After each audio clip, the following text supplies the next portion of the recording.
Chief.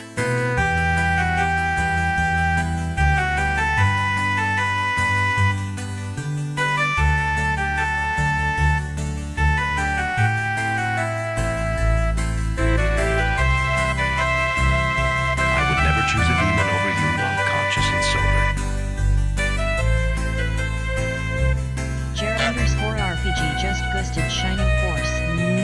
Multi-Dark Samus's just moosted Rogue Trader. Multi-Dark Samus's just moosted Andromeda. I get one claw just boosted Gorky 17. There you go. Multi-Dark Samus's just moosted New Vegans. I get one claw just boosted Return to Kronder. Jer_RPG just tooted Alpha Protocol. You and I get one claw just boosted Age of Decadence. Hello. Hi there. Ahoy there.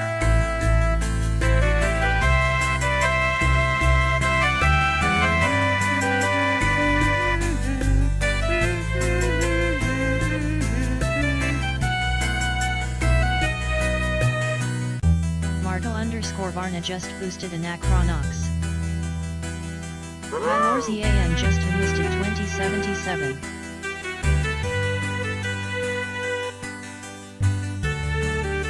Pylorzian just tooted Grimrock. Martel_Varna just boosted Shadowrun Returns.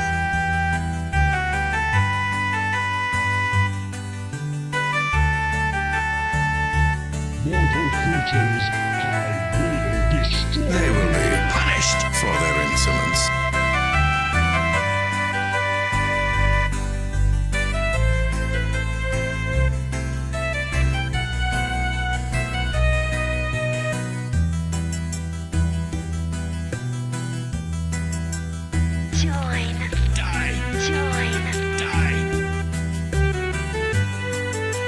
It is good to see a friendly face in these unfamiliar surroundings. Ahoy there. Draven just boosted WMW. Draven just boosted MM8.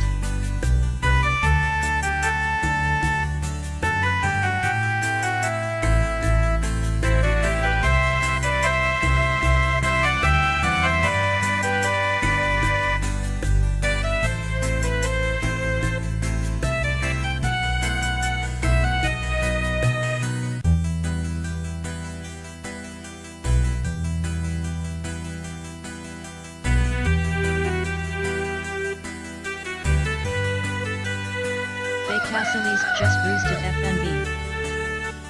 Bay Castle's just boosted AO. Bay Castle's just boosted SRR. Draven just boosted Wizardy to the 8th power.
Greetings, Cyanide.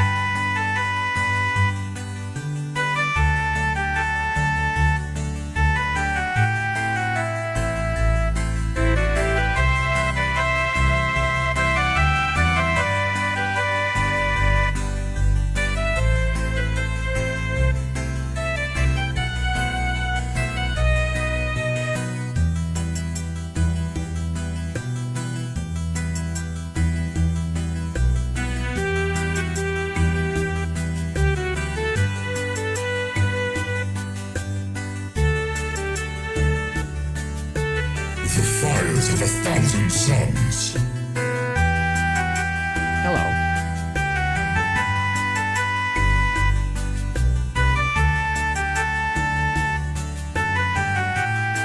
Draconic Dude just boosted Zoria. Draconic Dude just boosted Solastop.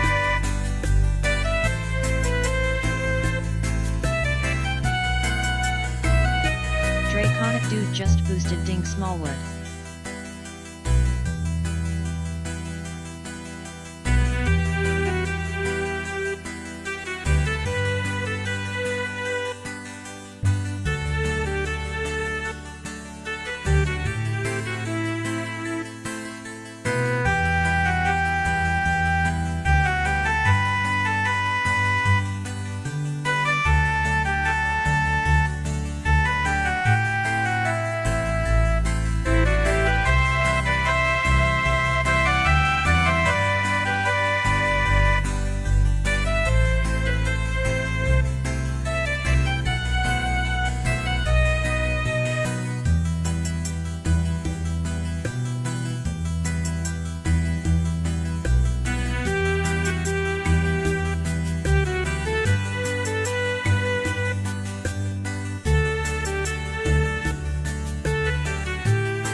Awaken!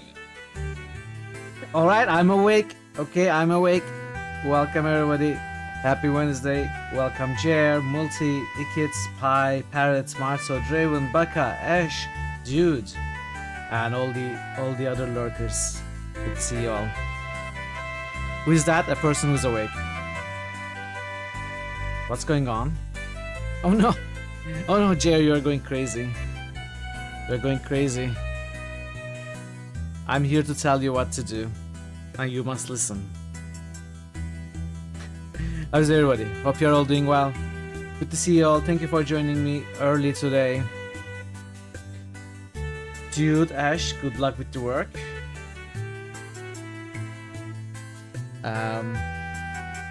Yeah, today we are going back to Crimson Diamond to continue our playthrough. We reached chapter 3 yesterday. And I'm pretty sure we have been missing stuff. I'm pretty sure we have been missing stuff. So I've been thinking about what we did yesterday. I'm not going into too many details, but I'm sure there was more we could have done. I'm curious to see how the following chapters will come along. So I was looking at some of the achievements yesterday. And from the achievements, it becomes apparent that there are 7 chapters and 7 different ways to die. So we have found number 2 and 3 as far as the deaths go. It's a possibility that we missed the first one, and there are 5 more chapters. Even though how long to beat says like 6 hours for the game, I think we are searching around well enough, being thorough enough that it's gonna take us longer. And I would be surprised if we finish the game today. Is what I'm getting at. But that's perfectly fine. In fact, that is better than finishing the game quickly, because I've been having a great time with it yesterday. 7 ways to die. Yeah. 7 ways to die. So many 7 ways to die. That's a well-known song. I know. And yeah, we do have some early boosts, and then we are gonna jump into the game. I don't have much to say today.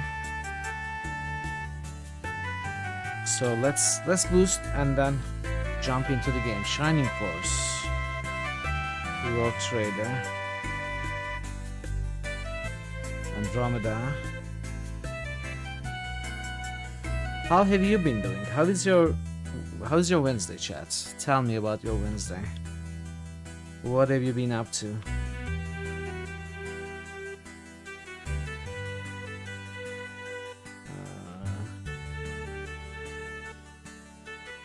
New Vegas, Star Wars, The Old Republic. Jotylers just boosted Wasteland. Welcome, chatters. Welcome, welcome. Jotylers just boosted Chrono 2. You slept for 10 hours, feeling Jotylers much just better. boosted Nice. Mutant Year 0. I'm glad you were able to get some nice rest, Becca. What is going on? I think this is the 4th or 5th Amiga we have rolled this month. I rolled an Amiga yesterday. So many Amigas rolled. Is that a sign? Hits me baby one more time with an Amiga. Kinda sign. Who knows? Who knows? Maybe we'll play some Amiga games.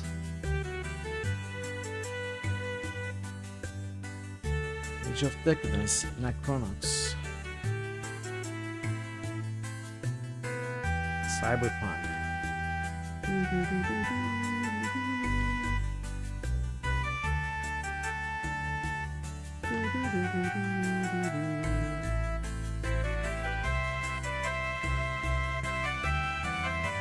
Shadowrun Returns, Wizards and Warriors. Which passes silver? Metal Magic 8.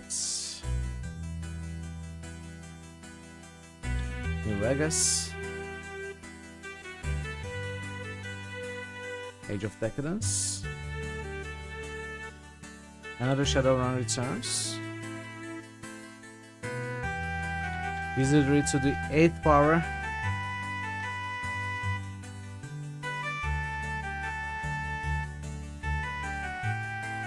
Zoria Solasta Dink.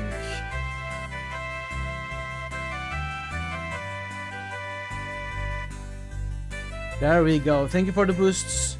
Oh, there's more. There's Jettlers. Let's not forget about Jettlers boosts.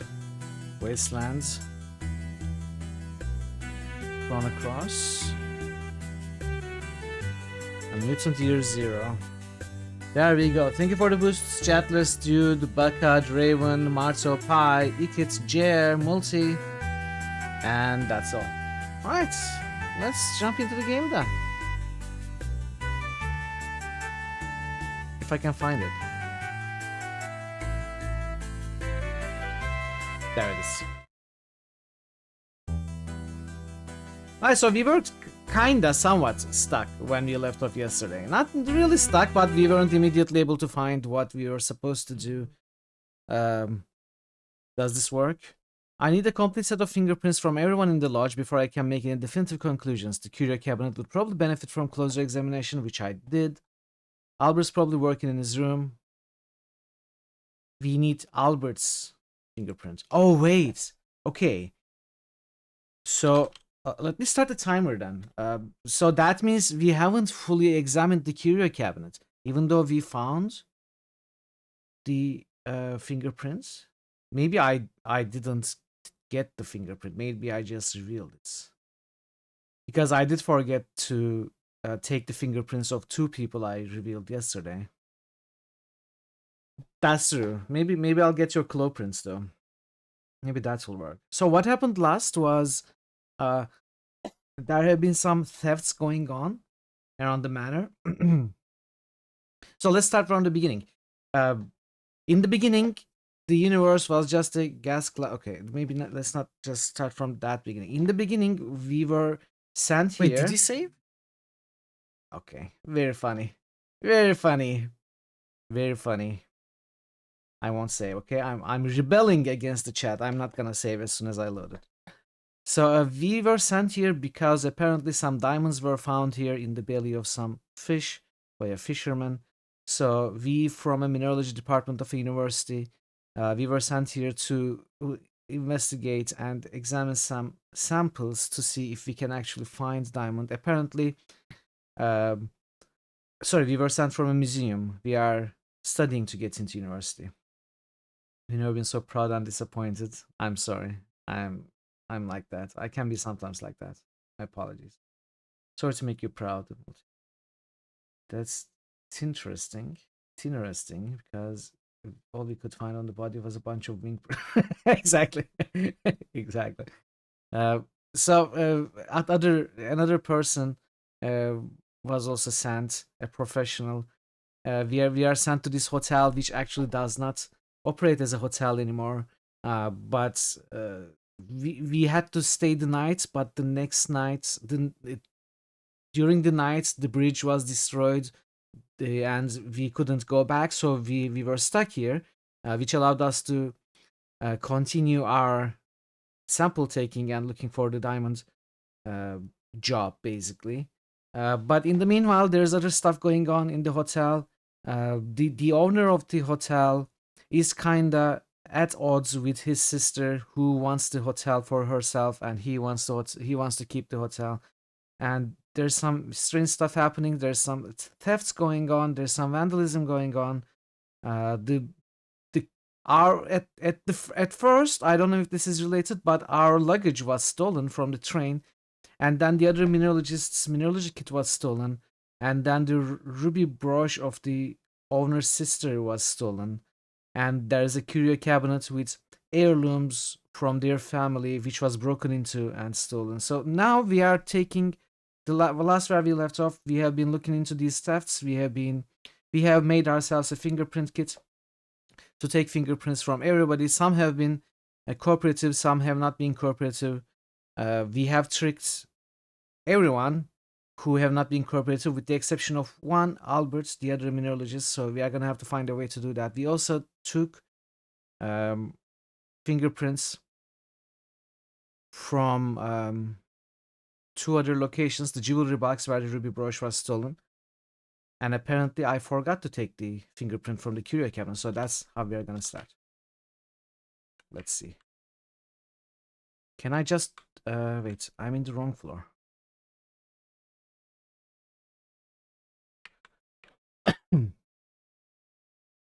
Can I just do this? Put tape on fingerprints. Yeah, I forgot to do this. You tear off a piece of tape and press it onto the powdered fingerprint. You carefully mark the back of this fingerprint as evidence taken from the curio cabinet. Someone kindly fake an emergency. You can get out of lunch today. I don't think I have. Alarm! Alarm!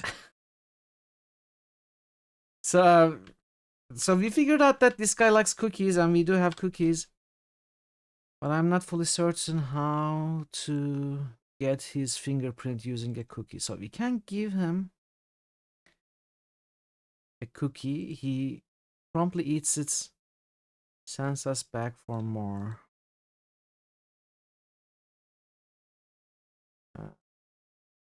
Is there any other way to give him? Give mug. Give mug to Albert. No, thank you. Fill glass with water. There's no need to take Albert's water. You can get some out of any faucet. Offer Albert water. Offer. Yeah, we can give him the fingerprint cookie, but thumbprint cookie. But of course he eats it and we cannot get his fingerprint. So I wonder what we can do. I honestly have no idea about this particular part. Maybe we can put the cookie on a plate. Put cookie on plate. Put cookie in plate.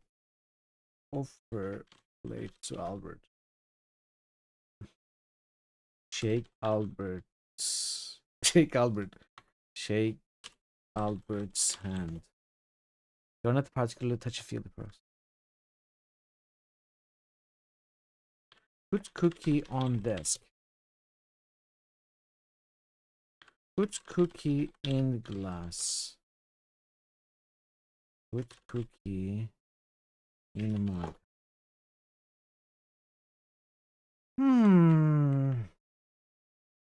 So he likes cookies, but how do we make it so that that gets us his fingerprints? We cannot take raw cookie, right? There aren't any more empty raw cookies on the tray.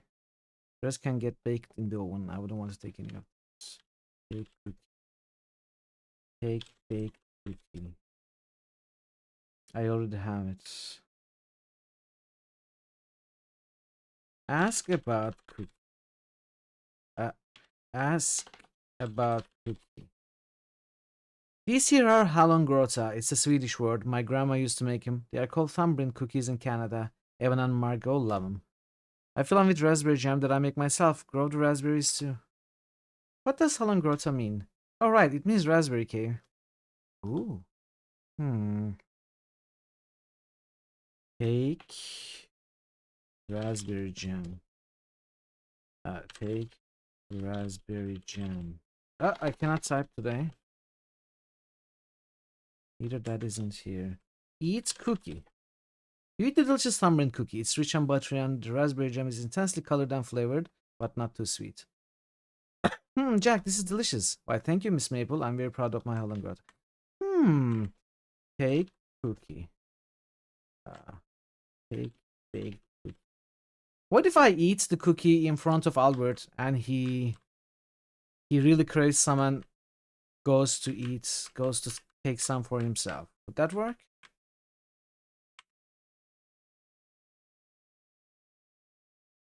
Eat cookie. Delicious. Oh, he don't care. He didn't care.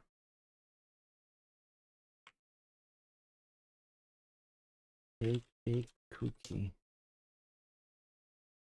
Okay. Drink water. Can I take some tea? Fill mug with tea. You need to get Kimmy's mug. No. Fill blue mug with tea. Ask about cookie. I'm sorry, Nancy. I don't know anything about that. I'm afraid I don't have any cookies for you, Nancy. Jake bakes cookies for Mr. Richards sometimes. Maybe you can ask Jack about them. Mr. Richards has been known to walk around with his pockets full of cookies and eccentric habits. I think I saw Jack in the kitchen baking just now, actually, so you might be in luck. Thanks, Nathan. Oh, I do remember something else. Mr. Richards' favorite type of cookie is Jack's thumbprint cookies. They're also called hallongrota in Swedish. Hallongrota means raspberry cake, Jack says. An interesting name, isn't it? It is. I'll try to remember that. Hallongrota.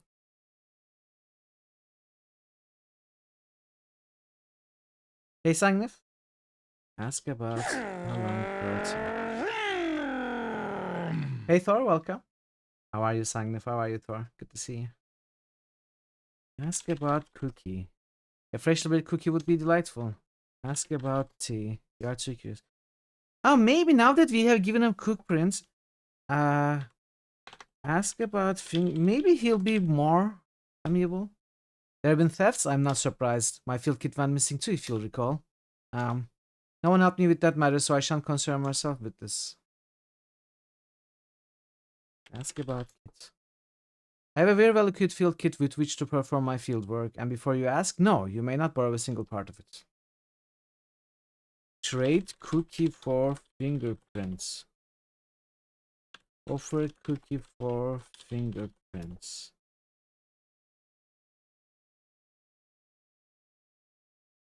Put tape on cookie. You already have an impressive impression of Jack's fingerprint in candle wax. No need to leave this fingerprint. New Extra Monday stream request at Hey. Thor Obliterator requested hip hip, zoom and IEE. Alright. That's gonna be all the way in March. But yeah, I was ready for that. I already installed it. Very good, Thor. Thank you. Put suits on cookie. I wouldn't dream of wasting food like that. Not after all Jack's hard work. Put suits on Albert's hand. Put suits on glass. Put suits on blue. I tried all of these yesterday.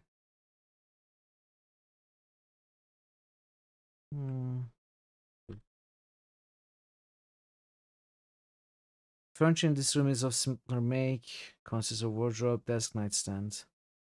There is a picture and a drinking glass. A door in the west wall leads back to the upstairs hallway. Albert, see. What might he have touched? Put suits on handle. Put suits on wardrobe. Put suits on suitcase. Lick the suit. Put suits on trunk. Put suits on bedpost. Put suit on drawer. Open drawer. Your lock.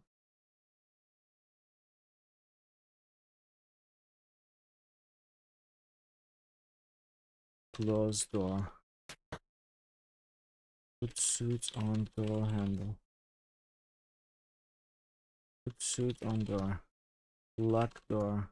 This is Albert's room. You have no business locking him out of it. Well, he's in here, isn't he? Open door. Okay, does anyone have any ideas? This is a sharp impression of Jack's thumbprint cast in hardened wax. Put tape on Jake's thumbprint. Put tape on Jake's prints. Put tape on prints. What actually happened to his kit? We don't know. He left it. Then we left it too, and then it was stolen.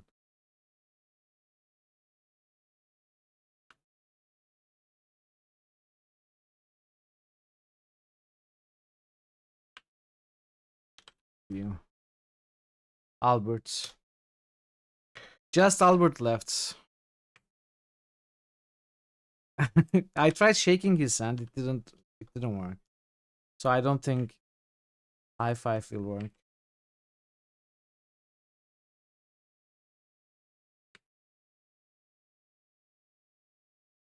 Maybe he will like almonds. You, Albert almonds. Would you like some Jordan almonds? All right, maybe a few. You give Albert a few of your Jordan almonds. Don't worry, you still have lots. You have very deep pockets. Thank you.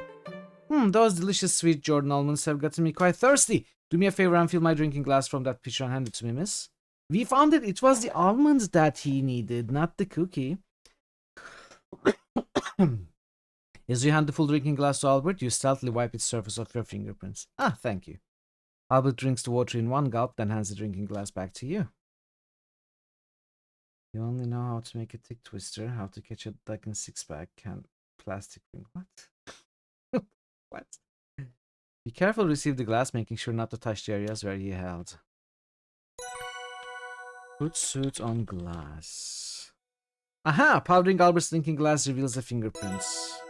Put tape on prints. You tear off a piece of tape and press it onto powdered fingerprints.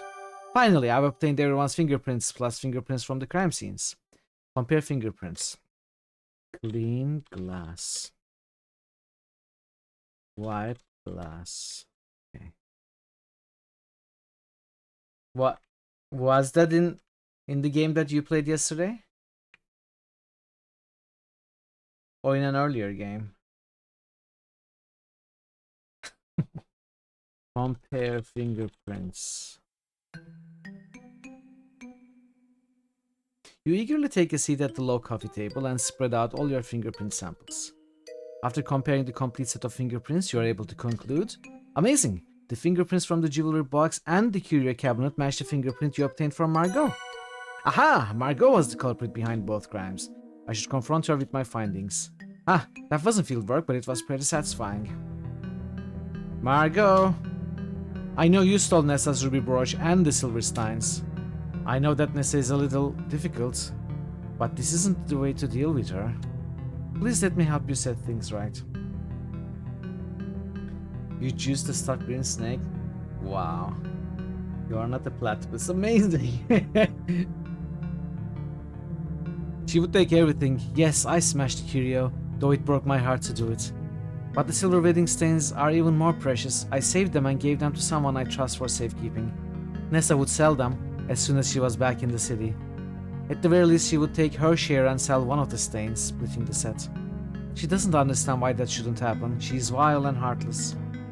Why should I want to set things right? When I needed things set right, no one helped me. That woman deserves everything bad that comes to her, and more. You may be right about that. But you deserve better than to be a thief. That isn't who you are. Margot, the brooch at least. Will you let me give back her brooch? Ah, fine, the brooch is hers after all. It's in my walk-in closet, I will tell you where it is. Why? Why must the world be as it is? Nancy. Ah. Ah. Ah.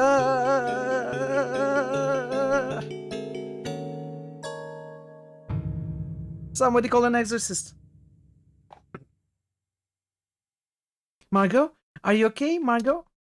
You hurried downstairs to tell Mr. Richards about Margot's sudden decline.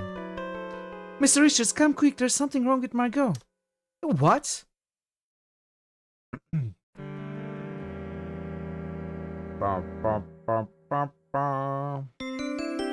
Outstanding, fantastic detective work, Nancy. You're a natural. Hey, Muffner, welcome. Do we have a fresh pack of gums? Yes, sure, of course. Get yours today. By the time you and Mr. Richards arrive in the master bedroom, Margot's body is already cooling. The commotion soon brings Nathan and Jack to the room. Nathan's eyes widen, but he doesn't say anything. Jack looks shocked and a bit remorseful. I knew that. I knew he had something to do with it. The three men gently carry Margot down to the root cellar and lay her out on a long wooden table. It's shocking to see Margot lying dead on the table. The kindness and warmth that once lit up her face are gone forever. Nathan and Jack stand there staring down at the earthen floor. No one seems to know what to do. What can be done after all? After a long while, Mr. Richards exhales heavily and speaks. Go do what you need to do, then head out to the station to notify the authorities. Not like there's any rush now, is there? Yes, sir. I'm sorry, Evan. Yeah. Excuse us, miss.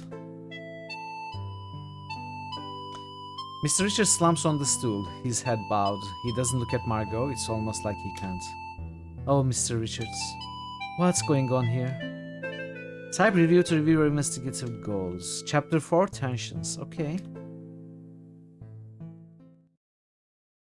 There you go. Look. Review. I wonder if Margot was poisoned, how it could have happened. Something she ate, drank. So, she was served broth by Jack, and Jack looked remorseful, but she couldn't actually eat the broth because she argued with, what's her name? Nessa. And Nessa brought her water. Maybe the water was poisoned. But maybe she did eat some of the broth and broth was poisoned. Bogo_Bogo just missed it. She was poisoned because she didn't miss Rogue Trader. Well, I'm glad you are boosting Rogue Trader. Bogo_Bogo just missed it, or Witcher.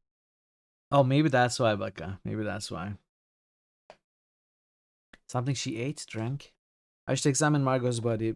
Maybe I can find something. If you tell me one more time something's missing, I'll talk to Bogo_Bogo just missed it, or that game that will never come out. Let me take a screenshot of this like yesterday. This was useful. Talk to Evan. I'm sorry, Mr. Richards. Thanks, Nancy. Examine Margot. Why do I type Margot? You wanna have a look? I'm gonna go have a drink.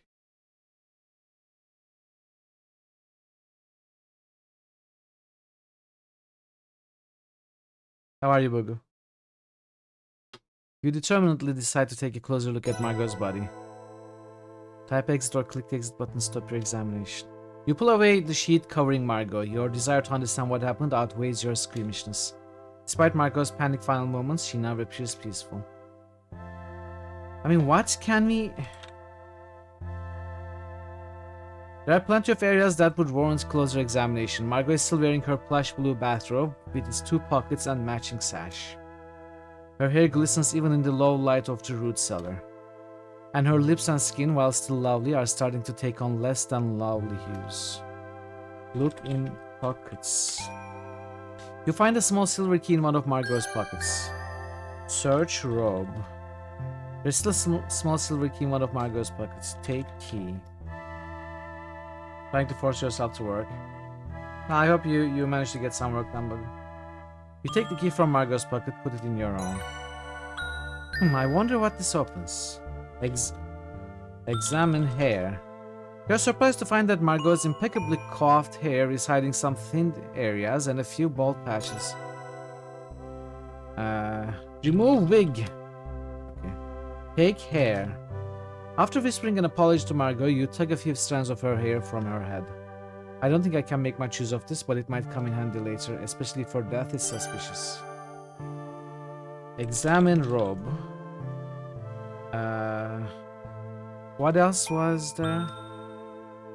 Examine eyes. Margot's eyes are closed and shouldn't be disturbed. Besides, what would I do if I couldn't close them again? Examine arm. Intense scrutiny of Margot's skin reveals no bruises or abrasions, but you do find some rough scaly areas on her hands and feet, darkened areas, and red patchy lesions on her lower legs. I wonder if these skin problems have something to do with her aches and pains. Examine neck. The back of Margot's neck reveals darkened, rough patches.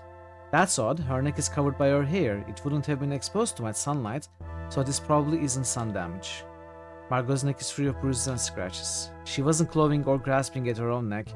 That may indicate she didn't die of asphyxiation. Examine... I don't know, face. Margot has lovely facial proportions. She was truly a beauty. Examine hands. This is the same thing. Can we do legs, feet? Probably they all will lead to the same thing. So the whole body is one examination. The robe is an examination. The face and neck are separate. The hair is separate. Back. Examine back. That would not benefit. Turn Margot over. Can we turn her over? Turn Margot over. What about second No. breakfast? Examining feet on switch? Yes. We are a detective now, of course. We are examining a body. Don't remember she's dead.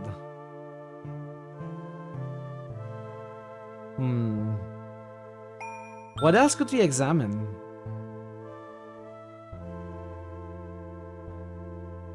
Can we remove the robe? Remove robe. I'm hoping to learn more about what happened to Margot, but I don't think it would be appropriate to do that. Okay. I'm confident I can make some astute observations while still preserving her dignity. Hey, Thazen, welcome.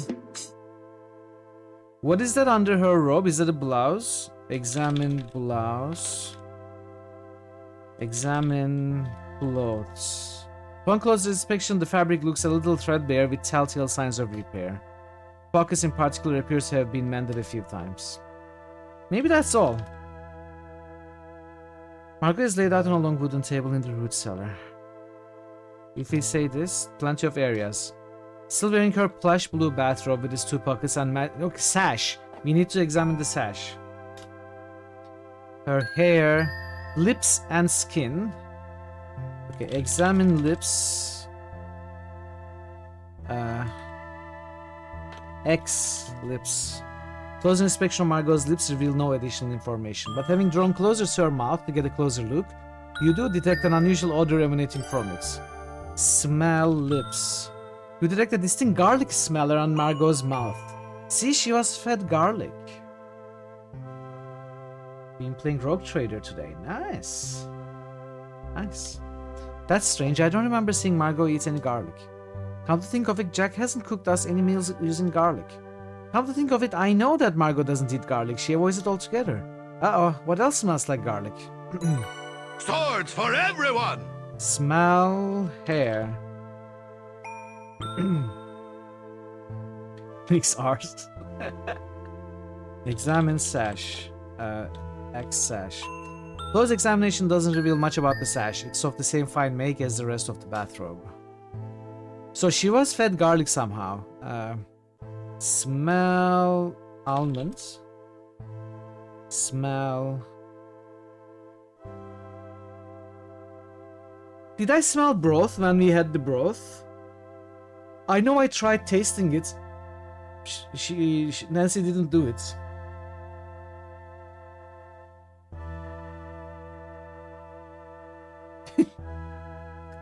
I think that's it. I think we looked everywhere. Lips, skin. Smell skin. Examine skin. We did that. Okay, let's exit. Be careful to replace the sheets covering Margot. Garlic bread killed her. Take garlic. While there are plenty of uses for the garlic, both culinary and otherwise, you won't be needing it. Look. I love garlic bread, by the way. I'm a huge fan. This is the lodge's root cellar. It's a few degrees cooler than the rest of the house, making it ideal for storing a wide variety of supplies with which to provision the lodge. There's a set of stairs in the east wall leading upwards. The shelves contain an array of root vegetables as well as jarred and bottled goods. There are sacks full of apples and potatoes. My goodness, Jack has done such a wonderful job with his little vegetable patch. Margot is here. Take potato. As comforting as it would be to carry a potato around in your pocket, you resist the temptation. Take tomato. Either, okay. Take raspberry. Take jar. You don't anticipate being in the lodge long enough to start pickling and preserving. Take pickles. Take lettuce. Bookshelves. The shelves in the root cellar are built solidly with no extraneous ornamentation. They provide ample storage for wines, ciders, vinegars, preserves, box of apples, sprays of garlic, and squashes. Okay, vinegar, cider, wine, apple. Take apple. Take vinegar. The usefulness of vinegar isn't lost on you, but these are Jack's last two budgets. Take cider. The apple cider does look tempting, but the jugs look too heavy to comfortably carry around. Root garlic. The braids of garlic hang on the shelves. Examine garlic.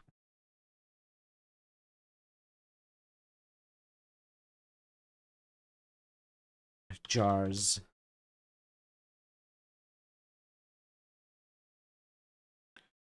Stew. Okay, we gotta go to Margot's room. According to Evan, Jack and Nathan will eventually be going to the train station. I wonder if I can catch them and ask them a few questions before they head out.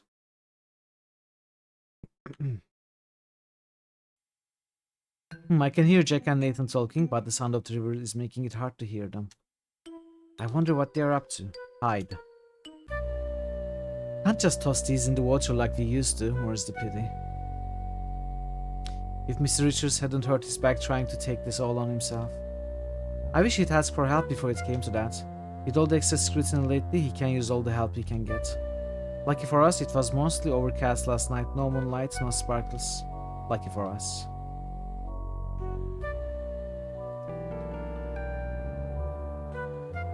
I think that's all for now. Good thing there were no big ones tonight.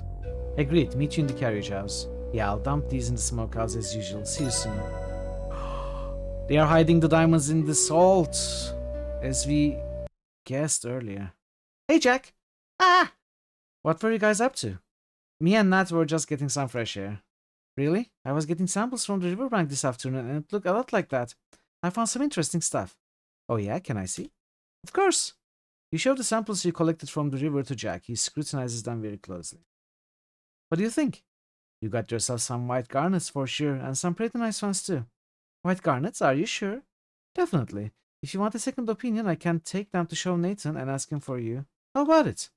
That's okay, I'll keep them for now. Suit yourself. Darn it, I miss talking to Nathan. I ought to find him and question him before he leaves. You have a good night, Miss Maple. Thanks, Jack, you too. I'm torn between stuff.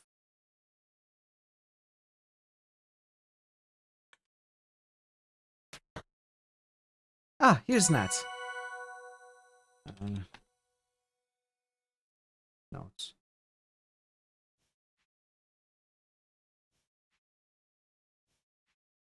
Find Jack and Nathan. Find Nathan again. Jack and Nathan are collecting something sparkly on the riverbank and hiding it in the smokehouse. Ask about Margot.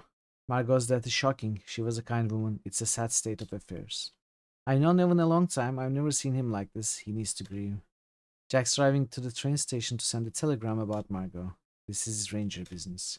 Ask about Ranger. They are the law in these parts. Ranger Dan visits the lodge on occasion. I avoid the Rangers, even the nice ones. I never know when might decide to make my life more difficult. Especially considering I sneak off the reservation to visit, which is against their laws. Oh, I had no idea. Please keep that to yourself. Of course. Ask about law.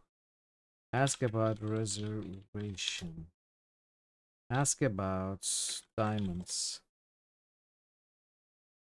Ask about riverbank. River flows fast and deep, treated with caution. Ask about Nathan. Jack should be along shortly. He's driving out to the train station to send a telegram about Margot's death. I seem to be the only one who is able to get the headlamps working at all, and even then it seems they won't stay that way. Ask about headlamps. I keep fixing it, but it keeps going out. These bumpy roads are probably to blame. Ask about Jack. Jack should be along shortly. He may be in the bedroom. He's sharing with Corvus, getting ready. He's driving to the train station to send a telegram. Ask about telegram. Ask about... That was something else. Automobile. We asked about this before. Ask about Evan. I've never seen him like this. Please look for him. Look out for him. Ask about garlic. I can take or leave garlic. Ask about... What else? Salt. Ask about smokehouse. Ask about...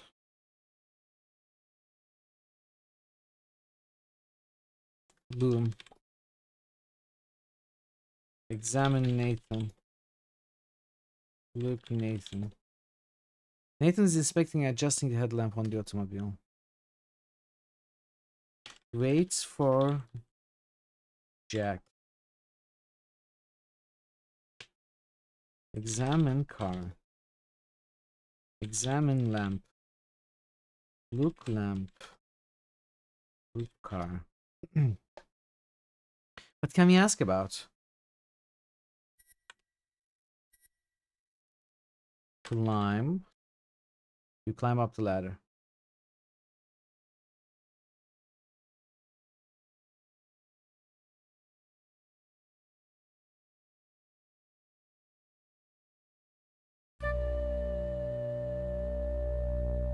I made the adjustments to the headlamp. Should be fine now.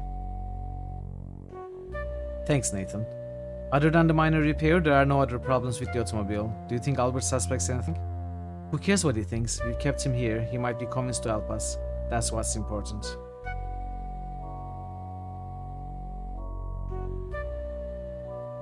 Convinced, bribed, threatened, he'll be useful. I think so. He and I are meeting up in the boathouse to discuss his possible usefulness. Evan tried to make Albert go away earlier. It didn't work. And now that the bridge is out, that's unlikely to happen. Maybe Albert can be persuaded to head westward for the right price. Maybe. I'll let you know what transpires. I'm going to look for Evan. I can tell he's upset, but you know how he is. Always good enough on his own, yeah. Maybe try the jelly? Thanks, I'll check there. I have a few other places in mind first. My meeting with Albert in the boathouse begins shortly. I will look for Evan after that. Good luck.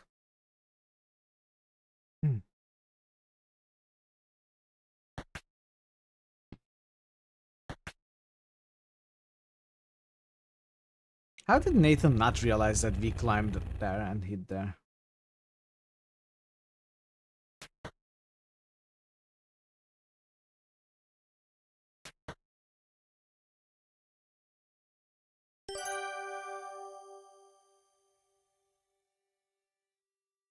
Wait. Climb. And now we are just climbing down.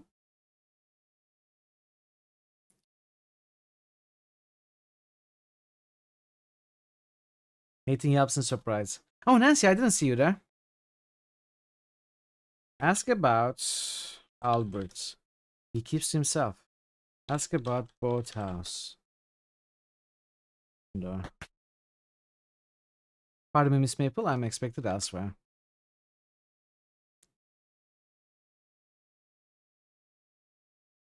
Have a good night, Nancy. Good night, Nathan. I wonder where Nathan's off to. You do know where he's off to. Come on. No. No, I saved... No, I overwrote this chapter 4 start save.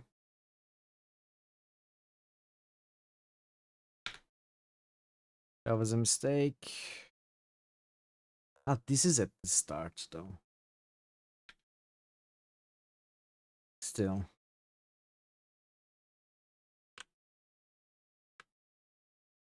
Hide.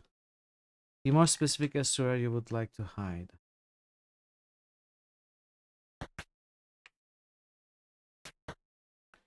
Hide in canoe.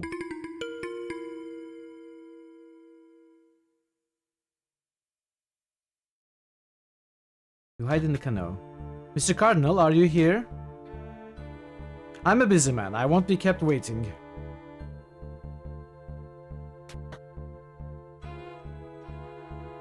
I'm here. Have you prepared the documents? Of course, signed and sealed, very official. A report declaring there are no diamonds in Crimson or the surrounding areas. Good. Do you even care to know if there really are diamonds here? No, I care about protecting this land from further environmental devastation. Ha! Well, it's of no concern of mine. It's no concern of mine. Pity about the girl. What a shocking turn of events. I suppose that simplifying matters whenever Mr. Richards should happen to pass. What are you insinuating? Nothing. It's none of my business, I'm sure. I've already paid you. Give me what I'm owed. Of course, here you are. If this document is challenged by anyone for any reason, you'll be hearing from me. Goodbye.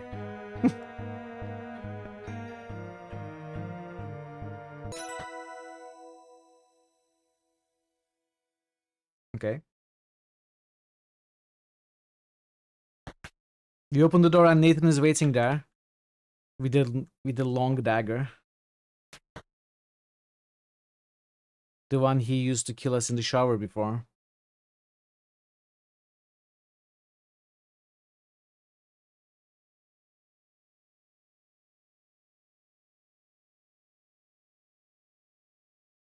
Ah, Nessa and Corvus seem to be having intense conversation.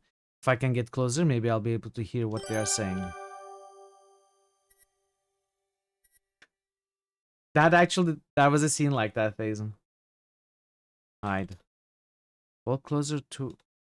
Hide in bushel. Hide behind tree. You conceal yourself behind an ideally situated apple tree. I won't be needing this anymore. Nessa takes a silver flask from her pocket and pours it onto the grass.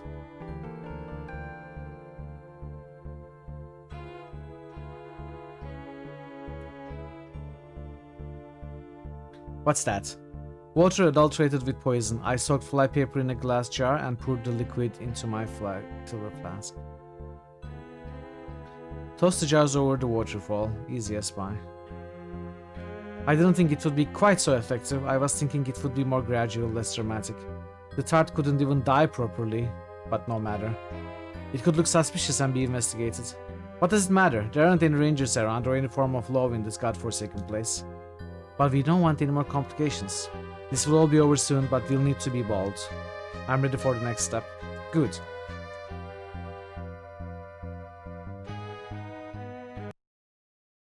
What a strange conversation. Nessa mentioned tossing some jars into the river by the waterfall. I should go to the waterfall and take a look. Where was the waterfall?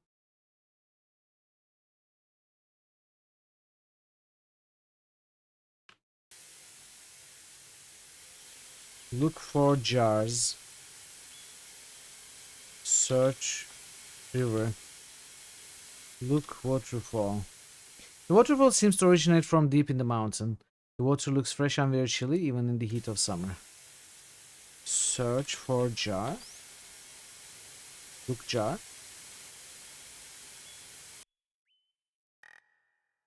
Look jar. Search river.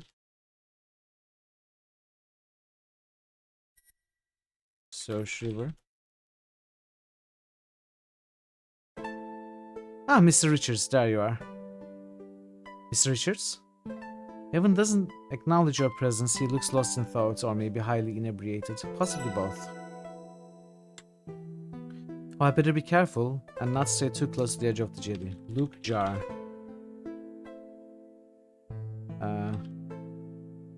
Look Evan.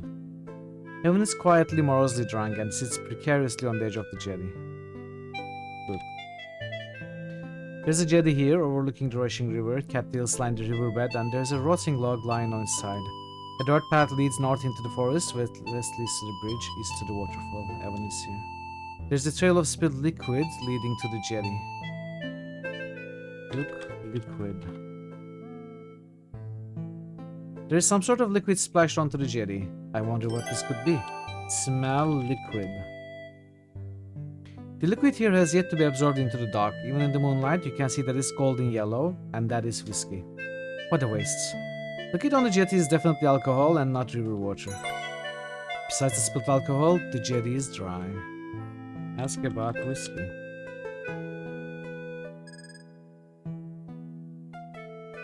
Take bottle. Take cap. Take whiskey. Sit. Drink whiskey.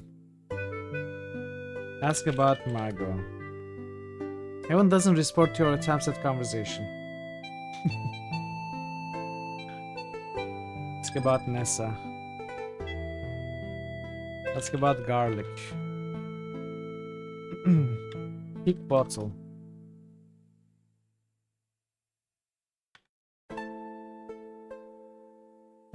Ask about silver key. Comfort Evan. Can we do that?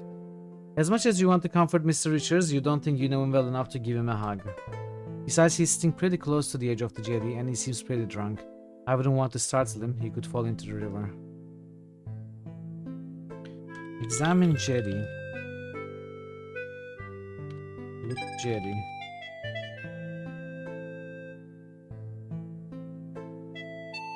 Uh-oh.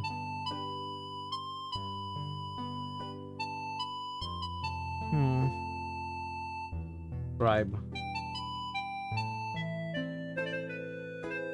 I don't know what we can do if we can do anything here.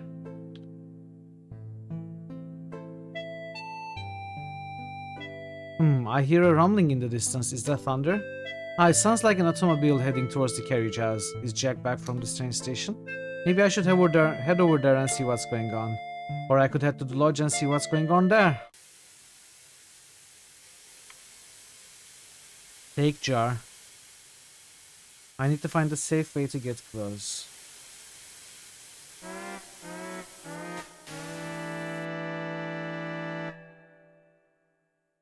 This wasn't it.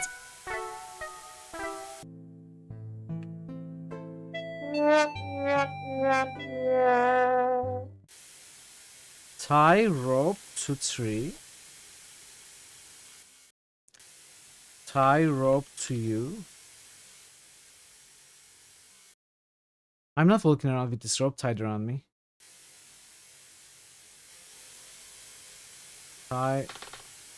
Untie rope to you. Hold rope.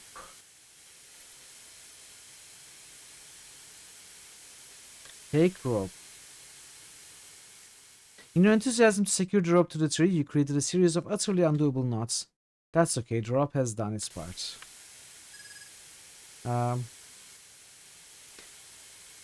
Hold rope. Take jar.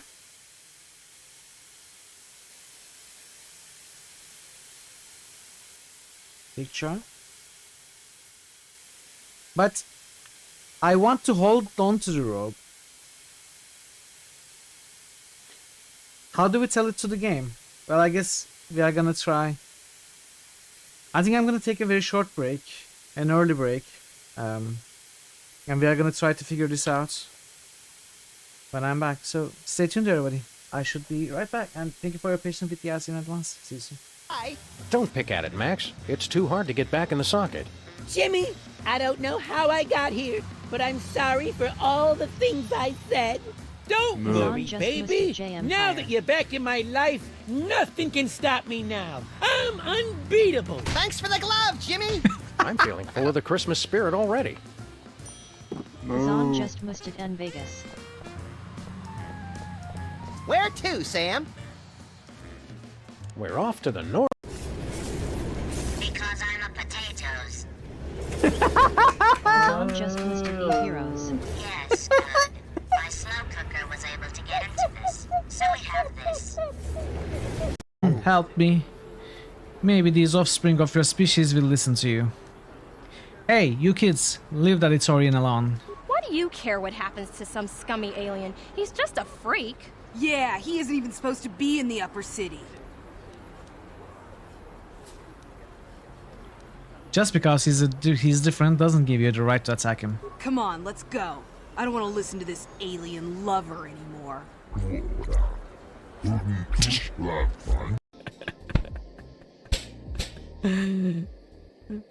Ooh, my heat setting is getting awfully high. Let's go somewhere a little more romantic. Let's show me your skills.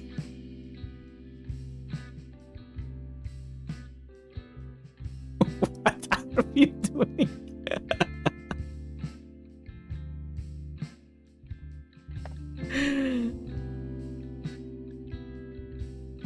Are they cooked? No.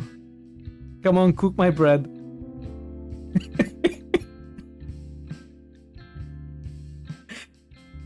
Are they cooked? They're not cooked. Come on, cook the bread. Toast the bread. This is getting awkward. Is the bread toasted? No.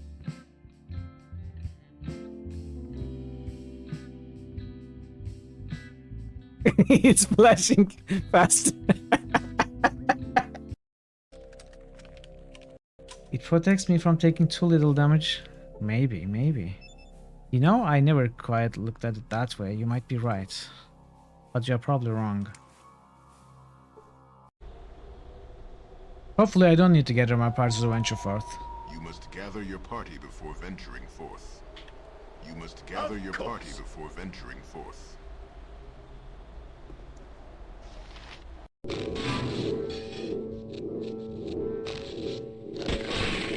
Haha, stupid. Stupid bugs.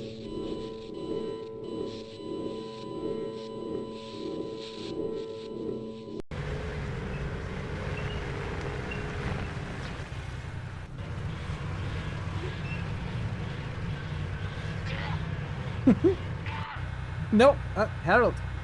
Harold, what are you doing? Harold. Harold, what the heck, dude?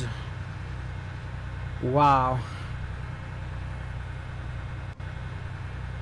Are they angry? Ma'am? I couldn't get away with that. You don't have to ask Whoa. me that. Can you stop? Can you stop?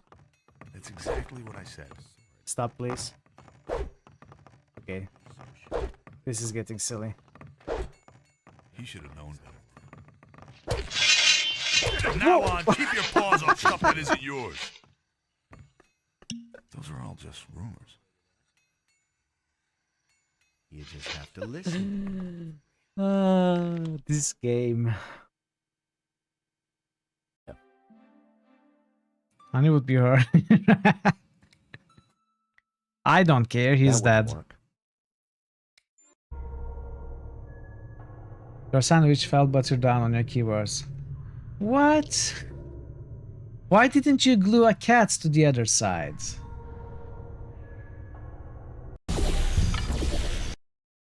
Yeah, almost.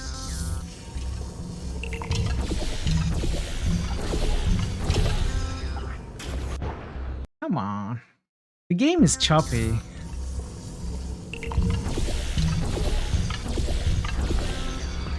I got it.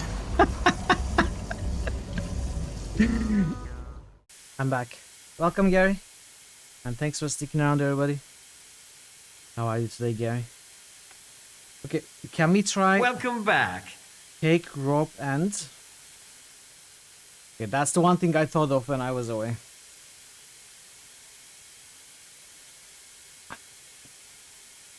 Hold rope. End of rope. If I try... Tie rope to wrists. Tie rope to waist. Oh, okay, that worked. I'm doing alright, thank you. Thank you. Quite well. I'm not walking around with this rope tied around me. What do you mean? Come on. Untie rope from tree. Untie rope from waist.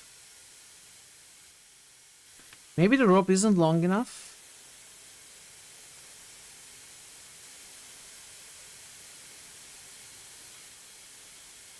Look rope. Examine rope. You deduced that you tied the rope to a tree. Wow. But what? What? Why can't we... Hey Log, welcome. How are you, Log? I don't understand. This should be a straightforward thing. Take end.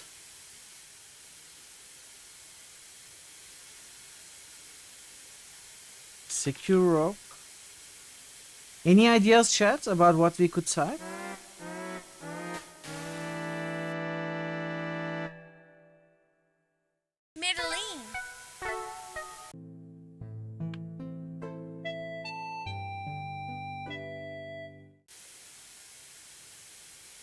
Tie rope to waist. Uproot tree. I don't think that would work. Tie rope. Tie rope to tree.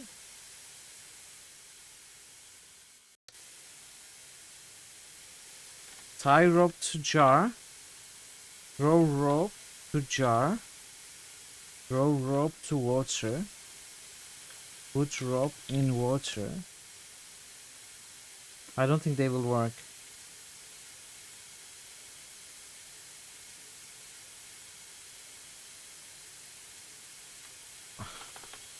Tangled rope. Untangle rope.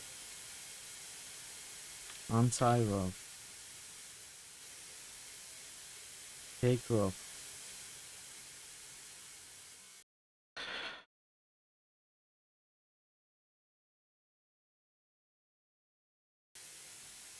Maybe I will take a hint. I don't know.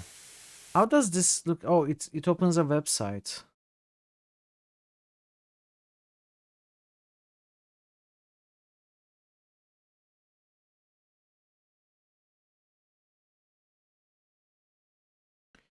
I mean, this isn't. This does not really fit my purposes. Can I miss anything in the beginning of chapter 1? There are a number of things you can examine in the room at the start of chapter 1. Each will be separately listed below. But how am I supposed? Am I supposed to look at all of those? Is there anything I can miss in this chapter? I find Jack and Nathan. Is there anything I can miss in this chapter after I find Nathan again? Is there anything I can miss in this chapter after I find Evan? Is there anything else I can miss in this chapter? I mean, I'm trying to take a hint about this particular part. How am I supposed to know which one of these it is?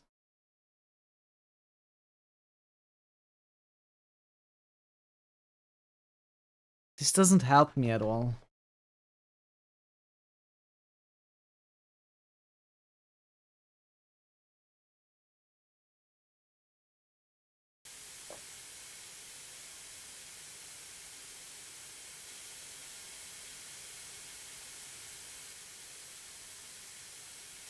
I can't think of any other words to try what I want to do.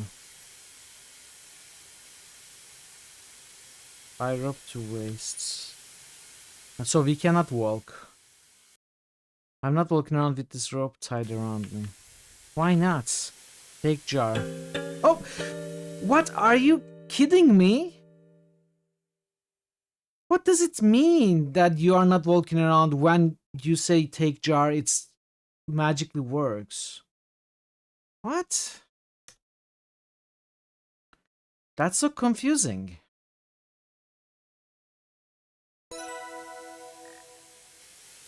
If you want bulb, what she'll do that thing where they'll scratch their butts on your carpet. Maybe. Untie rope. Okay, I think this was the first parser failure for me.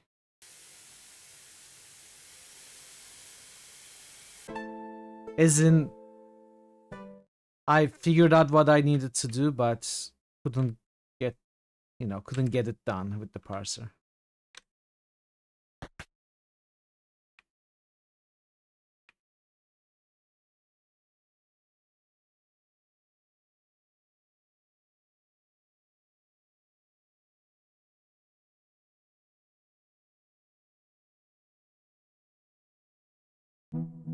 What have we here? You haven't fooled me with your timid act. I'm on to you. If you dare follow me once I'm done here, you won't make it to your next destination. Consider yourself warned. What's going on around here? Albert just yelled at me. Kimmy is holding a large map. She looks a bit flustered. He seemed very upset about my map. I was just planning my next boarding trip. Well, if this map upsets him so much, I'll just get rid of it. Kimmy tosses the map into the fireplace and sets it alight. Excuse me, Nancy, I'm going to the bathroom to calm down a bit. I just want to be alone, okay? Dow's map. No, I don't have any water. Takeaways.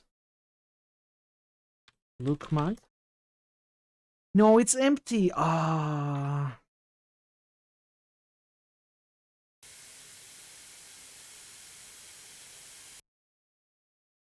Oh, I wanted to check here as well.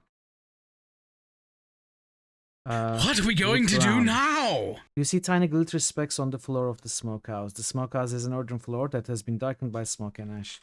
Take specks of dust. The minuscule specks are no larger than grains of sand. You can only see them because of the light hitting them. You can't pick them up. Look, bag. Search, bag.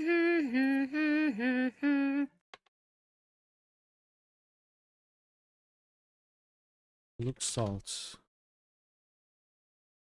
Search salt. Examine specks.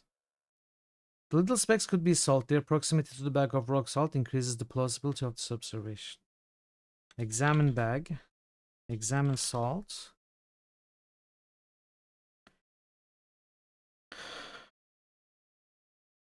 Take salt.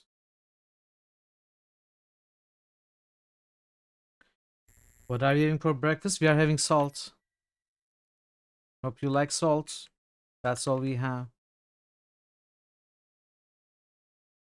Smell salts. Smell specks.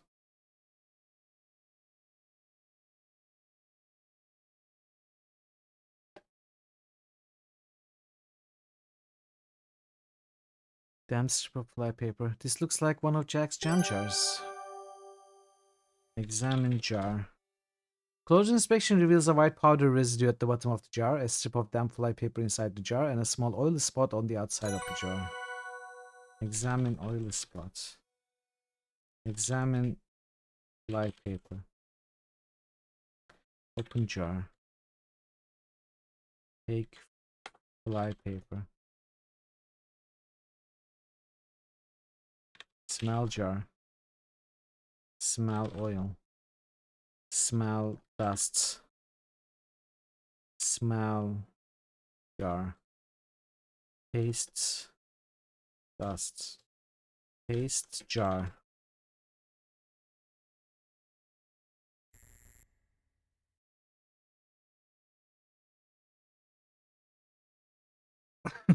Alright, Multi, enjoy your lunch. I'll see you later, hopefully.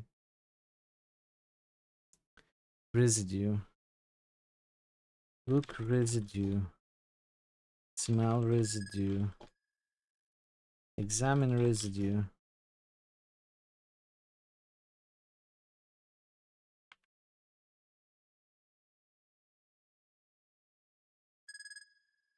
What's happening? Is it a bird sound?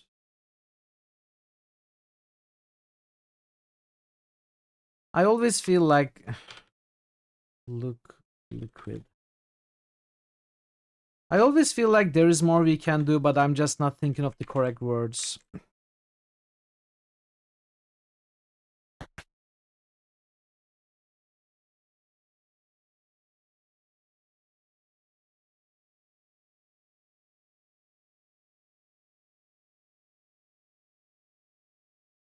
Bill mug.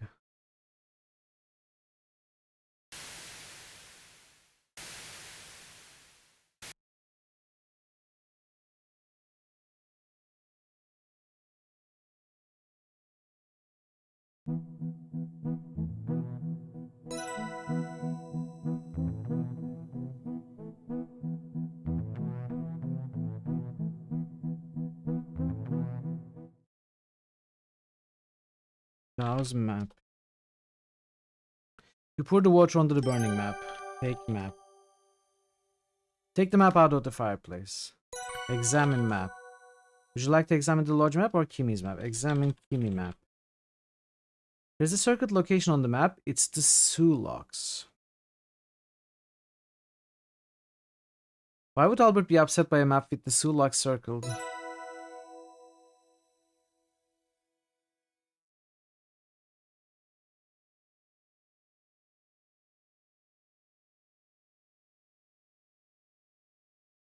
Use silvery key on trunk.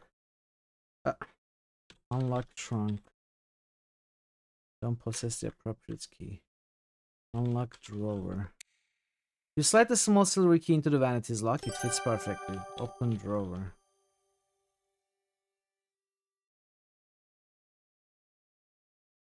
Examine drawer. Look drawer. Search drawer. Most of the drawers are full of various cosmetics meant for various parts of the face and don't interest you. But one drawer holds something worthy of closer inspection. You see a slim wooden box with a hinged lid and a smooth leather handle. Look box. Look handle. The leather handle has been worn smooth with use. Pull handle. Take handle. The leather handle is firmly attached to the wooden kit with brass fittings. Look fittings. Look brass. Open box. Bursting with curiosity, you open the slim wooden kits. Look. The kit contains a host of mysterious objects. Of particular interest are a pamphlet, a glass bottle, a metal box, and a small ampule. Look, pamphlets. The pamphlet is printed in tiny words on fine paper. Reads pamphlet. The cover of the pamphlet says, Ehrlich's Magic Bullet, the kit prepared by W. Marcendale, chemists. Take pamphlets. While you don't intend on taking any of Margot's belongings, it couldn't hurt to take Forward march! Hey, Branka, welcome. Branka and Raiders, welcome, Bill. Welcome, everybody. How are you doing? Thank you so much for the raid. You were playing Temple of Elemental Evil, right? How is it going? Let's give you a shout out. Let's give Branka a shout out. Welcome, welcome. You are here now indeed. Hello, hello. Good to see you as well. Hey. I look forward to it. Oh, no! Get out of here. What did you miss? We did the quest. What was that? Was Good that morning massage. Was the chat scaring you? Thank you for the bits, but shit, don't kill us, alright? Thank you Your for the follow. sound card works perfectly. Thank you for the follow, Bill. Welcome, everybody. How is Temple of Elemental Evil going? Branka, tell us about it. That game is extremely buggy. I know you are using the fix mods, which I played the game with as well, but I still had a save game corruption even, you know, multiple crashes and a save game corruption. And you are playing Iron Man 2. How is it going? Are you having much trouble with the game, with the bugs and everything? Don't play it. Oh, I already did. Don't worry about it. I already did. It was a crazy experience. Do anything else but this game. Welcome, DC. Welcome to see you as well. Are you having so much trouble that you don't want me to play? How is it going? Tell us a little bit. Chat, do check out Branka. She's not only very friendly and fun to be around, she also plays amazing RPGs. She's in the middle of a Fallout London playthrough, and Temple of Elemental Evil, which she recently started, and many other games that are always good to watch. And yeah, absolutely, very much recommended streamer. Very nice person. Go and give her a follow for sure. Super worky lurky. That's perfectly fine, DC. Thank you so much for stopping by and giving a lurk. And good luck with the work. So my favorite RPG streamers. Hey, yeah. If you are new here, Raiders, I am Mitral. We usually play point-and-click adventures and RPGs here. And we are playing the Crimson Diamonds, which just got released a few months ago last year. It is a EGA text parser adventure, and we are doing our best to figure out how to proceed. And I'm having a good time. I hope you have a good time and enjoy as well. And yeah, tell us about the Branka stream, chat. How did you enjoy it? What did you accomplish today? How much did you do? Yeah, it's crazy. I cannot even imagine that game on Iron Man. I mean, it has a very good combat system. I think that's the best and maybe the only good thing about the game, honestly. I'm not a huge fan of the game, but combat is very well implemented. If only it didn't have bugs. It's so buggy. But yeah. Alright, hope you have a good time with this game. While you don't intend on taking any of Margot's belongings, it couldn't hurt to take a look inside the pamphlet. Wow. Read. Pamphlet. The interior of the pamphlet has detailed instructions on how to administer the mysterious contents of the kit. The instructions are complicated, involving sterilizing water, dissolving the yellow crystals in caustic soda, methyl alcohol. The instructions go on to say an assistant is required to help administer the injection correctly. The acidic solution ought to be injected deeply and slowly into each buttock. Ouch, I don't think I want to read anymore. There's an extremely small paragraph at the bottom that you can't quite make out. Examine small paragraph. Examine fine print. Examine small print. Examine pamphlet. You think you may see a couple marks inside the pamphlet?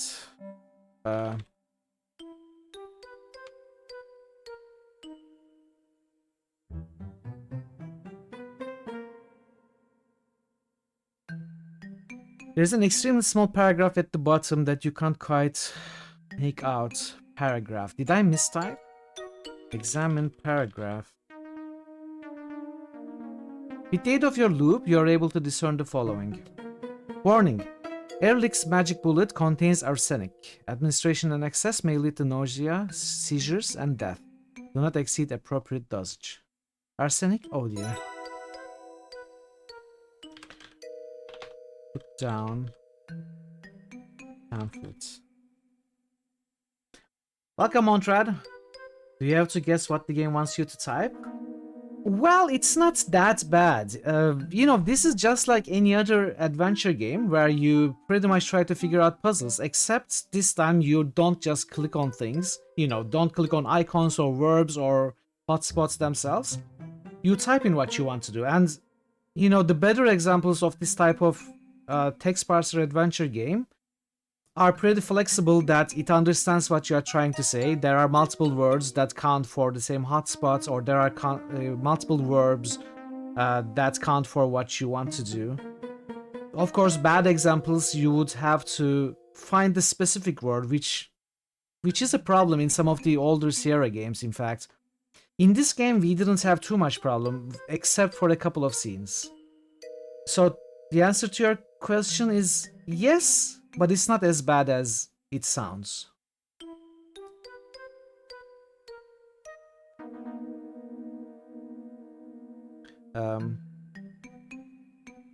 I think the worst problem I have is when I say, let's say, I want to examine the paragraph, but I make a typo, right? I make a typo and I say, you can't use paragraph in this game, and I don't notice that it's a typo. Oh, okay, then paragraph is not the word I'm looking for, while in fact it is. So it is more of my mistake than the game's. Drop. Look ampule. I know. Thank you, Jay. That was the point. That was the point. Thank you. Loot box. Open lid. Glass bottle. Metal box. Take bottle. Look bottle.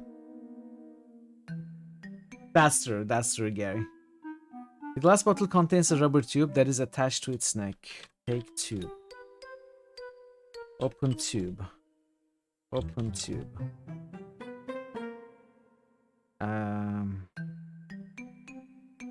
Return the pamphlet to its proper place and close the kit.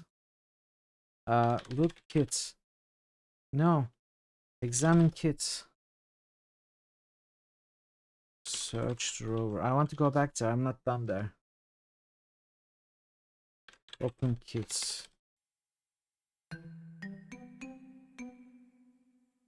Pamphlet, glass bottle, metal box, small ampule. Examine ampule. Small ampule is a single-use glass vessel that prevents air from spoiling its contents. The ampule has a paper label pasted on it. Read label. The paper label reads Salvarsan 6 grams single-use manufactured by W. Martindale. Yeah, EJ palette is amazing, right?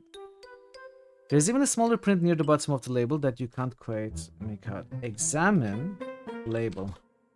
With the aid of your lucky loop, you can read the minuscule prints. This compound contains arsenic. Administration in excess may lead to nausea, and seizures, and death. Do not exceed appropriate dosage. Oh, Margot, I have a bad feeling about this. Nathan risks losing his Indian status if he is caught of reservation. We're telling DC Senior about your theory run. He chuckled to ask if I wanted to go back again. Is it not with him? Oh, Temple is a silly game on many levels. I don't know how much progress you made, Branka, but in my experience, it started getting easier later. And the ending was just kind of funny. I don't want to go into too many details, obviously, not to give you spoilers, but I thought it had a kind of silly ending. You know, as janky as the game is, it's still enjoyable. If you can manage your expectations. And this game becomes as archaic as writing using text from a few hundred years ago.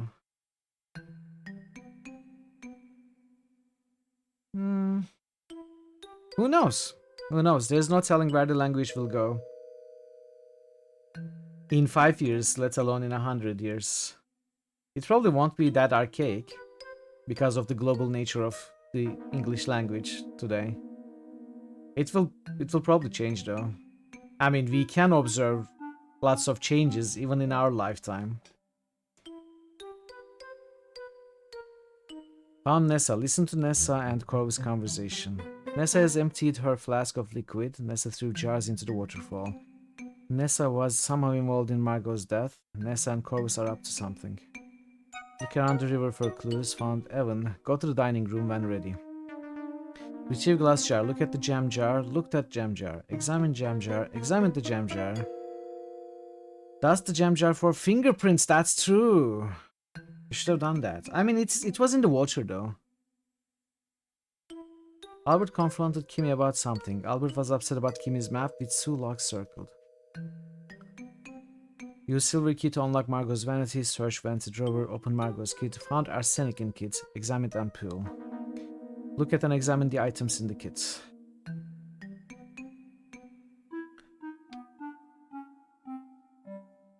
Examine glass bottle. You see some oily marks on the surface of the glass bottle.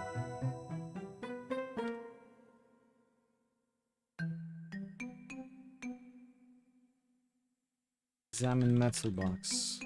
The shiny metal lid may have some oily smudges on it. Dusts metal box. You apply some powder to the metal box. Aha, your application of the suit has revealed 2 fingerprints on the metal box. Aha, I wonder if there are more fingerprints to be found. Dusts ampoule. You apply some powder to the small ampoule, but it slips off the smooth glass surface. That is a dead language, not subject to change. It's dead and thus consistent. Never quite thought about it that way. That does make sense. I don't know if that's the reason. But it does make sense. These ampoules are single use, so it makes sense it hasn't been touched yet. Examine dust glass bottle. You apply some powder to the glass bottle. Aha, you reveal 2 fingerprints in the glass bottle. Put tape on bottle. Put tape on prints. Tape fingerprints. Tape metal box. Look prints. The glass bottle has 2 fingerprints on it. The metal box has 2 fingerprints on it. Put tape on bottle prints. You tear off 2 pieces of tape and press each onto the powdered fingerprints. Put tape on metal box prints. Put tape on box prints. You tear out 2 pieces of tape and press each onto the powdered fingerprints.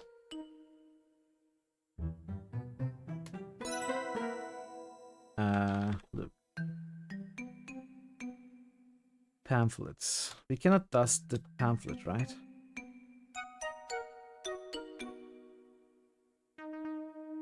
You apply some powder to the cover of the pamphlet. Aha, you reveal a fingerprint. I should take a closer look at this fingerprint. Tape. Put tape on pamphlet's fingerprints. You tear off a piece of tape and press it onto powdered fingerprints. Dust jar. You press some soot onto the surface of the jam jar. You reveal a distinct fingerprint. Tape jar. Put tape on jar. Put tape on jar prints. You are already carrying the jam jar that has the fingerprint on it. There's no need to lift it from the jam jar for safekeeping. What?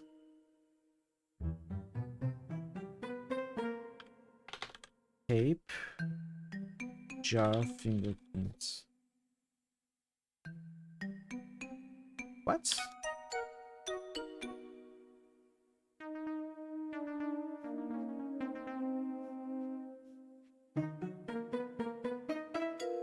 Dust jam jar for fingerprints.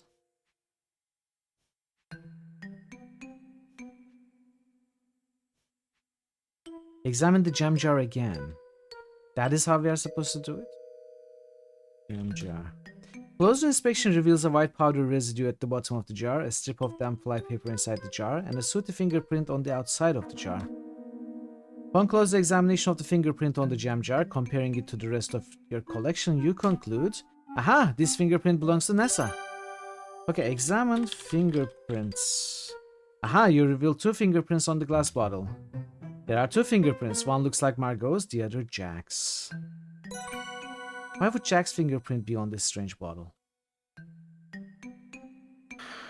Jack's and Margot's, okay. Pamphlets, Margot. I mean, it makes sense that Jack was helping Margot with application of this, whatever medicine this is. But I wonder if he applied more. Or maybe, I don't think he intended to kill Margot. I think maybe he tried to talk Margot out of using this. Margot said no, so he went ahead to help her anyway. And now he knows this is the reason she died and regrets helping her, but not purposefully killed her. obviously we do know Jack did not kill her because Nessa did. With the jam jar shenanigans. Smell ampule. Smell metal box. Smell arsenic. Take arsenic. Smell glass bottle.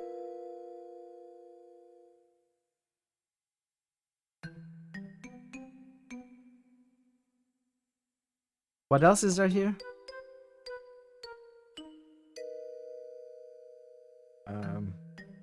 Wipe it. Close kit. Close roll.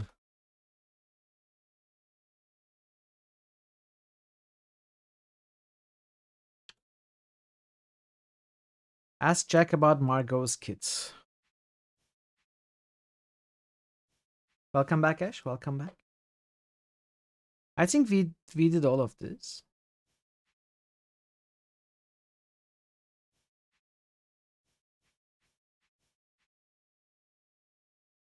Did you get a raid? You are the second most viewed on your follows list right now. Yeah, we got a raid. We got a raid, a very kind raid by Branka and her community and friends. Look. Gimme map. Examine gimme map. Examine gimme map.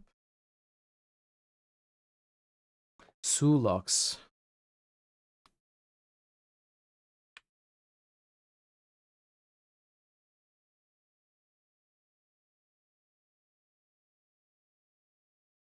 Smell glass.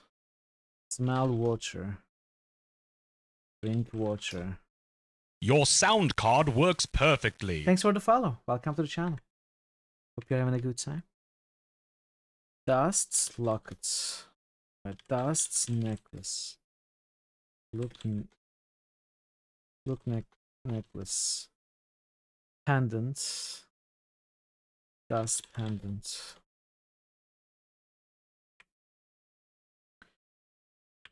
Okay. Where's Kimmy? Where are the Steins? Where did she hide them?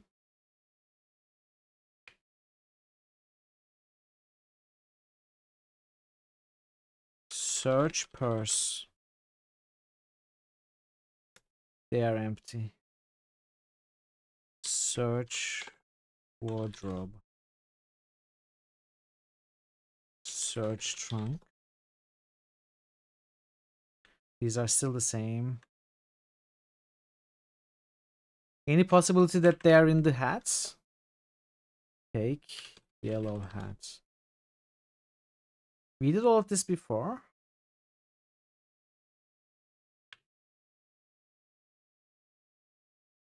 Green hats. She wouldn't be able to hide a Stein in the hat, right?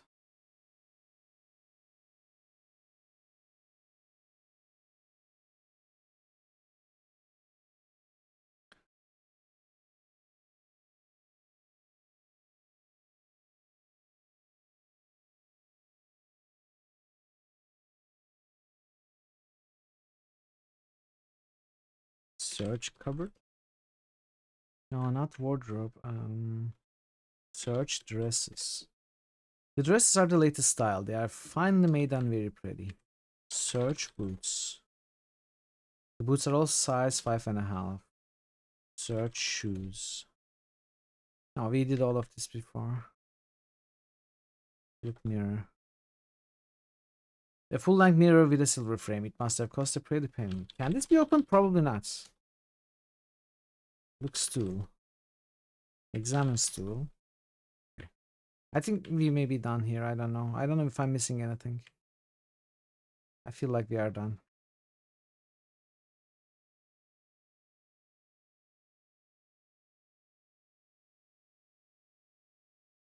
Ask about jam jar.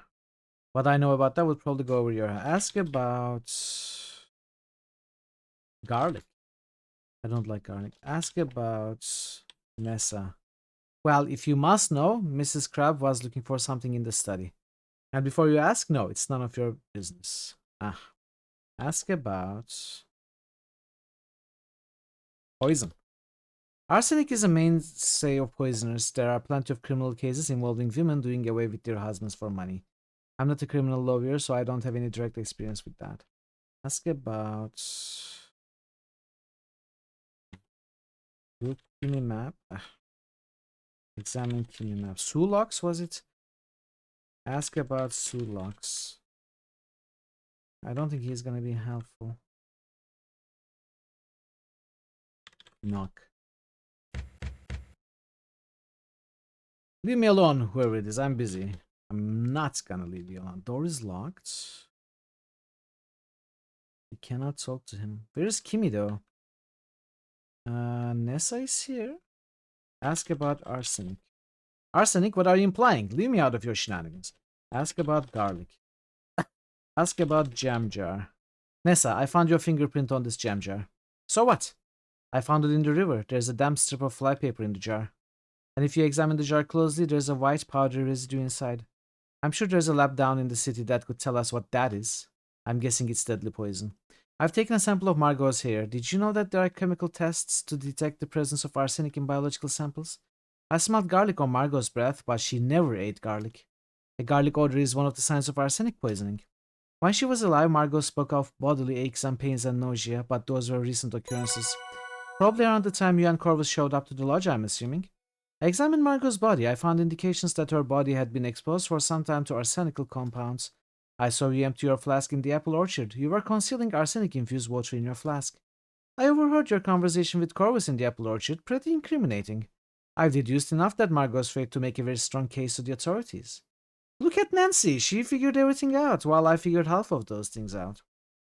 I believe you murdered Margot and used some sort of poison to do it. Jack will be fetching a ranger soon. You'll have to answer for these crimes. Do you really think so? Oh! You are not the only one who can listen at doorways, Miss Maple. Corvus unless overpower you and drag you towards the rushing river. Help someone! Your calls for help go unheeded. Your shoes make small scuff marks in the ground. They are taking you down to the waterfall that cascades over the escarpment. Oh no.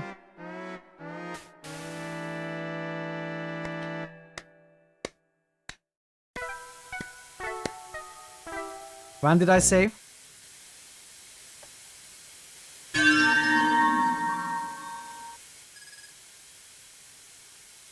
Not a word, chat. Not a word. Wait, I took the jar.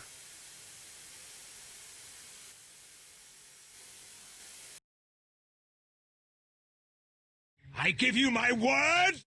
Dust jar. Examine jar.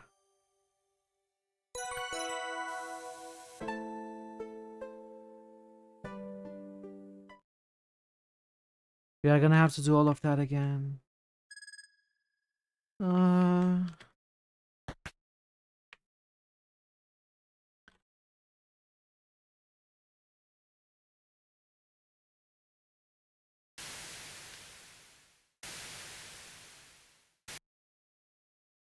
Good job. Good job, Mitral. Good job, Nancy.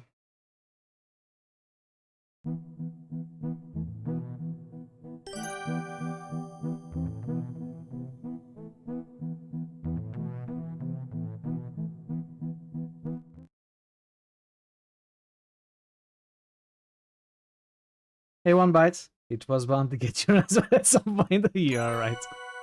You're alright. How are you, one bite? I mean, yeah, I'm chill about it. What can I do? There is nothing I can do but just replay it. Nectar of the Gods. There is not much we can do about it but just play it, you know? Okay, that's a good idea.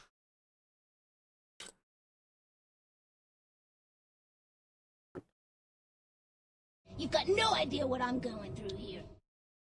Thank you, Jer. That was nice. Himalaya. Unlock drawer. Open drawer.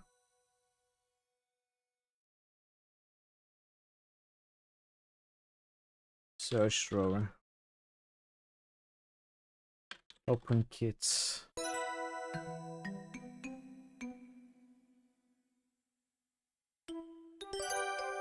Dust box. Dust bottle. Tape bottle prints. Tape box prints. Tape pamphlets. Print. Look box. Examine box. Look bottle. Examine bottle. Look pamphlets. Examine pamphlets. Read pamphlets. Take pamphlets. Read pamphlets. Examine paragraph. Exits. Search drawer. Open kits. Where was it? Examine. No, read box. Was it box? Read label. Read label. Examine label. Okay. I think that's all we did.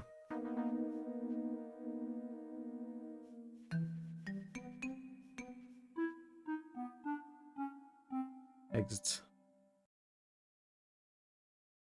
Save. I don't think I missed anything else.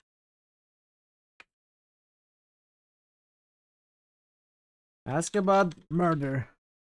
What I know about, okay. Ask about arson.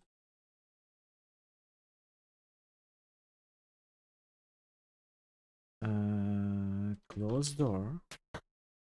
Lock door. Close door. Lock door.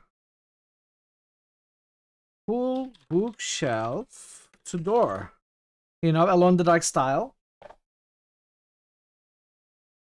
I think it's a good idea. She's not doing it. Whisper. ASMR? Okay. I don't want him to hear what I'm telling her, but I don't think that's a thing. I'm gonna try this. Ask about jar.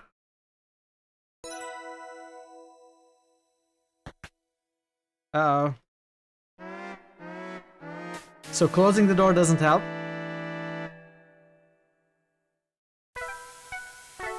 Maybe we don't confront her. You know, maybe we just don't confront her, except instead we tell the authorities. The ranger.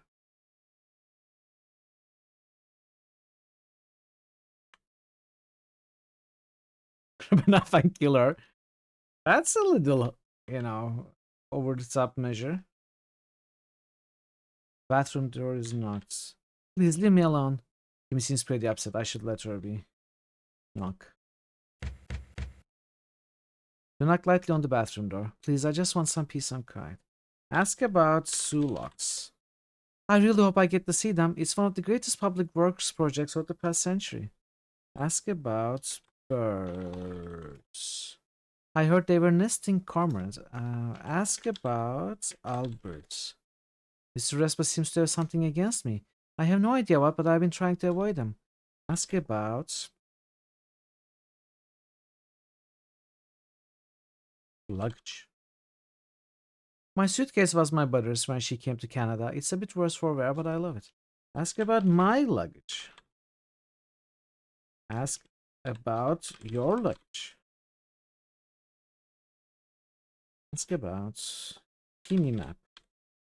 Kimmy, why were you trying to burn this map in the fireplace? Albert walked in, saw me looking at my map, and got extremely upset. I have no idea why. I told him if the map makes him so angry, I'd get rid of him. What's wrong with everyone? As much as I love the cormorants, I can't stand to stay here much longer. Why do you have a map with Sulaks circled in red? I've been planning to visit Sulaks for ages. We discussed it on the automobile ride from the train station to the lodge. The Sulaks are a civil engineering marvel. They are the linchpin of the Great Lakes. Ah, that's right, I do remember. I don't know if I'm supposed to believe Kimi or not. I mean, maybe she is the reason we lost our luggage. Maybe she has something against the mineralogists. You know, maybe she has her own reasons for the diamonds to not be found. So she's doing something to stop me and Albert's.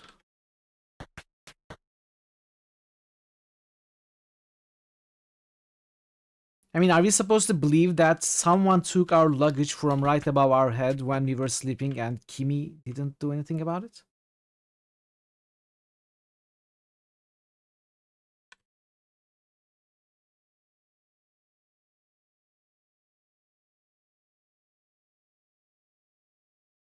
Wait.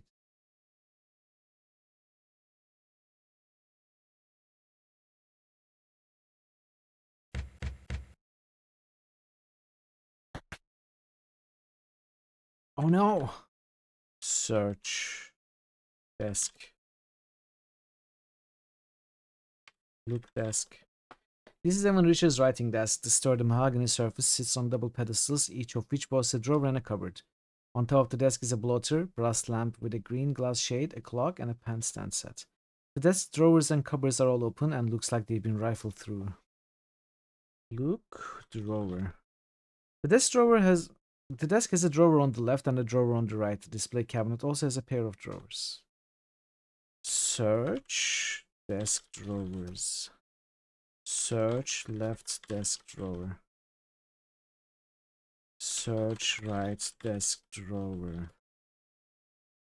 Search right desk cabinets. Big desk. Cupboard. Search right desk cupboard. Not cupboard.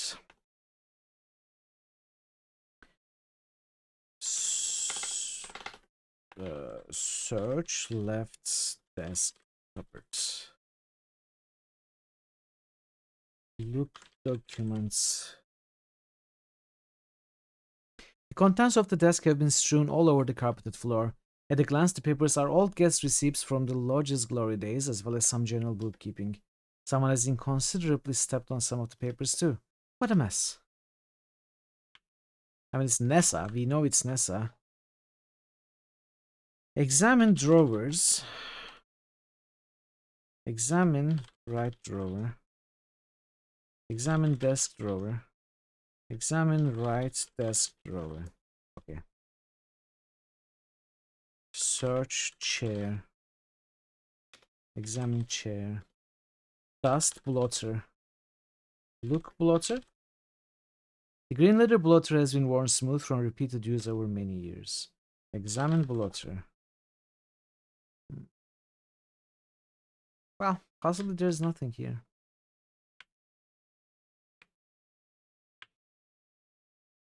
Nessa probably searched for the will, couldn't find it. Or could find it. You settle into a chair around the dining table. Wait, I wasn't ready. No, no, no, no. No, no, no, no, no, no, no, no, no, no, no, no. No. No. Stop. Shut up. I need to talk to.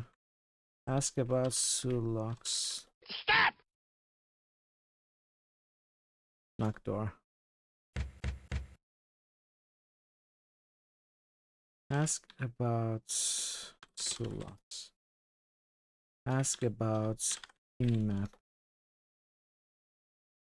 Ask about Albert. Ask about Kimi.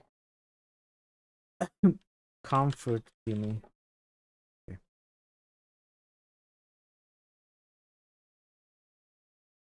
I want to find Jack if I can.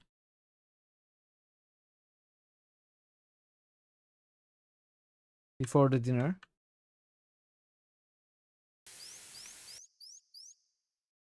I hear voices near this doorway. I wonder what they are talking about. Listen. You hear muffled voices, but they are too far away from the door for you to discern what they are saying. Hide. Oh, hello, Nancy. Oh, I made a mistake. Oh, no. Okay. We gotta reload. That's not how it works. Can I use the glass? Use glass. Listen with glass. You can't use the drinking glass on that door. It's currently open. They can't know why you are really here. Who knows what could happen? Of course. I understand the potential risk involved. I will be discreet with my investigation. You'll just say you were in the area and that's how you got here so soon. Not that you were already on your way. Understood. The young lady, Margot. Yes, Margot. Is there any reason to believe her death was suspicious? She's always been sickly. Don't bother yourself with that. Just make like you're looking into her death. That'll be good cover. But focus on what you are really here for. Okay, Jack.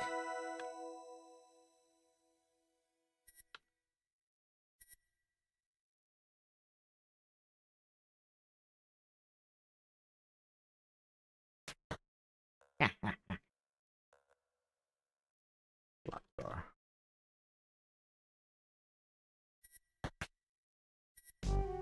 Oh, hello, Nancy. This here is Ranger Murdoch. Lucky for us, he was in the region. How do you do, miss? Oh, pleased to meet you. We're all gonna meet up in the dining room. Come along when you can. Will do.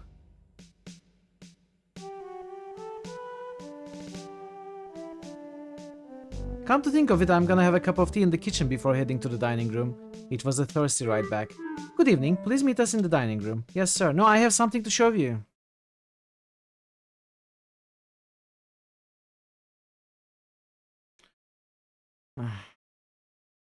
Şundan.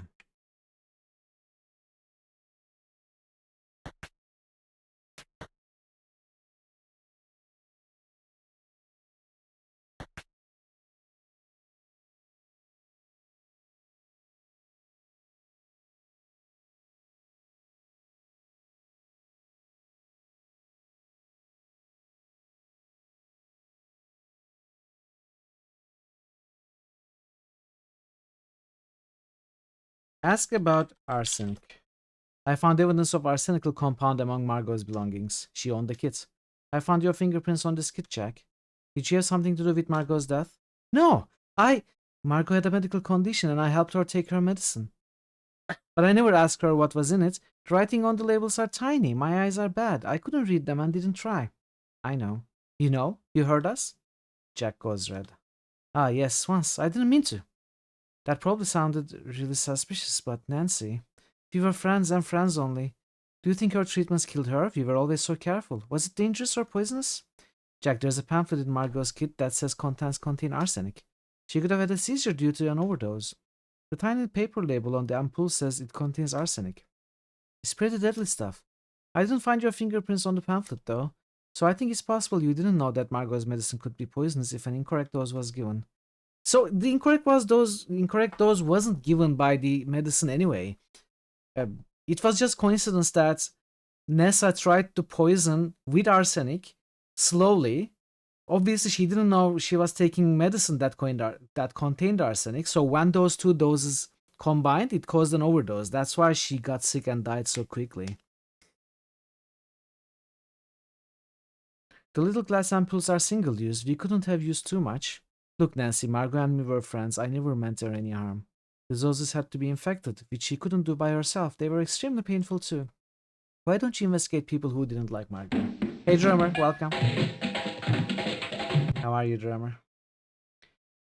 Nessa, for instance, it's no secret those two didn't get along. Jack may be onto something there. That's not a bad idea, Jack. Thanks. Go on, Dan. I mean, we figured it out anyway. Nessa has been up to some suspicious activity, actually. I saw her pouring liquid out of a silver flask in the orchard, and she was having a furtive conversation with Corvus. They didn't want me to hear it, but I managed. Nessa dumped a bunch of jars over the waterfall to the east. I found Nessa's fingerprint on the jar, so she can't deny it. You don't say. Maybe you can grab a box and examine it yourself. I think I saw a box of flypaper in the shed. Okay, interesting. That's not something we did. Let's do that. Hey, Zephyrs, welcome. Happy Wednesday. Hope you are well. Chad, I think I'm gonna have to run the ads now.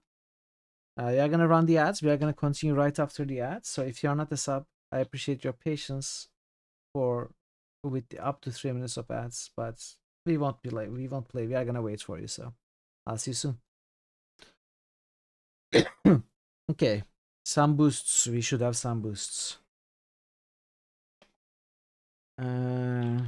Warhammer, Vampire, Raffle just Witcher. boosted Scald. Starving _ drummer just boosted New Vegas.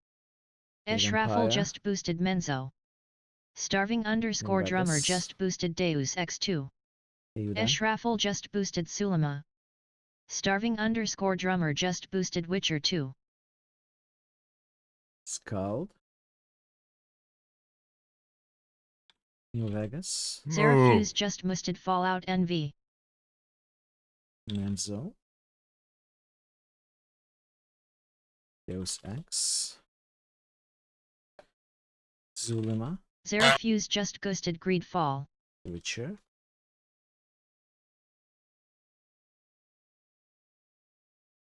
New Vegas.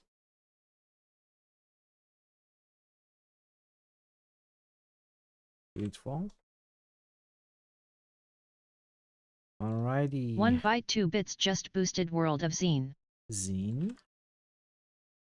1 byte 2 bits just boosted Divine Divinity. Divine Divinity. 1 byte 2 bits just boosted Gorky 17. Divine Gorky. Right. Thanks for the boosts. 1 byte, Zerafuse, Drummer, Ash, Thazen, and Bogu.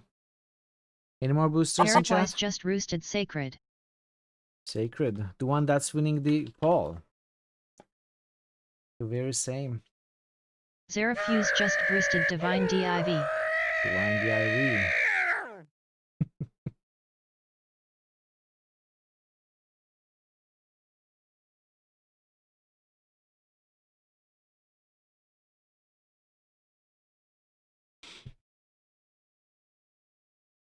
Paraguay's just boosted Dragon Age, Inquisition.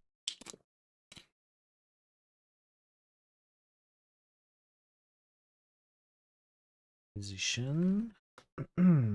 Paraguay's Cyberpunk. just boosted Cyberpunk 2077. Thanks for the boosts, Parrots. Any more boosts in chat today?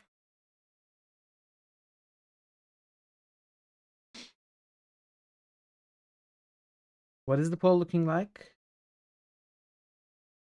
Sacred with 12. Shadowrun returns with 8. Look at that difference. That's crazy. Arcanum with 7 and Pathfinder with 5. Might have to start boosting Rogue Trader. Possibly, possibly. You were cleaning, you got bleach on your hands. Oh no! Oh no, that's not very nice. Wash it very well. Refuse. Bleach the anime. Welcome back from the ads, everybody. Thanks for your patience with those.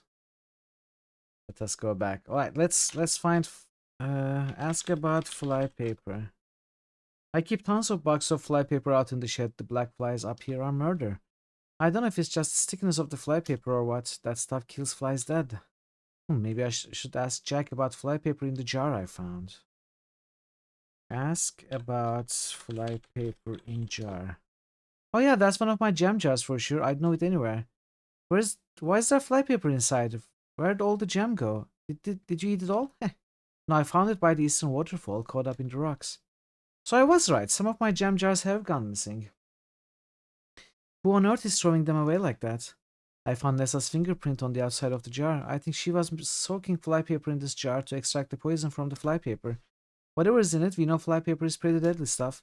I saw Nessa pouring out a silver flask out in the orchard after Margot died. She said she didn't need it anymore. I bet that's why she stored the extracted poison. I just brought Ranger Murdoch back to the lodge. It just so happens he was in the area. You should tell him about this. Will do, Jack.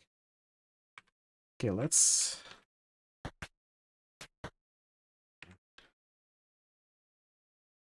Open cellar door.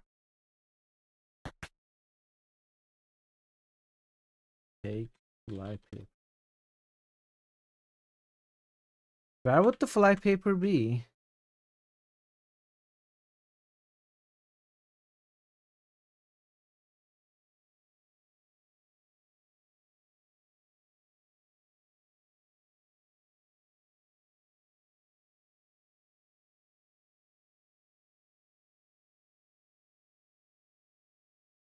Did I misunderstand? When he said shed... No, no, no, no, come on.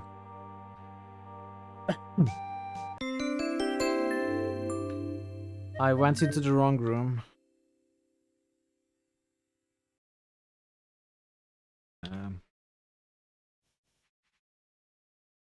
Ask about fly paper.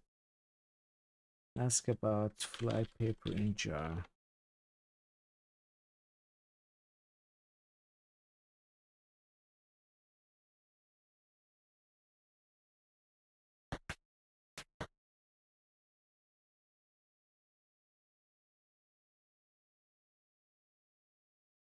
This is the shed, right? Indoor.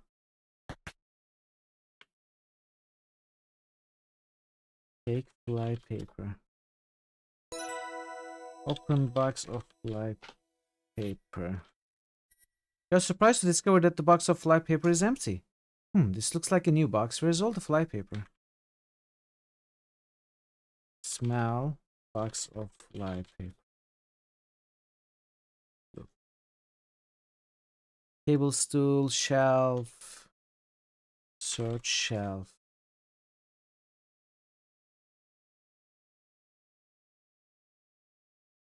Okay.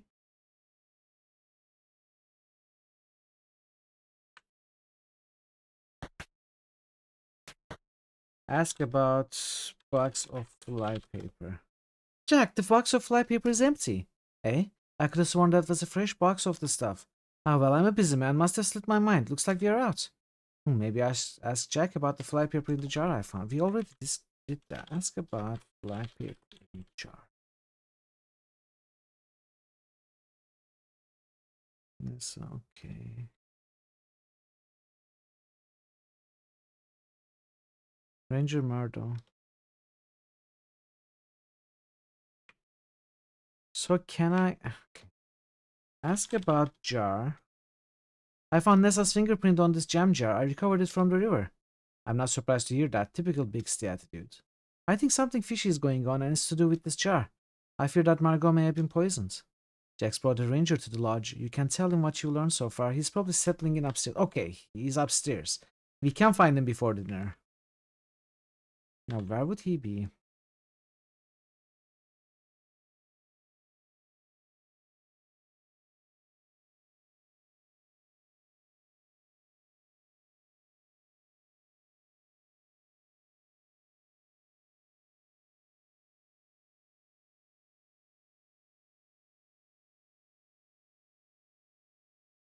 Uh-oh.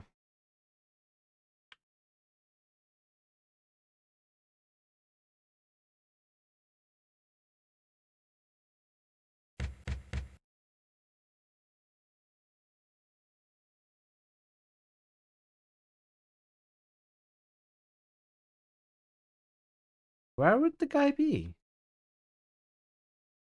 There are no empty rooms upstairs that he can settle in.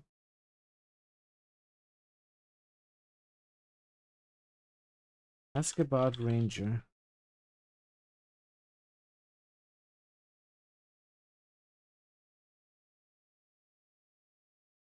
Ask about Ranger.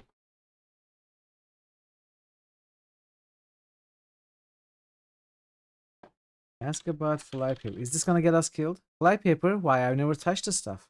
If you say so.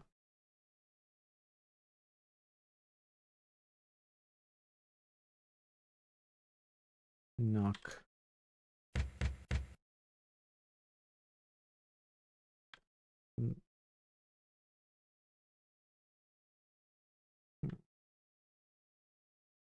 I don't know, maybe we can only find him at dinner.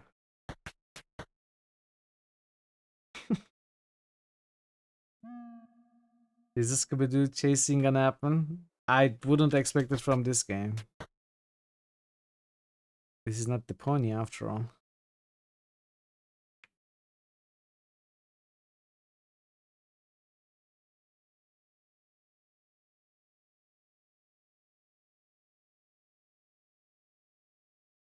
Ask about Ranger. They are the law in these parts. Ranger Dan visits the lodge on occasion. I avoid the rangers, even the nice ones. Yeah. Ask about Murdoch.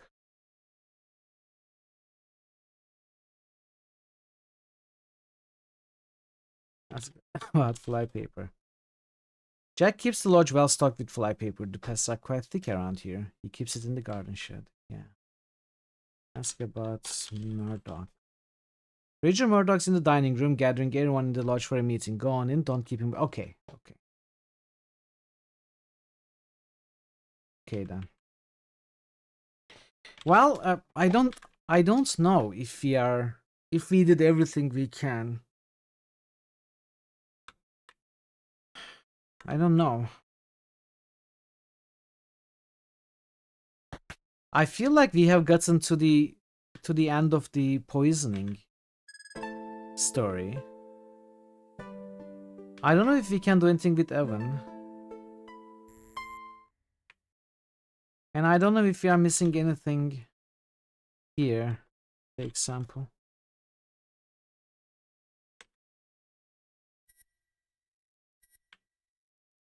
Search salt bag.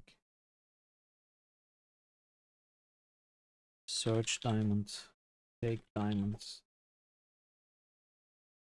Salt. Look spec. Examine spec. Little specks could be salt. Their proximity to the back of rock salt increases the plausibility of this observation. Am I supposed to bring lamp? Maybe. I don't know. Get spec. The minuscule specks are no larger than grains of sand. You can only see them because of the light hitting them.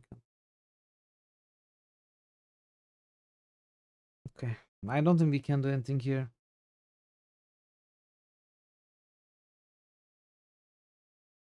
Smell liquid.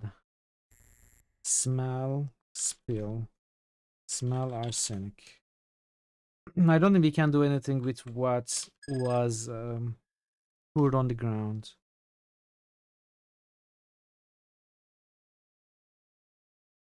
Okay, I'll say that we are done. I don't know for certain, but even if we are missing a little, I think that's okay. Let's finish the chapter for real now. You settle into a chair around the dining table. Ah, Nancy, there you are. We are about to get started. Where's Mr. Richards? Don't you worry, miss. Mr. Richards needs time to be alone with his thoughts. He'll probably be here in a bit. This here is Ranger Murdoch. He was out on patrol by the train station, lucky for us. I told him about poor Margot. He said he wouldn't mind stopping by and filing a report. A report? Whatever for? She had a fit and died. Bury her and be done with her.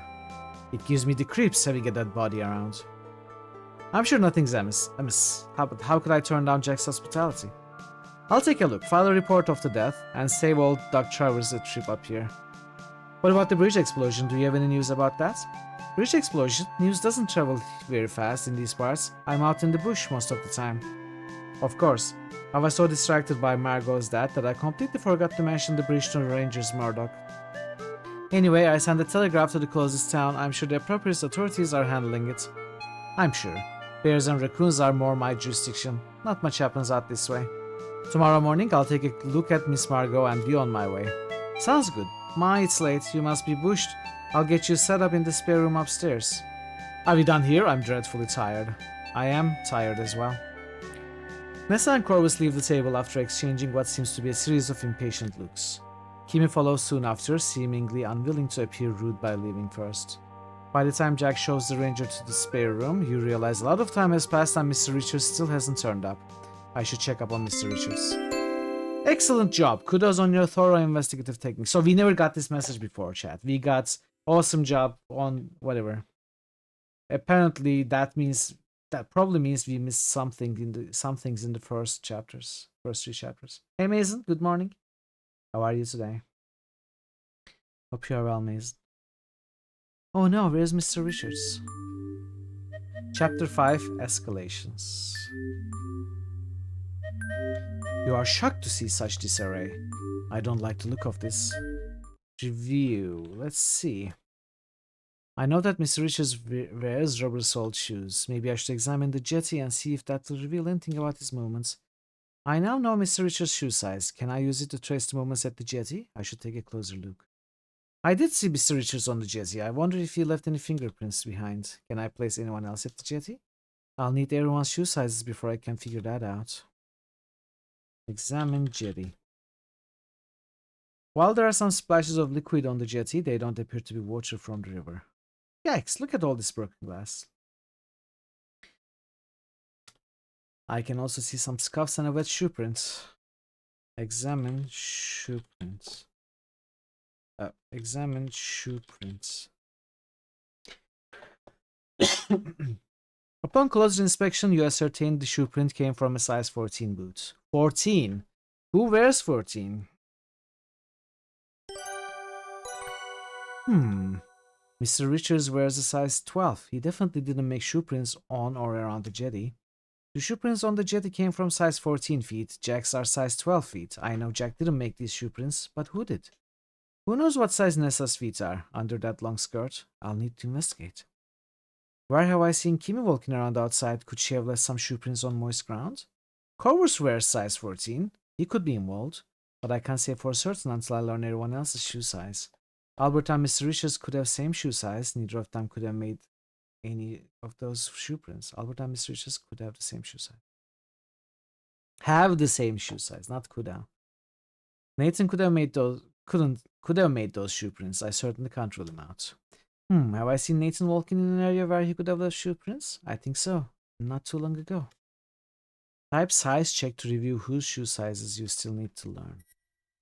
Dust jetty. Examine jetty.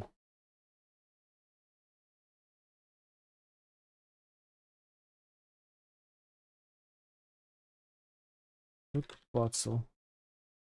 Examine bottle. Look.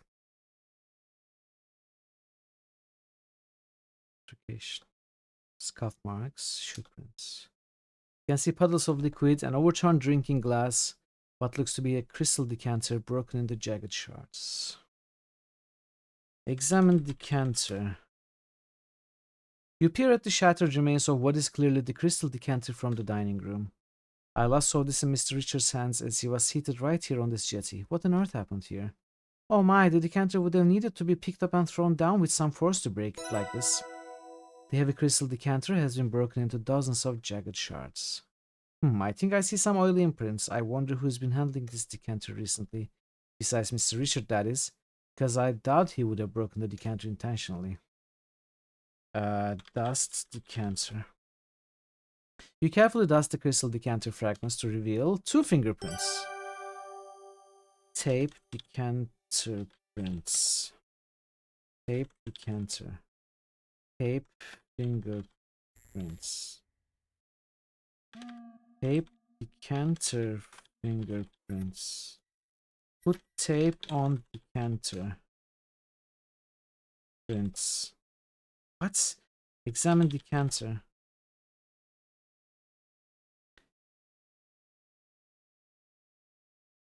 After peering at the fingerprints on the broken bits of decanter, you conclude one of these fingerprints belongs to Evan. The other is Nessa's. I know that Mr. Richards wears rubber-soled shoes. Maybe I should examine the jetty and see if that will reveal anything about his movements. Can I place anyone else at the jetty? I'll need everyone's shoe sizes. Yeah. Look, shoe prints. Mr. Richards wears a size 12. This shoe print looks larger, but I should examine it more closely. Examine shoe prints. 14. Okay. So... Hello? Signs of a struggle continue in the area around the smokehouse. These scuff marks and shoe prints continue along the path and into the smokehouse. The door to the smokehouse is shut tight, but you can hear some indistinct noises inside. Eek! Listen. Listen with glass. Open door. You open the smokehouse door. Oh! Nancy, I'm busy in here. Please step outside. Nathan is frantically rummaging in the smokehouse. Nathan, where's Mr. Richards? What's happened? I don't know. That's what I'm trying to find out. If you don't have any helpful information, please leave me to figure this out. Oh, of course. On one hand, I'm relieved that I didn't stumble onto anything ghastly. But on the other hand, where's Mr. Richards and what's happened to him? I'll need to come to some conclusions and present them to Nathan. Maybe then he'll let me into the smokehouse and I can continue my investigation. Something shiny on the path to the smokehouse caught my eye. I wonder what that is. I'm going to need to figure out who was involved in the scene I found at the jetty. Examine glint. The tiny shiny specks are only visible in the moonlight. They are impossible to examine closely. Examine shine? No, what's that? Look. I'm starving. Enjoy your food, Thazen. Tiny specks sparkling in the moonlight. Scuff marks and shoe prints. There's something random metallic shining on the path. It looks like a button. Examine button. This is a grey metal button with 4 buttonholes. Aha! So this button belongs to Corvus. I need to examine the scuffs by the smokehouse more closely. Maybe that will reveal something. Examine marks. The scuff marks lead into the smokehouse. Uh-oh. Whose shoe prints are these? Learning everyone's shoe sizes will help me figure that out. Look marks. Look button.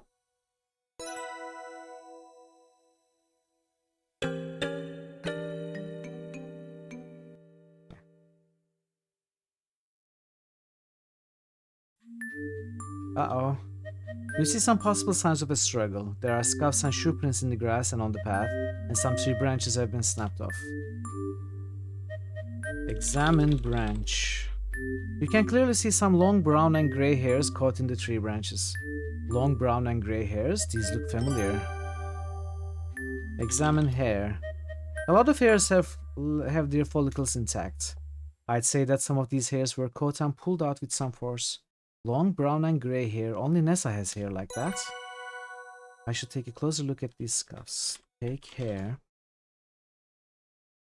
You take some of the long brown and grey hairs. These might be useful bits of evidence. Look marks. There are scuffs and scrapes on the path to the east and south. Examine marks. Pull closer to the surface. Examine marks. The scrapes in the grass are deep, as if someone was literally digging their heels in to resist an outside force. The scuffs and scrapes are definitely leading away from this path, part of the forest, and down to eastern path.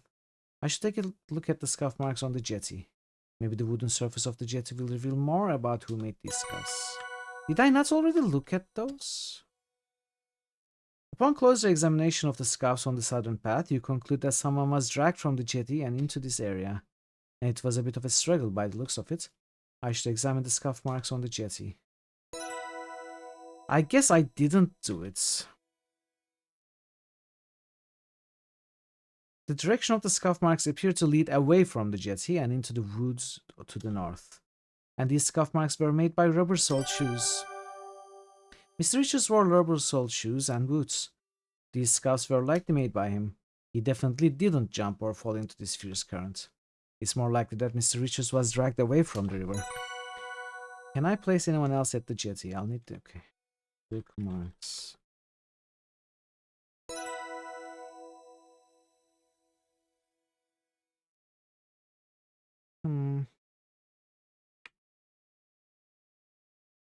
Look around. Look marks. There are no marks here. Look prints.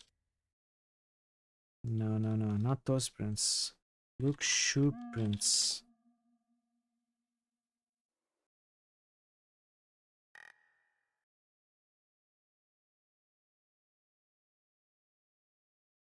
Shoe prints. Compare sizes. Compare size. What was that we were told that we could do? Compare shoe. Check shoe size. Review.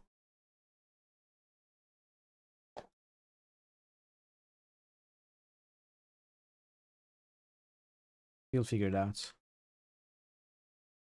Look liquid.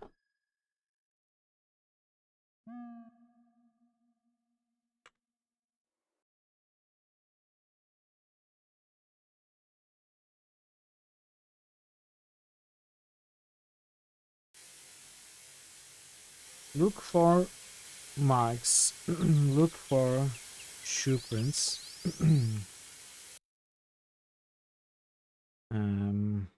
Examine road.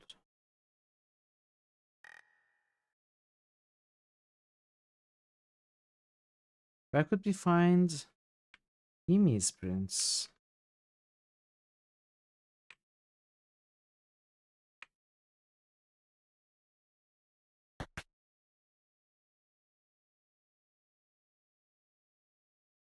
Let's check the mud room. I don't think there's anything new here.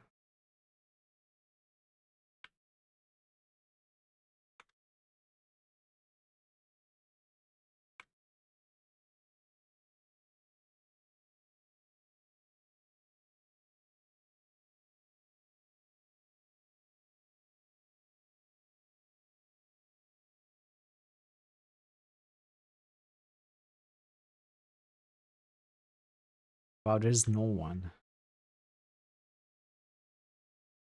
The ranger should be around here though.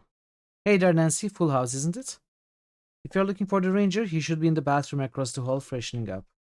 Ask about shoe sizes.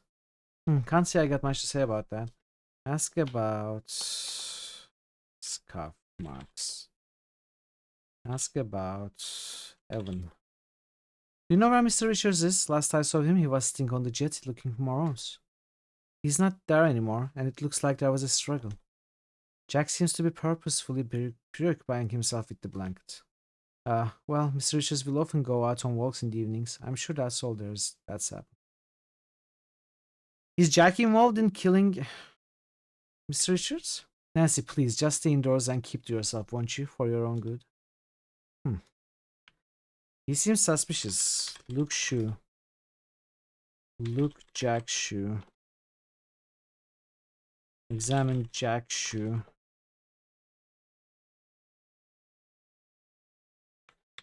Knock. Open door. This is probably a bad idea. Jack said Ranger Murdoch would be in here. I wonder where he could be. Closed door. Look inside ball.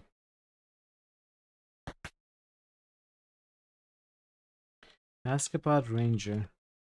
Oh, you mean Ranger Murdoch? He went off looking for the bathroom, I think.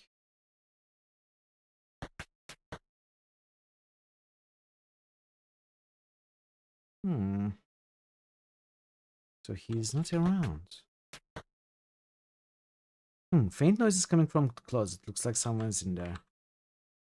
Why would someone be in there? Could it be a raccoon or something? Listen.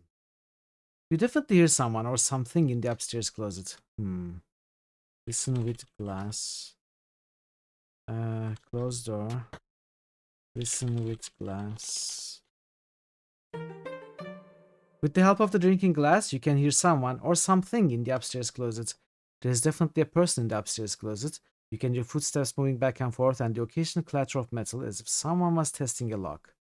Who could be in there and what are they doing?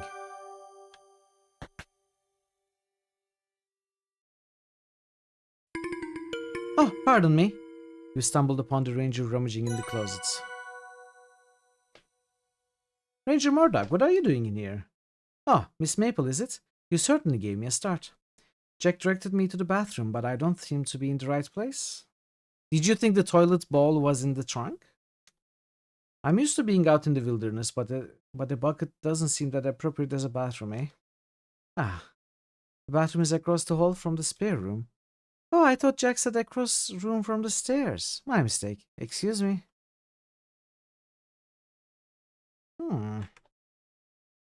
Very suspicious.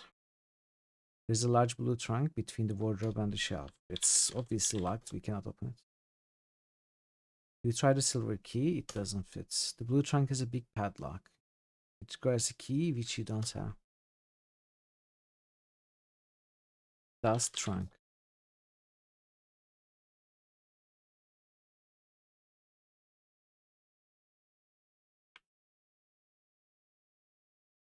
Ask about blue trunk key. Ask about Blue Trunk. Ask about Ranger. Well, where is he now?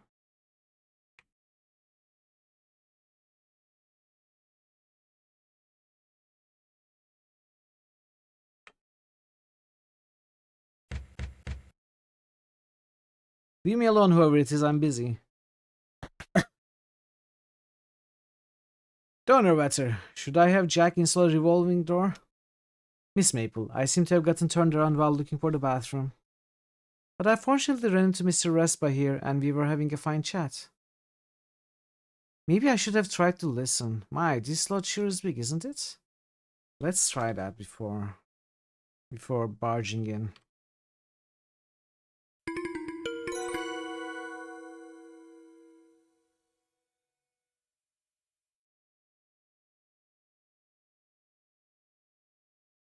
Listen, now she says I can hear sounds.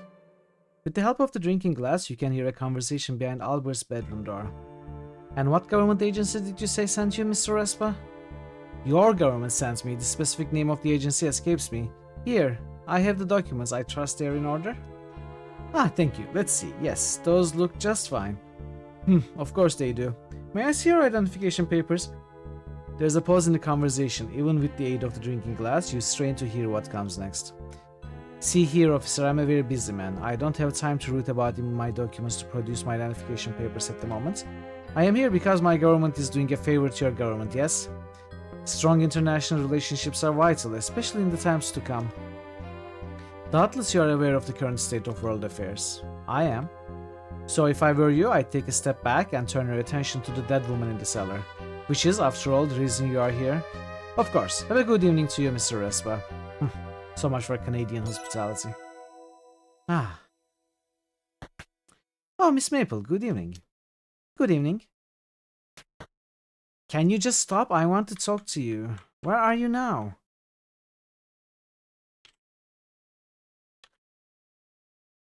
Oh, pardon me. Good evening, Miss Maple. I'm just getting settled in for the night. Ask about Albert. What can you tell me about him, seeing as you are better acquainted? Mr. Respa is Belgian, from Antwerp specifically. Oh, he's Belgian too. You're onto something when you say he's Hercule Poirot. And Miss Maple sounds suspiciously like Miss Marple. Right? Miss Marple is another detective character by Agatha Christie. I wonder how much inspiration there is in these characters from Agatha Christie's work. I mean, Maple doesn't necessarily have to be inspired by Marple. Maybe it's just a coincidence, but still funny. He was hired by the Canadian government to investigate the diamond claim here in Crimson. He smokes cigars and likes brandy. He spends most of his time in his bedroom writing up mineralogical reports. Sometimes he locks the door. I actually think his bedroom door is the only bedroom door that is in the lodge that locks. He must really value his privacy. He wears a size 12 shoe. They are very shiny and fancy, which seems unusual for a mineralogist who is out in the field. Well, he's probably used to sleeping in his clothes. Since he's a ranger, he probably doesn't, switch to his pajamas out in the wild. When he was performing his fieldwork yesterday, he seems fixated on a glacial erratic, but the glacial erratic wouldn't be indicative of the geology of the area. He got upset when I asked him about this. I found that a little unusual. He has lots of heavy luggage shipped to the lodge ahead of his arrival, but I've never seen him use any of the stuff packed inside. I wonder what they contain. Very interesting and very well observed. Thank you, Miss Maple. Happy to help. Let's ask about everyone. Ask about Margot. I'll examine Margot's body tomorrow morning. According to Jack, she had some health issues which probably contributed to her death. I'll be filing out a death certificate and notifying her next of kin, although Jack told me that she doesn't really have any. Do I have anything helpful to tell Ranger Murdoch about Margot's death or my investigation into it? Yes, you do a lot of the stuff, but not yet. What can... You just said this. Chorus. Mr. Shaw, the lawyer, I'm hoping he'll be able to help me write up a death certificate for Margot. Yes, Miss Crab, she was asking me about the theft of a brooch of hers. I'm afraid I can't help her. I have bigger fish to fry. I think she's looking for a brush now, actually. I've been hearing rummaging around and voices in the rooms down the hall. Nathan. I'm afraid I'm familiar with the reservations in this area, Miss Maple. I don't know the Cardinal family. Ah, he doesn't know Nathan is here, of course. I've only just met her, but she seems like a pleasant woman. That was Kimmy. Evan, can you help me look for Mr. Richards? I think something terrible has happened to him. I think he's gone missing. How long has he been missing? Maybe half an hour? I think it's a bit too early to determine if he's gone missing, Miss Maple. Perhaps he's gone for an evening stroll? Well, last one, Jack. Jack's a fine fellow. I'm sure he could use more help around here. I feel the same way about my line of work. Rangers have to watch over large regions. Fortunately, places like Crimson are pretty quiet. Usually anyway. Examine boots. You peek into Ranger Murdoch's boots, but you don't see any label indicating their size. Can I help you with anything, Miss Maple? Oh, no, not at all. So, ask about jar.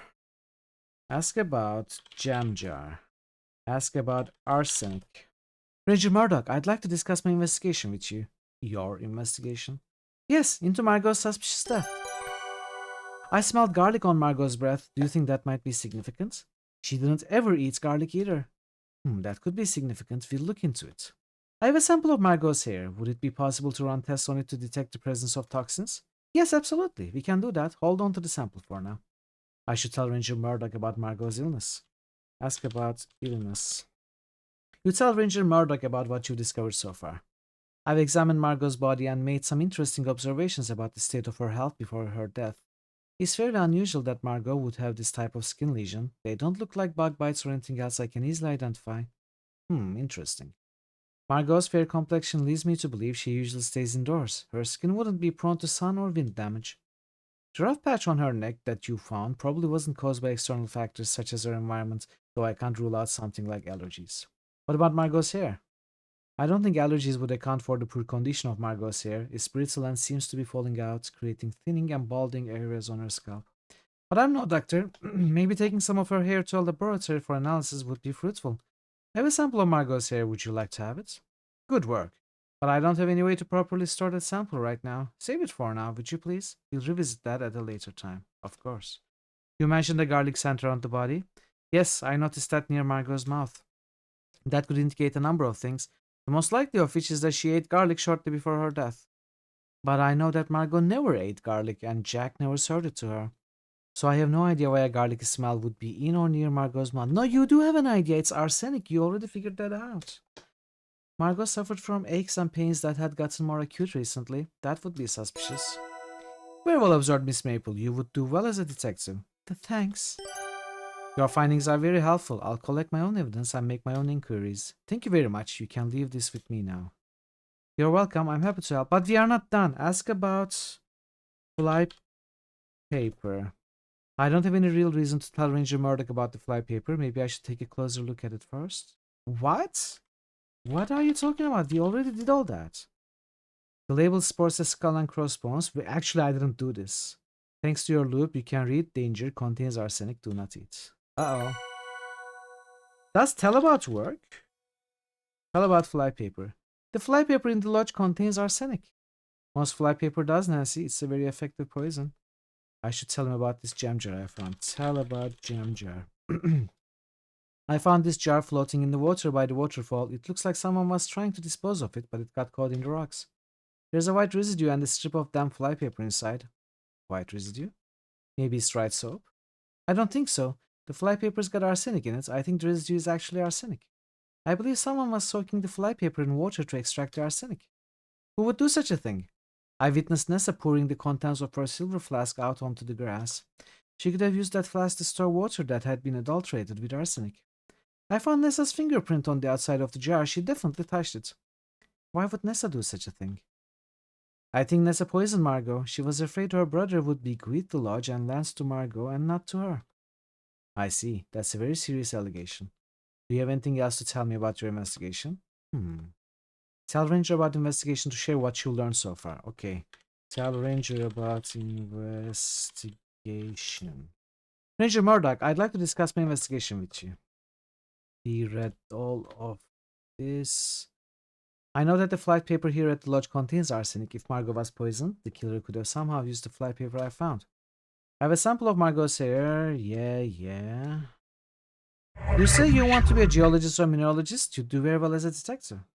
Welcome back, Days. Why, thank you.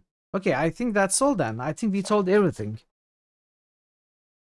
Tell about Nessa. When I first met Nessa, she was a bit standoffish. But having spent a bit more time with her, I think she's pretty mean. Tell about Corvus. Tell about Corvus. Maybe that's all, I don't know. Maybe that is all. Get flypaper box. Found box of flypaper. Tell Ranger about the Margot's death after the meeting. Find box of flypaper. Tell Ranger about your investigation. Examine. Investigate chat for clues. Shipment is 14. Corvus is 14. Size check. Powder the decanter. We did that. Examine fingerprints on decanter.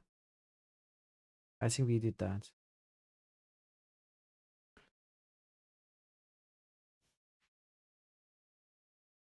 Corvus's button. Evan was forced into smokehouse.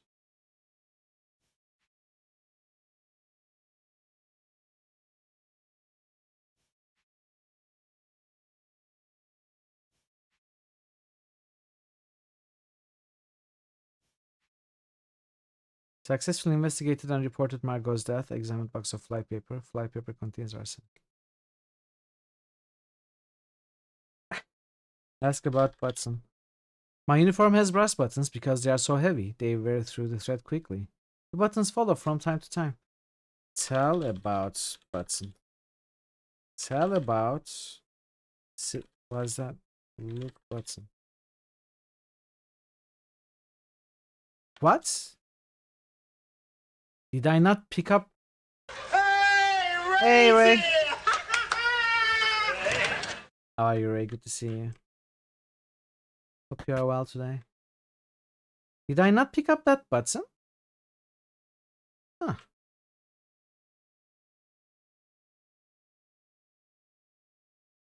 I guess I did not.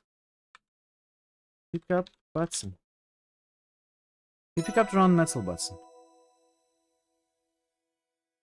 Examine button. The metal button is shiny, appears to be pretty new. Whose shoe prints are these? Learning everyone's shoe sizes will help me figure that out. Yeah. We heard that before.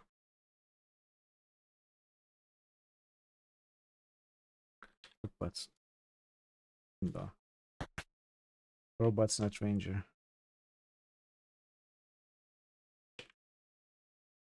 Tell about button. Tell about metal button. Show metal but not myrtle. Metal button. Tell Ranger about button. We have nothing compelling to say about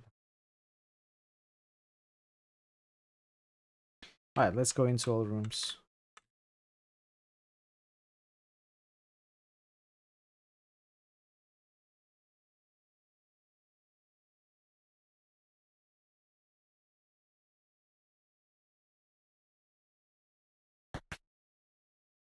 Ah, I forgot to lock my door again. I've had more than enough of your company, Nancy. Please leave me to my work. Ask about bribe. You are too curious. Ask about documents.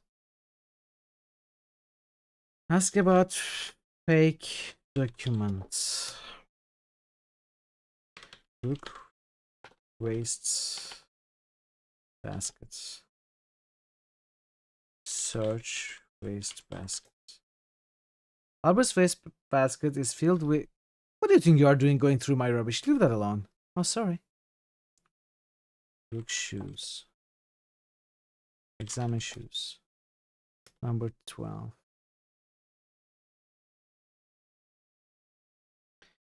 Tell about Ranger. Ask about Ranger. He seems rather dull. Most law enforcement officers are, I found. Ranger is nosy but harmless. Kimi, on the other hand. Kimi? What about her? She's planning something, mark my words. While you're a rather meddlesome girl, you're harmless. I'm not harmless. Hit him. Hit him again. Harm him.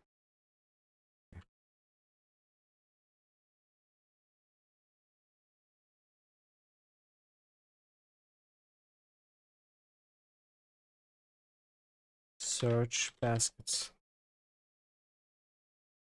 There isn't anything. What do you mean I can't see the paper? Look basket.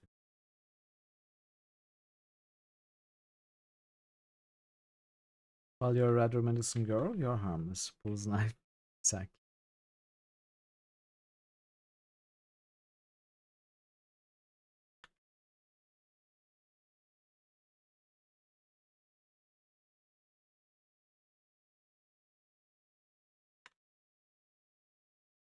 Oh. Listen with glass. No. Listen. Listen. You can hear rustling and clattering and muttering voices. Listen, closet with glass. Listen, closets. Close closets. Listen with glass doesn't work.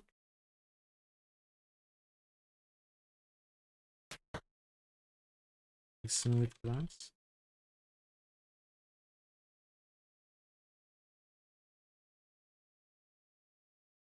Listen to closets.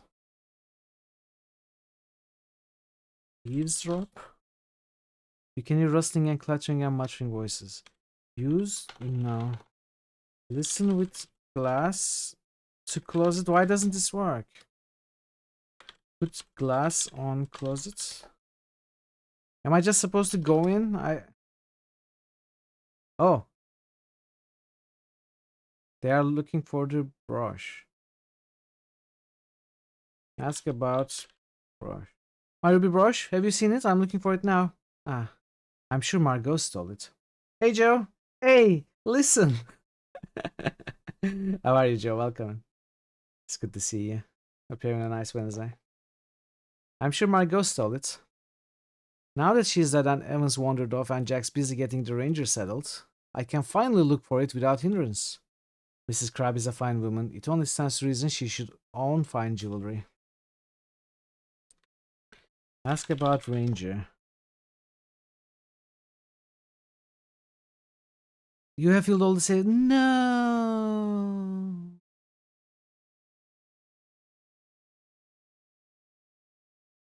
No. This is sad.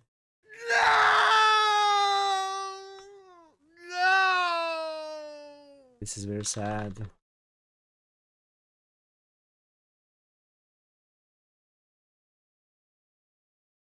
Well, I guess it's okay.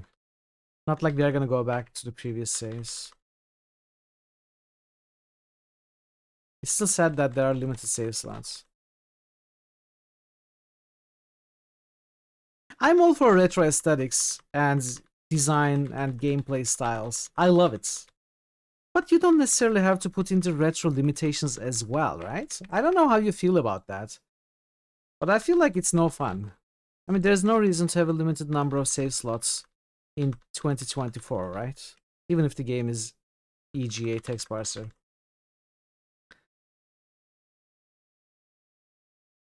You took all the other free save slots for a wash. They'll be ready in 2 days. I'm afraid I don't have that much time. I need the save slots right now, Joe. Bring them back. Bring them back right now. You once accidentally filled your HD with 8 gigabytes of Deus Ex save. Really? Wow. Okay, I'm gonna save the chapter 2 and 3 saves, I guess.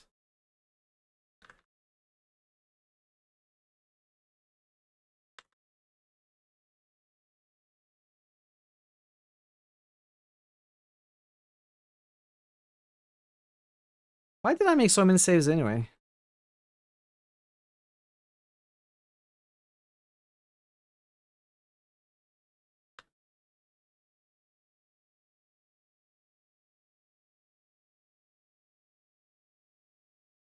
Your sound card works perfectly. Thanks for the follow. Welcome to the channel. You thought your 1 gigabyte of Fallout Tactics saves was too much. I would I can understand why you need 1 gigabyte of Fallout Tactics saves. Maybe 8 gigabytes of Deus Ex is too much, but it's perfectly understandable with Fallout Tactics. Okay, that's good enough. Save. Ask about. Okay, let's die again. Arsenic, what are you implying? Ask about jar. Yes, I found your fingerprint on this gem jar.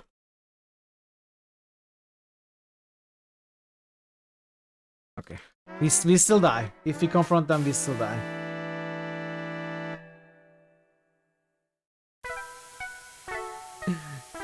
There's always a reason to reinstall Deus Ex. Such an amazing game. Examine Corvus shoes. Don't you dare touch a thing. I'm still looking for my ruby brooch, the one Margot stole. Oh well, I can help you look for it. Not on your life, you'll just pocket it for yourself. Get out of here. Ask about button. What a shame. Does this metal button belong to you, Nessa? No, it doesn't. Does this metal button belong to you, Corvus? Oh, indeed.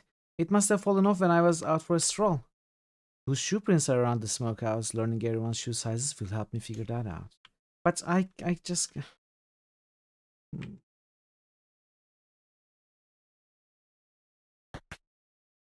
I don't know. Whose shoe prints are we still missing?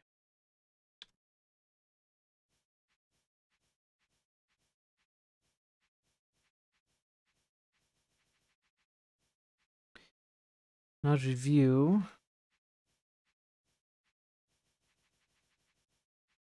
Okay.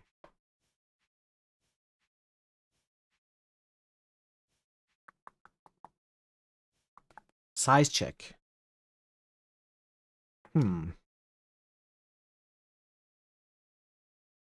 Mr. Richards wears 12.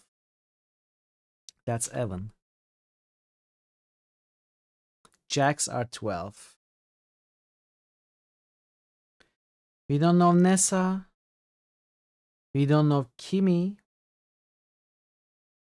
We know Corvus. Alberts. We know Alberts. We don't know Nathan. So Nessa, Kimmy, Nathan. We need to learn Nessa, Kimmy, Nathan. Ask about shoes. These shoes I'm wearing are size 6.5. Though for boots, I usually go for half a size up. Thanks, Kimmy. That information might be very helpful. Okay. Ask about button.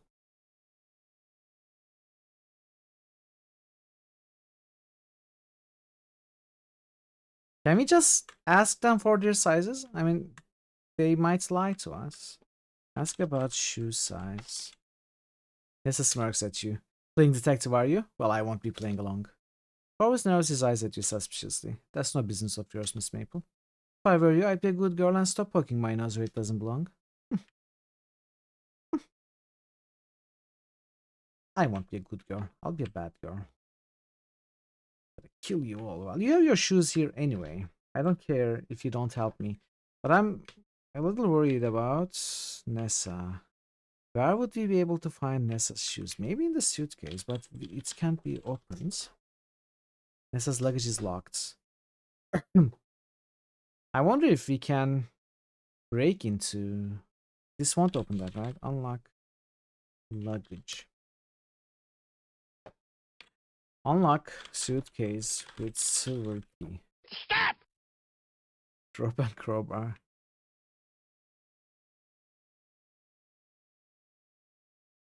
I mean, she should have some spare shoes somewhere, I'm sure. Look cupboard.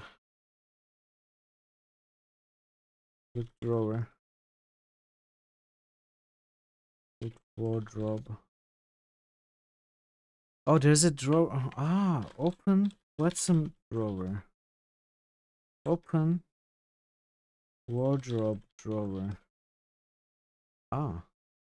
Search wardrobe drawer. Something. Search vanity. Search cabinets. Yeah. We need access to the suitcase's key somehow. Maybe if I found the ruby brooch. Look under coffee table. Search coffee table. Search couch. Search bed. Search nightstand. Ah, those fire. What if it's in the fireplace? Kill mug.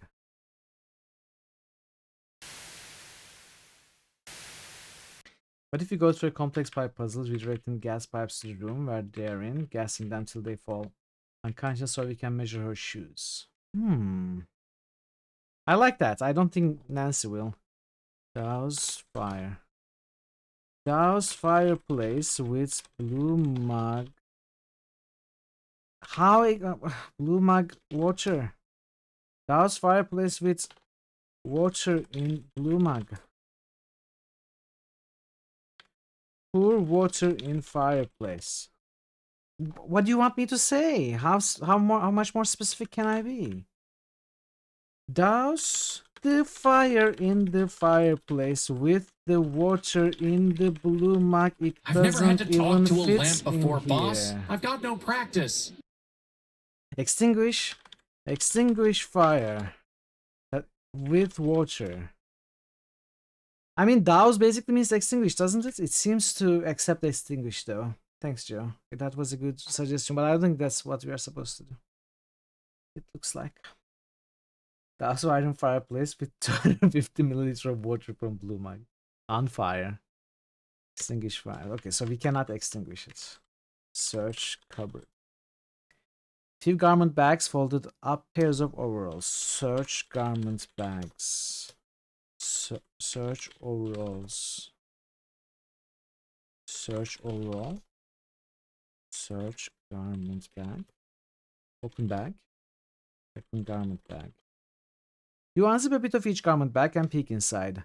Each contains long woolen coats stored away for the winter. You zip the garment bags back. Okay, so Roche is not here. Search bookcase. Sorry, you can't do that. What? Bookcase. Examine bookcase. Look bookcase.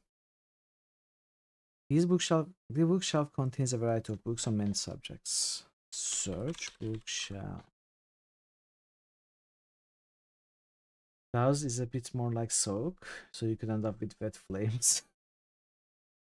I suppose. The existence of overalls implies the existence of underalls. Don't you believe in the existence of underalls? Look under bed. You have an intense fear of dust bunnies. Look under pillow. Look in bed. Lie in bed. Lay on bed. Look in lamp. Search lamp. Not lamp-o. Look in vase. Vase is empty. Look frame. Move frame. Move vase. Move painting. Phosegnos numenosis. Move couch. Move table. Move shelf. Search fireplace. You look deep into the flames. They flicker and dance and crackle as they lick at the logs. Look log. Logs in the fireplace look freshly cut. Move lamp. Okay, maybe the brush isn't even here. I don't know. Could it be in the tub? Search tub. Search tab. Search basket. There isn't anything. Okay, chat, I need to Middling. I need to take a short break, chat. a short rest. I'm gonna take a short rest. I will be back in 5 minutes or so, and we are gonna continue. So, if you're not a sub, again, I appreciate your patience with the ads. I should be back soon. See you soon. To be done, or is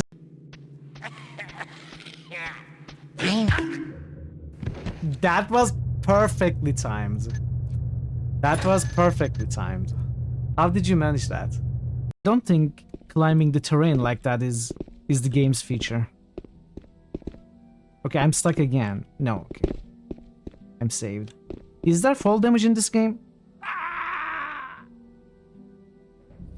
I guess it's safe to say there is fall damage in this game. You're in a great hall. Yeah, I don't care anymore. Let's just kill everything. Run past the contents. Don't not think, not read. Let's just do stuff. Finish game, right? I've become Eretus, the destroyer of worlds.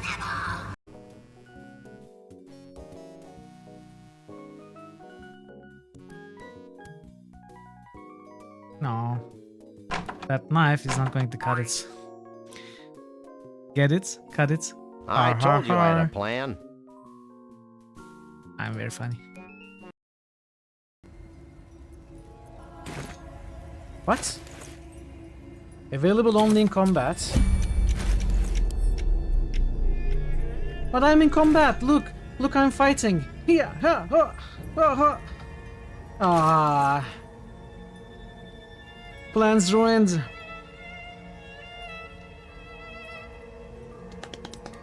How do I go in combat? What gallery? What gallery was that? You know what I just did? I just closed the game window, thinking it's the computer in the game. But it was actually the actual game window that I closed. Wow. Wow, Mitral.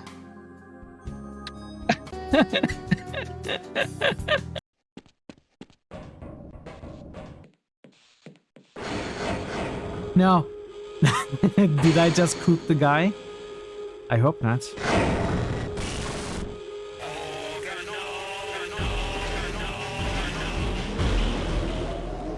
You might want to get into those cells.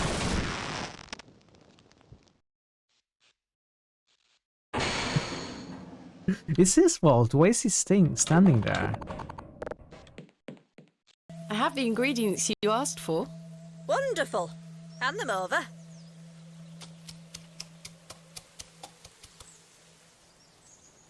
There you go. Tell Mr. Bryden to apply this poultice to the area in question. It works wonders. Thank you very much. What she actually did behind the scenes is just picked up the flowers and... There you go.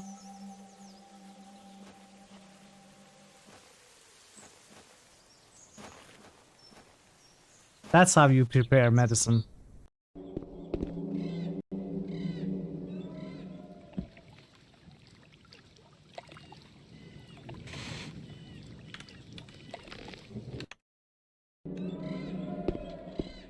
Shush.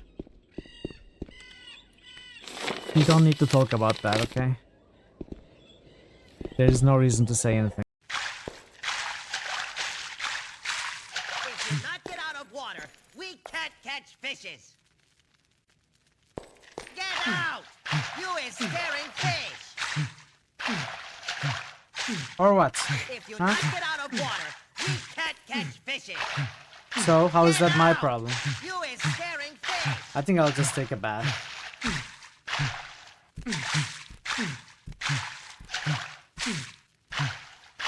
Okay, if you want backseats, you need to have at least 5 years of backseating experience in an established company, preferably an international company, and bring me 2 referrals from said company.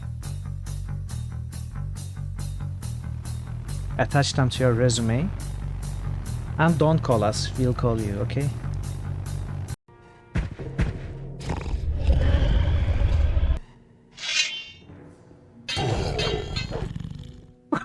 What is it doing?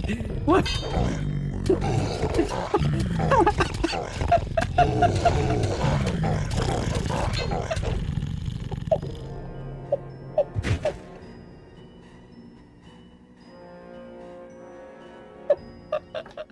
I'm back, chat. Thanks for sticking around. Let's go back. Okay, we are not gonna look for the brochures. It may not be Welcome here. back. Thanks, Daisy. She may have hidden it anywhere. Anyway, I only know about the sapphire brooch that Nessa wears most of the time. She may have more. Ask about Ruby. What exactly is that thing that Nessa is searching for? Ask about Ruby. Ruby brooch. Have you seen it?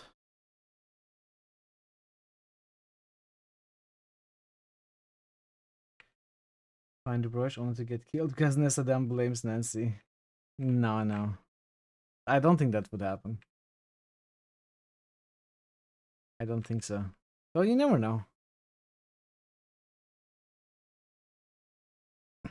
I mean, if Nessa told anyone about her plan, it would be Jack. So maybe it isn't Jack's thing. Search. Great. To create a secret, they will remain a mystery. Search bed. The bed is so neatly made you can't think of it. Okay. Search drawers. No. You can't open this satchel.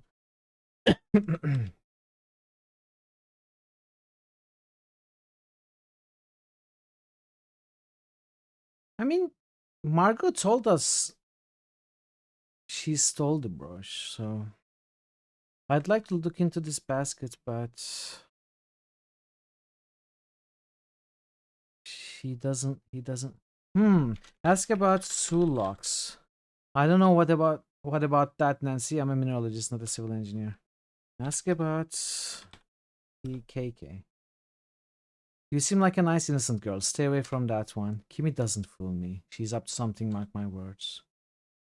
Does this have anything to do with the heated conversation I saw you having with Kimmy? What were you two talking about? That is none of your business.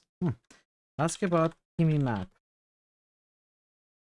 Ask about Kimmy's map.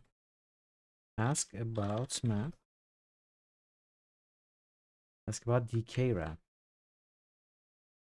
There is no wrapping here. No wrapping involved. We also need to go into this.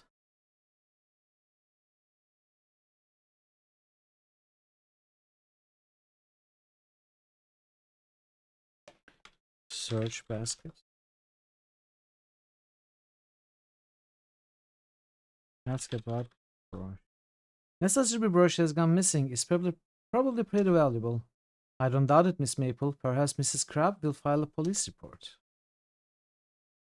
Ask about Sulocks. Can't help you with that. Now, where's Jack? Where's Nathan? Okay. Ask about brush. If Nessa was a nicer person, I'd say the theft of her brooch was a real shame. Ask about Sulocks. Ask about map. Ask about Kimmy map. That looks like a map of Northern Ontario, right? Did you drop this in the toilet or something? Yuck. No, that's not what happened. It's clean water from the tap. I did that because it was on fire. Okay, Nancy. Okay, Nancy, okay. Just stay out. Stay away from me. Do whatever you want. Ask about Ranger. Ask about arsenic. Tell about flypaper. Tell Jack about flypaper. Mitra's intention dragging this game out? Why would you think that? Do the solutions look obvious to you, but I'm not finding them, and you think I'm not finding them on purpose?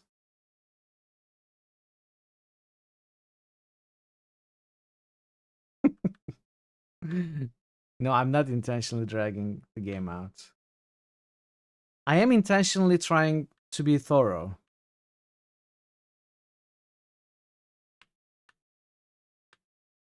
As I always do with all the games.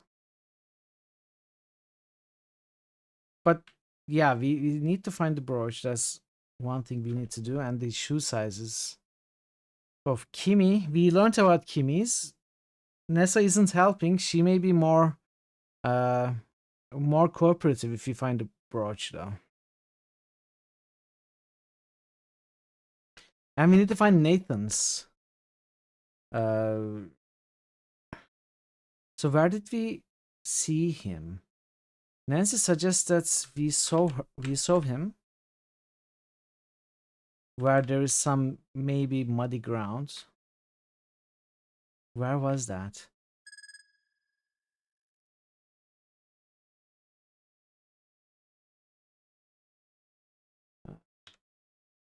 Look for footprints.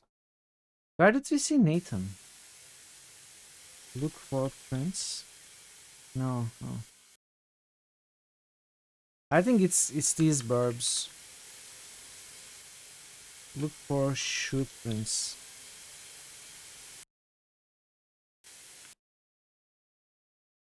Open door.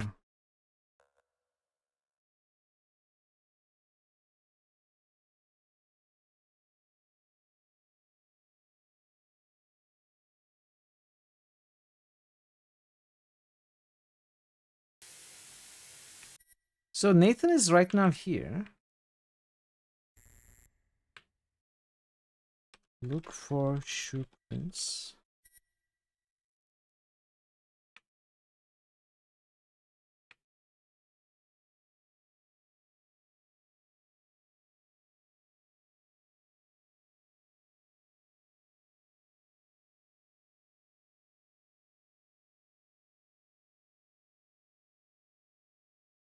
Open cellar door. Could the brooch still be with Margot? Search Margot. But we searched her thoroughly.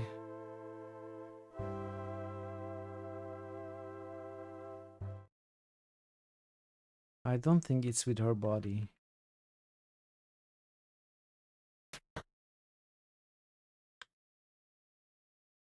Liquid. Can I place anyone else at the jetty? I'll need everyone's shoe sizes. Whose shoe prints are around the smokehouse? Learning everyone's shoe sizes will help me figure that out.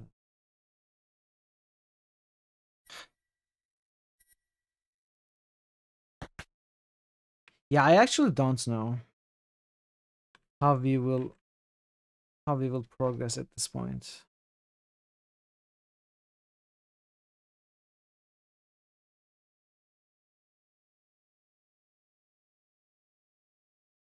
Maybe she hid it in the study.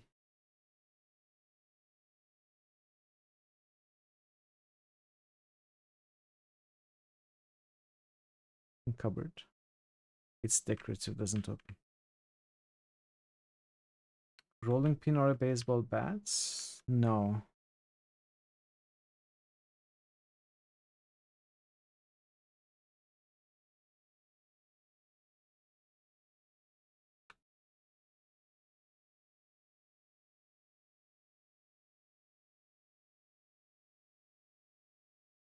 You always put your murder shoes behind the moose trophy. Smart. Where do you put your moose trophy? Moo! Open trunk. Don't you dare touch it. But I'm... Okay, she doesn't want us helping.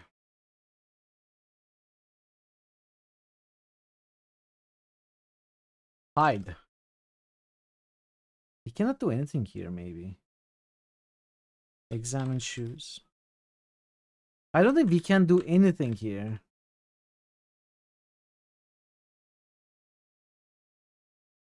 Closed. Closed. Can you look at those shoes there? These, yeah, we already did though. We already looked at those. Those are all Margot's shoes. We need these guys. No, we need this woman's shoe size.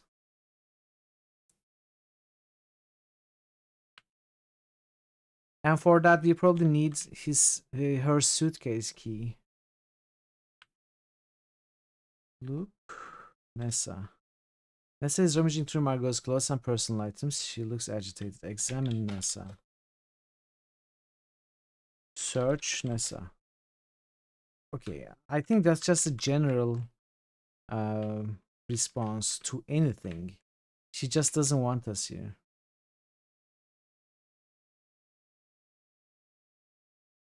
Dress. Search dress. Search vanity.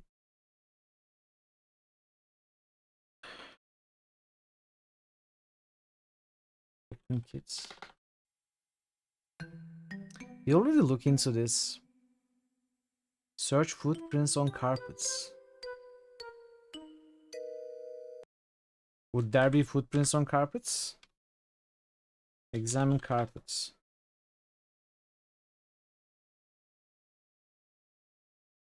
I don't think they drag mud to the place. There's the mud room.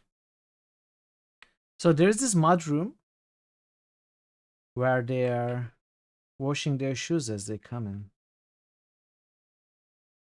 Take hose.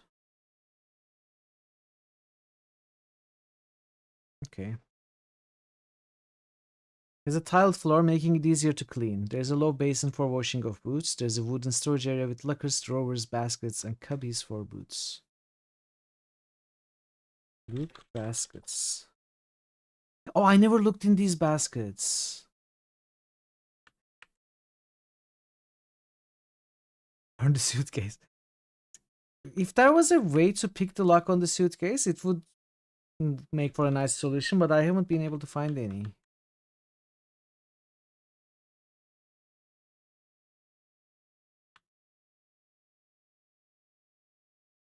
They are all empty.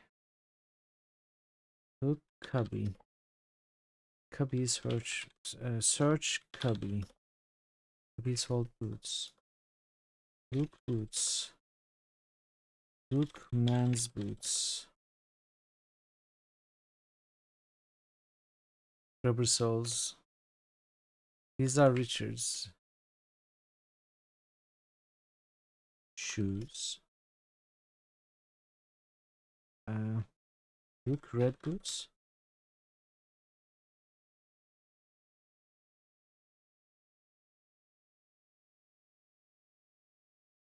Women's boots. Look, women's boots. Quite petite. How do we look at this pair?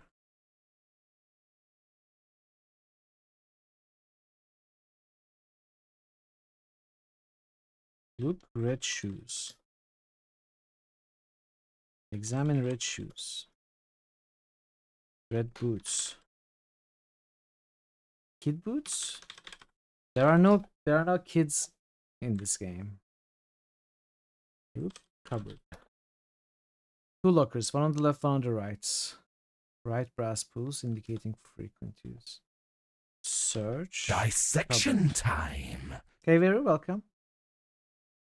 Red shirt. Examine shirt. How are you, Vera? Have you come from nowhere or from anyone? Search right cupboard. Contains more old clothes. Search I cubby too love 4. butts. Fourth cubby. I too love butts. Loop tiles. I too love The butts. floor in the mudroom is tiled in a straight course of alternating colors. Some of the tiles are cracked due to many years of wear and tear. Examine tiles. I too love butts. Just got home, wife's not here, food isn't ready yet, slightly worse than yesterday, oh no. Well, you can at least fix some of it. Make it better for yourself. Turn on water. Turn on faucets. Where does that water go? Spray water.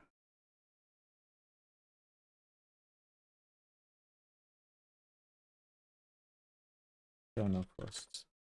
Okay, what do we have in our inventory? Sound effects louder? I don't know. I didn't change anything. Whose shoe prints are around the smokehouse? Learning everyone's shoe sizes will help me figure that out.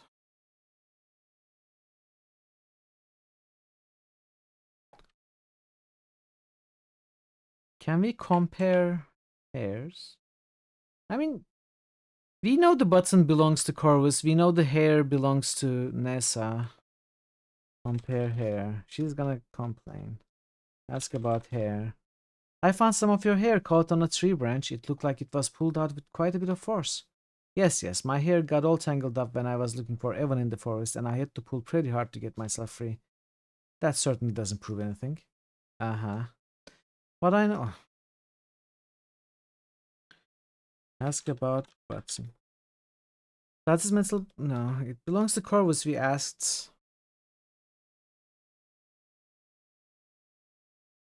Look, Nessa shoes.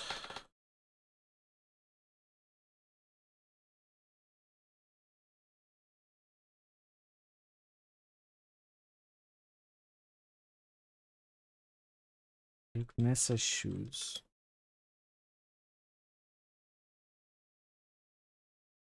Unlock suitcase. Open suitcase. Nessa's luggage is locked. Unlocked. Unlock luggage. Open luggage. Break luggage. You aren't a vandal.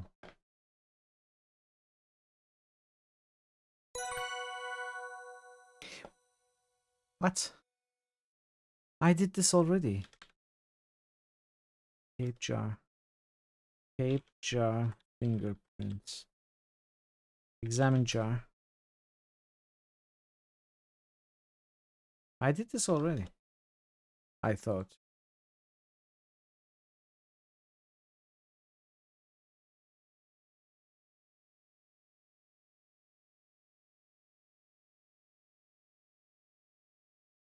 Let's just look at everything. We have a hammer. We have a pick. Maybe we can pick the lock with the pick. Let's read that call.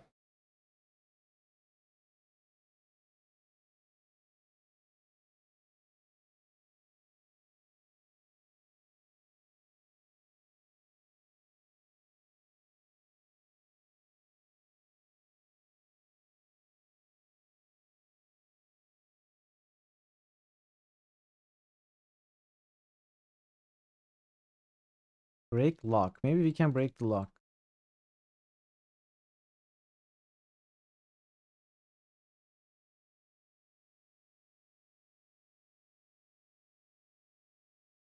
Two locks.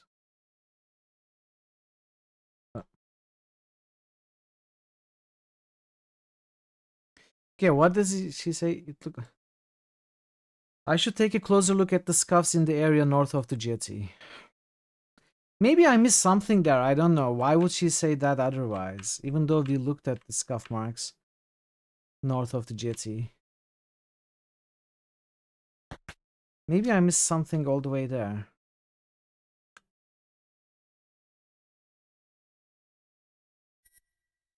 Examine scuff marks. Rubber sole shoes on the jetty. Okay, we know that was Mr. Richards who was dragged. Scuffs and scrapes are definitely leading away from this part of the forest down the eastern path. I'm pretty sure I found scuff marks made by Mr. Richards' rubber sole shoes on the jetty. These look like they were made by similar actions and by the same person. I don't think it's unreasonable for me to believe that Mr. Richards was dragged from the jetty and through these woods. Is there a third one?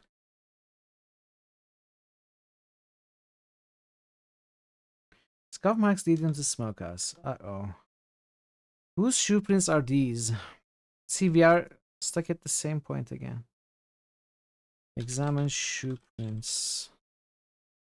14 and size 8. So size 8 must be Nessa. 14 is Corvus. We know that. It appears that someone wearing size 14 shoes made these shoe prints. Whose shoe prints are these? I didn't do this. Interesting. Can I talk to Nathan now?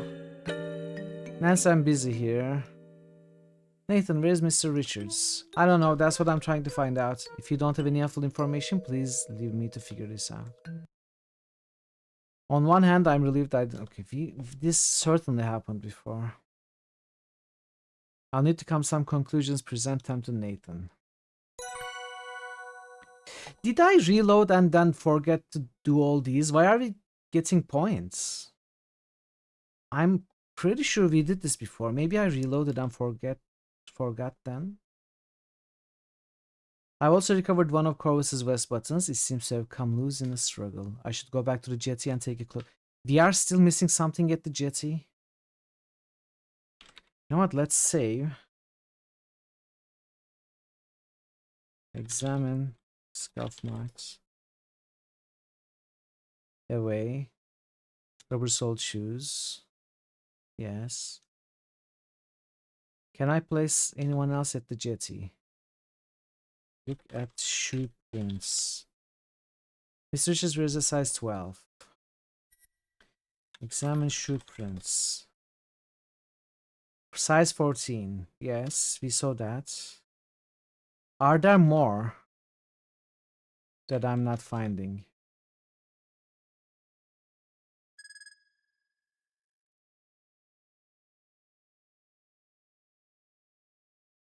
Took my Betty to the jetty, but the jetty was dry.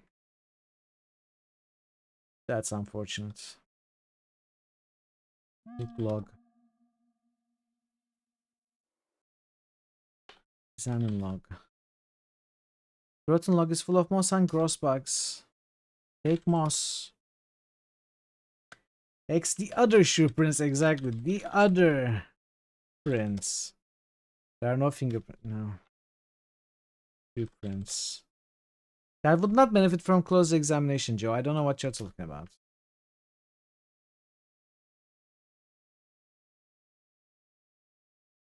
Examine. Can I just examine jetty? Get all this broken glass. Some scuffs and a wet shoe prints. Look, wet shoe prints. Wet shoe prints. Shoe prints. It's just okay. Well, these are what we already found before. So why does she tell us to examine the jetty again? We must be missing, otherwise she wouldn't tell us. What about the scuffs? I looked at that as well. Several times.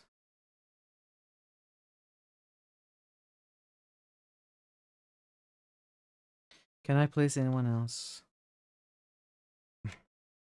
We are at the same point. We need everyone else's shoe sizes. Most importantly, we need Nessa's shoe size, which I believe will be an 8.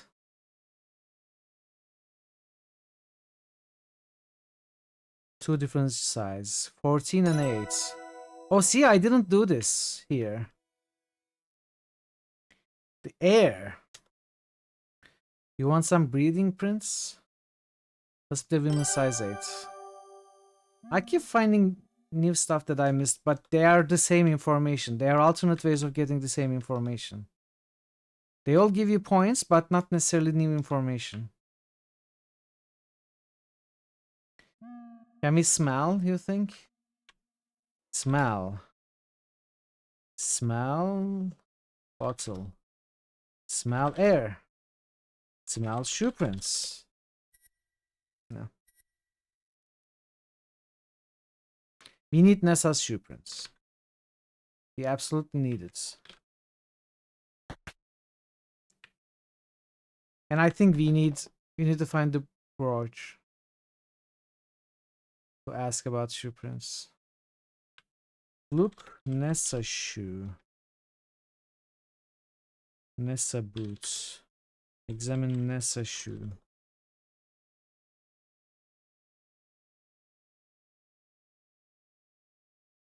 Okay.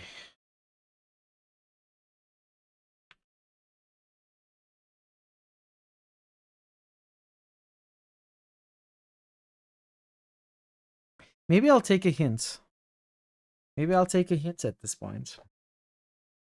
I seem to have been stuck at this point for a while.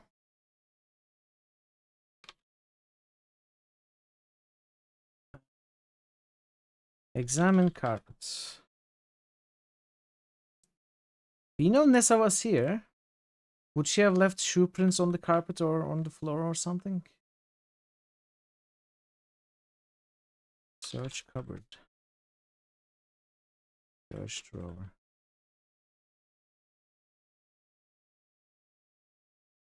Search bookcase.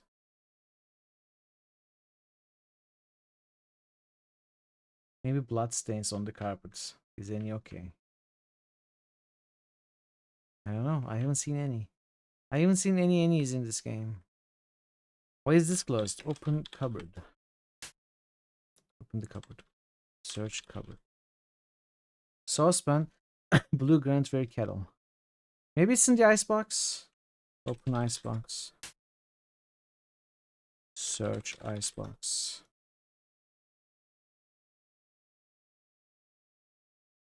Open cupboards.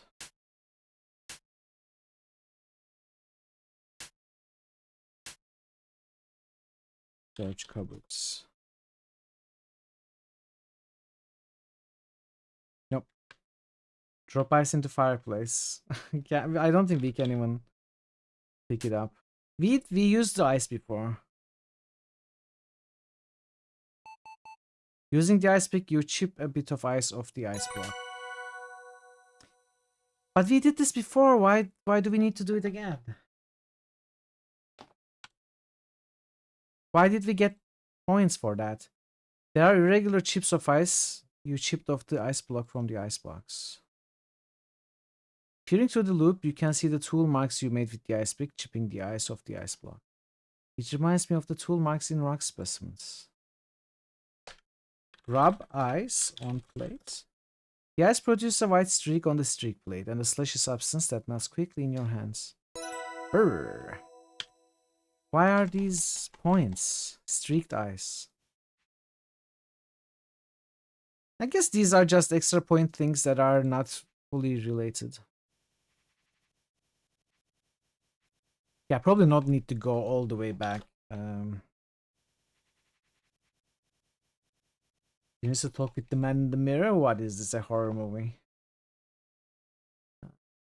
Examine east path shoot prints, examine south path shoot prints. Completed investigation of scene outside the smokehouse. See, it says completed. So I'm sure we are done.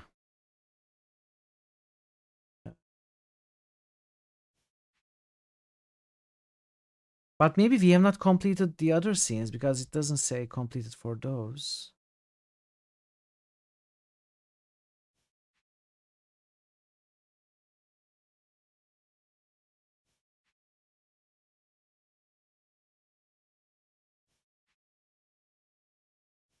Or does it? Thoroughly investigate the jetty and smokehouse areas and report your findings to Nathan.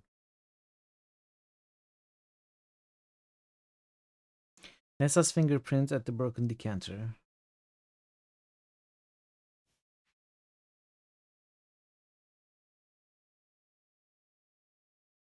Size check. I'm sure we are stuck at this point. If we somehow find Nessa's shoe size, we'll be able to progress.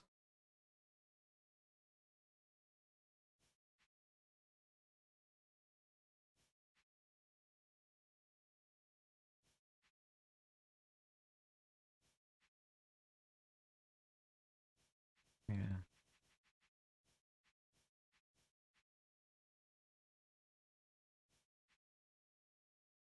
We thoroughly investigated smokehouse. I think maybe we missed something at the jetty. Maybe there were more scuffs to check out. Maybe you're right.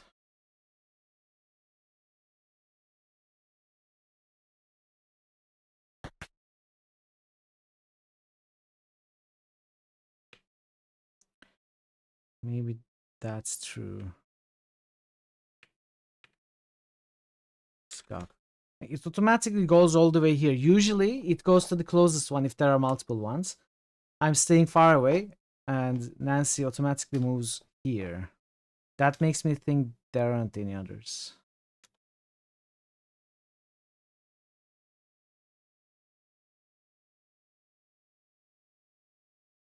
Examine decanter.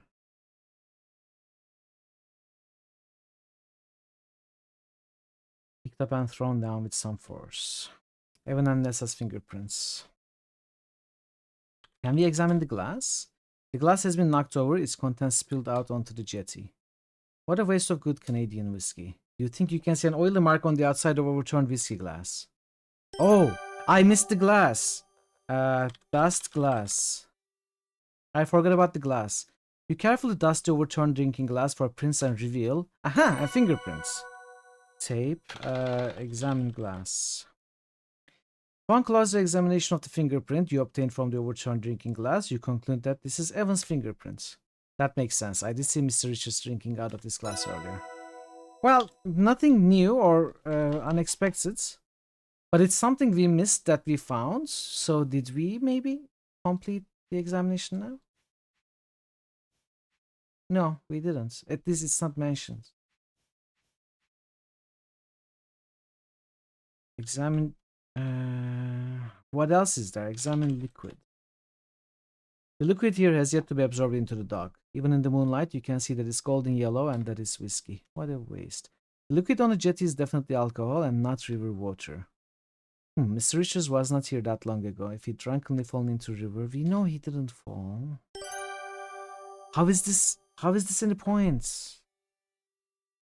I thought I did this. Very interesting. Lick the moss. I'm gonna lick the whiskey. Or at least taste whiskey. Smell whiskey. Smell liquid.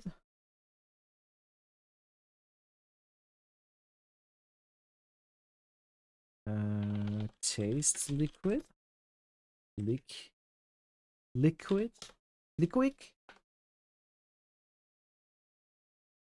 Mr. Richards didn't fall from the jetty into the river. We know that. Where is this note here? What else is there here? Examine jetty.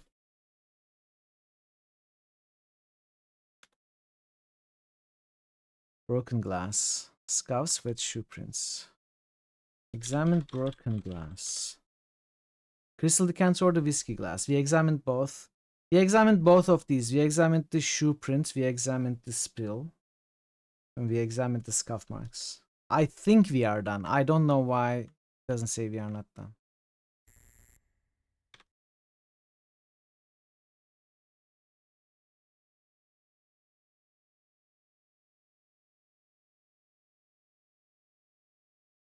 That's 14. Again, no matter where we use, it leads us to this specific one. So that makes me think there are no other ones.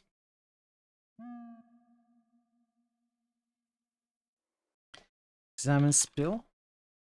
Examine liquid. Puddles of whiskey. This doesn't bode well.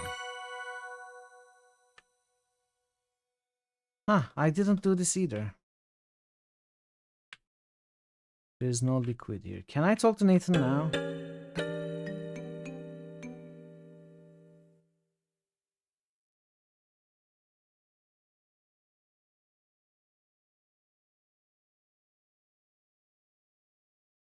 I should go back to the jetty and take a closer. What am I missing at the jetty, chat? What? I don't know. I don't know. Tell Nathan about investigation. We cannot do that.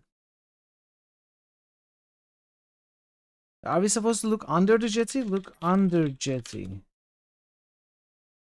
Look in river. I don't know what we're missing. We looked at everything over and over and over again.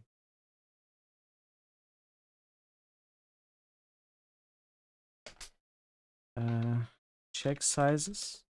Wait, what was the command? Size check. Size check. Whose shoe prints are in the woods to the north of the jetty? There are shoe prints leading into the smokehouse. Who do those belong to? Mr. Richards wears size 12. He definitely didn't make shoe prints on or around the jetty. The shoe prints on the jetty came from size 14 feet. Jack's are size 12 feet. I know Jack didn't make these shoe prints, but who did? Who knows what size Nessa's feet are? Don't See, forget this to is drink what we are water. missing. That's a good idea, Jay. Under that long skirt, I'll need to investigate.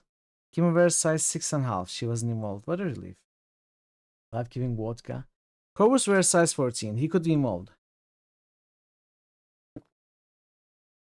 But I can't say for certain until I learn everyone else's shoe sizes. Nathan could be 14. Albert and Mr. Richards. Nathan could have made those shoe prints. Have I seen Nathan walking in an area where he could have left shoe prints? I think so, and not too long ago. See, I don't remember this. I don't remember this one.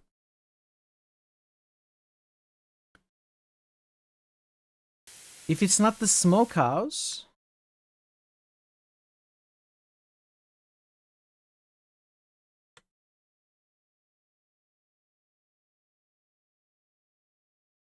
It's maybe here. Search area. Search. Look. Huge boulder, no. Including indoors. Gazebo. Look.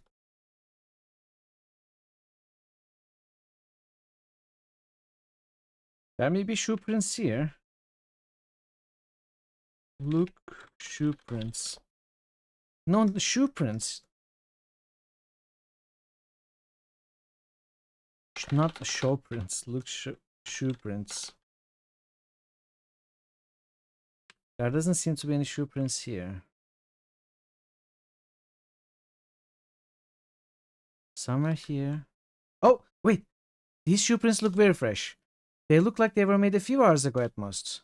Due to the shade provided by the bench and nearby trees, the ground under and around it is damper and softer than other areas. There are shoe prints here? That's why there are shoe prints here and nowhere else. Okay, okay. You can see some shoe prints by the wooden bench. Ah, these are... Okay. These shoe prints look like they came from a size 14 shoe.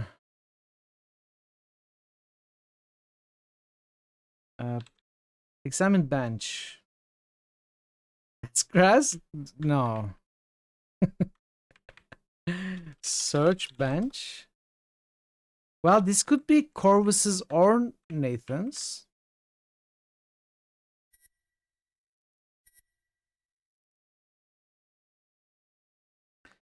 Examine. Blueprints.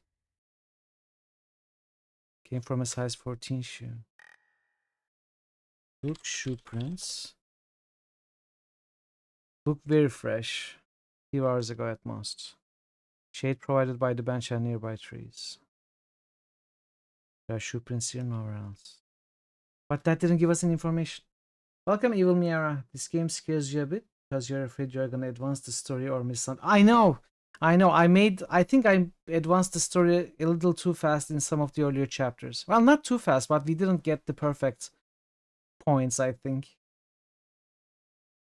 There are some detective adventure games which you can easily miss stuff and finish the game and not even know that you finished the game.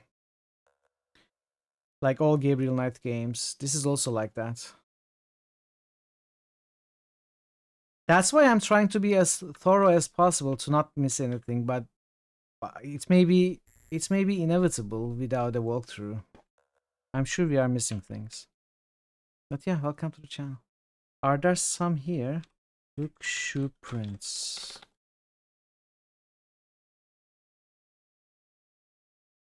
Yeah, this is okay.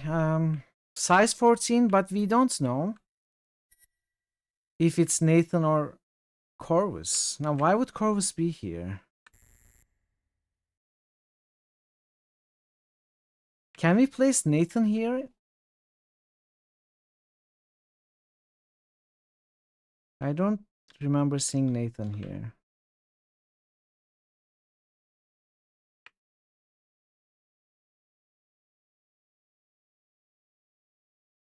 Maybe the... Examine liquid. Definitely alcohol. I'm unmistakably Canadian whiskey.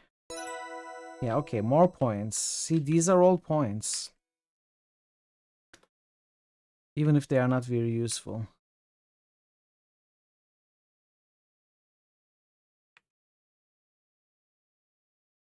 Shoe prints.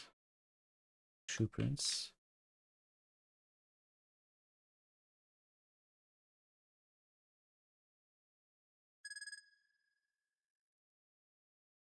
Liquid. Examine liquid. The porous paving stones have soaked up most of the liquid, but you still smell a strong aroma of alcohol. Oh dear.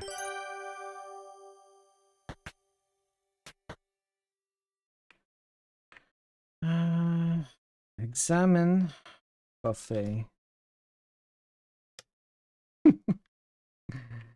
I think those are crickets or birds, something like that.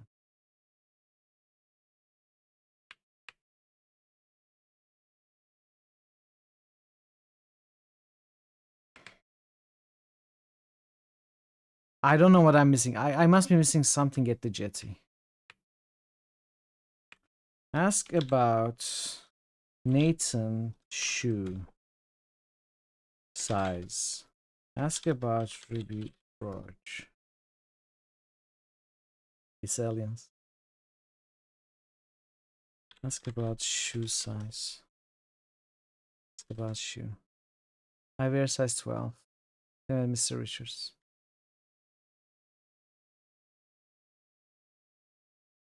I think I'll just take a hint. This, I don't know. I don't know what we are missing.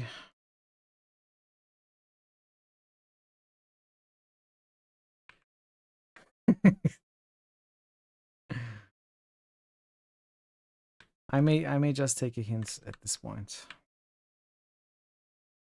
Let's do that. Say, as much as I don't like getting hints,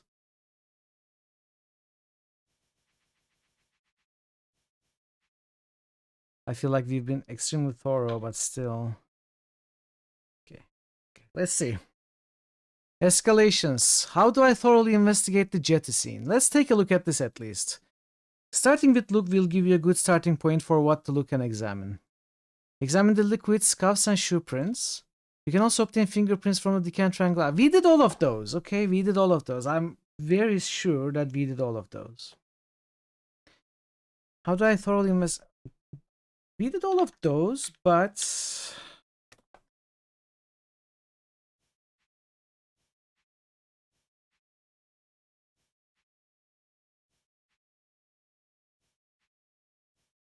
I don't think we have a marking that we did it.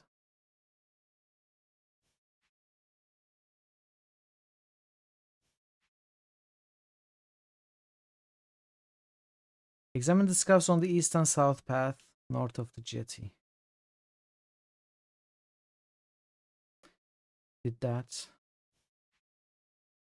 I wonder if I'm missing something that is indicated here. Let's start with...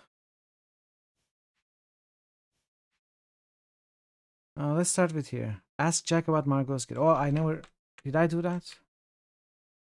Ask about kids. I found a strange kit in Margot's vanity. Do you know anything about that? It was full of interesting things. A kit? I don't know anything about that. I found your fingerprints on this kit, Jack. Did you have something to do with Margot's death? This is just a step we missed, but we actually solved all of this. No, okay, this is the dialogue we had before.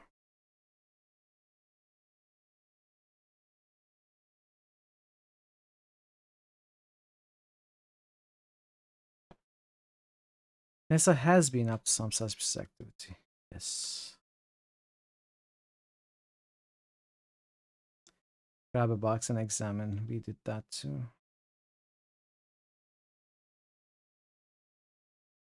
Maybe Ness has a pair of shoes on. I cannot look under the bed. It says you are afraid, you are deadly afraid of dust bunnies. Okay. Let's see what we may have forgotten. Show flypaper box. Tell about flypaper box. Tell about flypaper. Tell Jack about flypaper. Tell Jack about flypaper box. Show Jack flypaper. We did that anyway. I'm not gonna bother.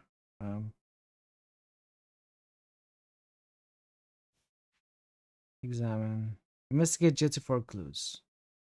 Type review. What if we type review? Can I place anyone else at the jetty? I'll need everyone's shoe sizes before I can figure that out. Whose shoe prints are around the smokehouse? Learning everyone's shoe sizes. Yes. See, that's the only thing we are missing. We need to learn Nessa's and Nathan's shoe sizes.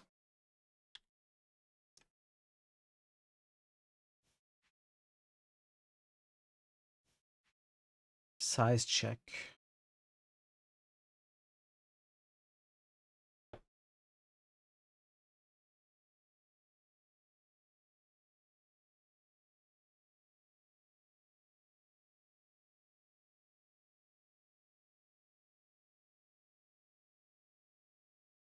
Have I seen Nathan walking in an area where he could have left shoe prints? I think so, and not too long ago. Where though? I don't know. Putting out the fire again. Maybe, maybe. Maybe.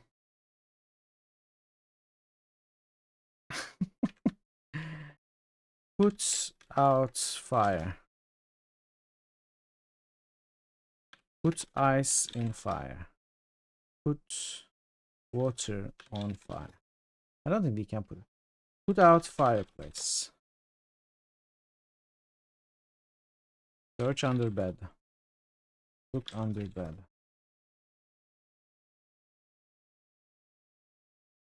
Nope. Take fireplace. Look under bed. Move luggage. Okay, I'm gonna get more hints. Let's see. How do I thoroughly investigate the scene north? Oh wait, I wasn't done doing what I was doing. Nessa's fingerprint found. Investigate around.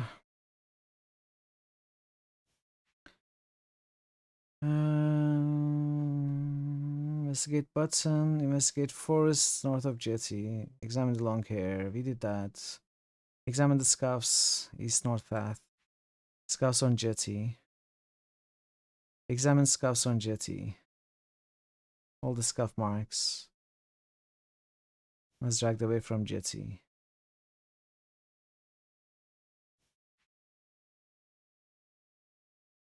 Tell Ranger Murdoch about Margot's illness. I think we successfully investigated and reported Margot's death. That's done. That's done. Despawn the fire. Delete fire sprites. Look at gem jar. That's gem jar. Examine shoe prints outside smokehouse. Completed investigation of the scene outside the smokehouse. See, it says this for the smokehouse, but not the other scenes.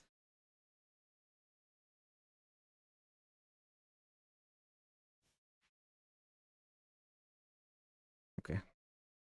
Go back. We don't need to look at this. Wait, north of the jetty. Starting with Luke, yes. There are two areas to investigate in the scene. The stuff in southern part of the path and the stuff in the eastern part of the path. Yes. Examine the shoe prints and scuffs in the southern and eastern parts of the path. Examine hair and take it. We did all of those as well. We did all of those, but for good measure, let's go and do them again.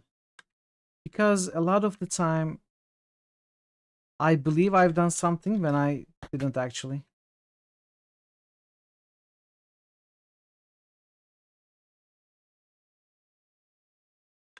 Examine shoe prints. Examine shoe prints. Two different size shoes, 14 and 8. Yes. Examine shoe print. 14 and 8. Yes, we did both. Examine scuff.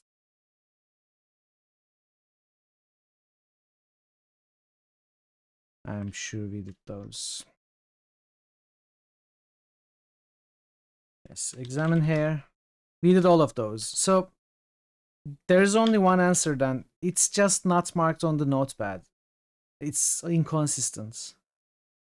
Even though it says complete investigation of scene outside the smokehouse, it doesn't say for these. But maybe it's not inconsistent. Maybe it just doesn't say that because we do not know the shoe size of Nessa, which I am pretty sure is 8. As soon as we learn, I think the investigation will be complete. I don't think we are actually missing anything in this scene or this scene. We are just missing Nessa's shoe. So let's take a hint about that one. We have certainly done that. How do I obtain it? Nathan's shoe size. Let's go to Nessa. Where have you seen Nessa walk around that might leave an impression?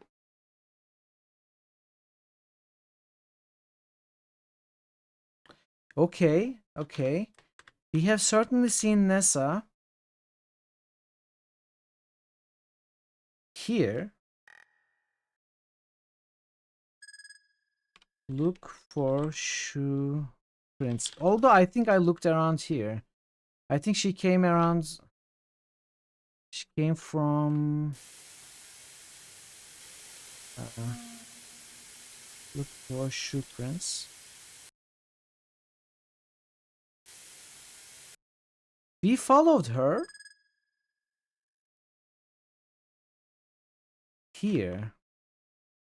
Though I don't fully remember through where we followed her. Also, I should say,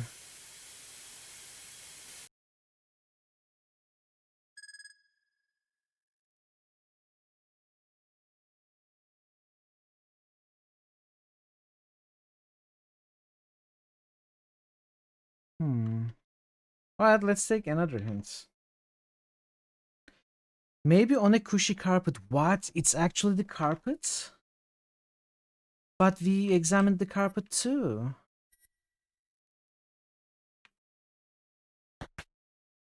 But we examined the carpet too. Examine carpet. That would not benefit from closer examination.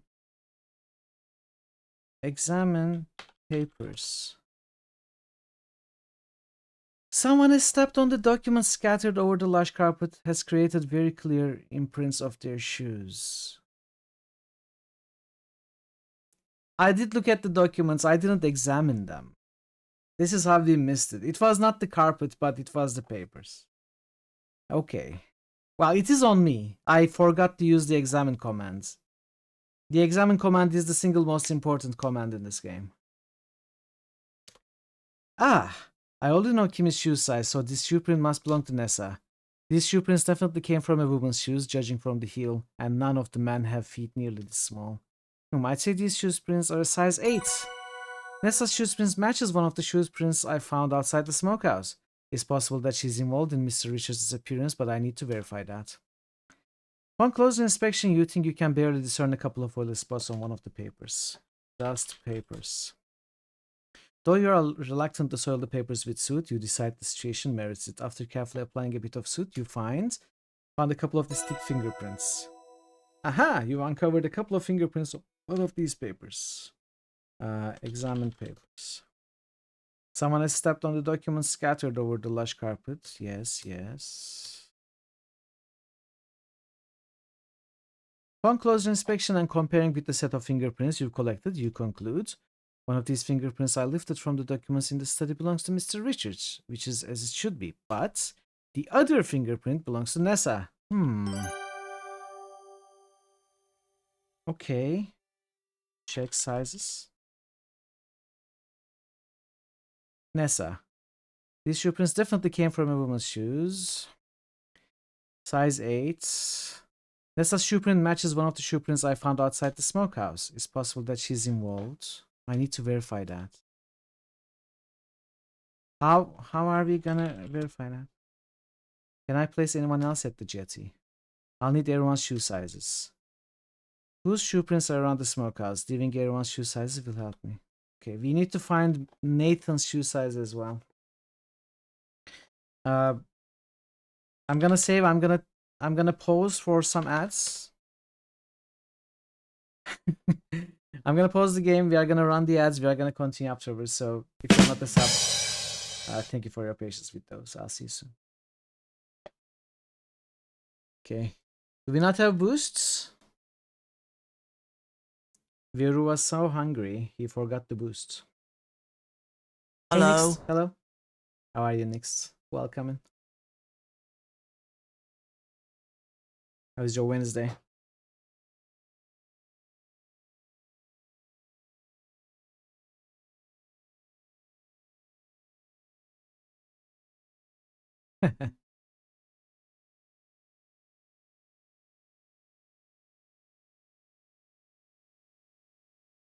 Working from home? Nice, nice, nice. Thor Obliterator just musted returns. Thor Obliterator just musted Saga. Moo? Next 242 just boosted Dark Sun. Thor Obliterator just musted Dead Fire. Thor is here! Next 242 just boosted Legend of Grim Rock. Thanks for the boost, Thor. Thank you, thank you.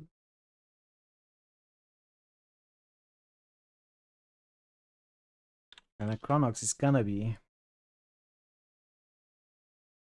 You just gotta do it correctly. No. Next 242 just musted Anachronox. Thanks for the boost, Next. How is your Mass Effect going, by the way? You've been trying to get a Chandalar fan game to work. Have been woefully unsuccessful. Chandalar fan game? Are you trying to get Magic the Gathering Duels of the Planeswalkers Chandalar to work? Or is there some other?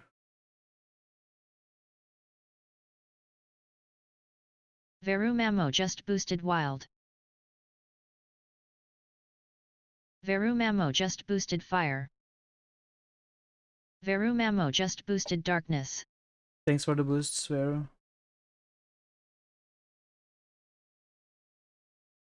It's a new fan version that has modern cards. Yeah, I know that. I know that version. The thing is, I think all of the web pages and forums that used to host those files are now closed. I don't think you can actually find. Maybe things changed, but I wasn't able to find the files I needed. It really dark twist happened in the last stream. You don't want to give it away if it's just something that happened in your playthrough. Okay, all right, interesting, interesting.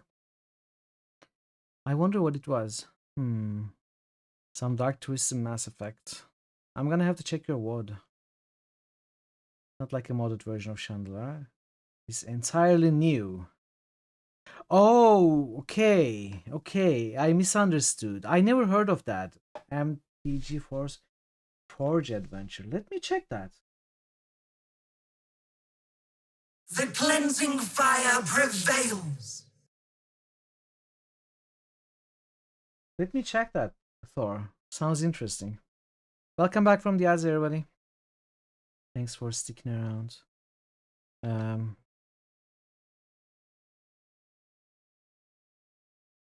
Okay, let's go back to the game. I'm actually going to go right back to the hints about Nathan.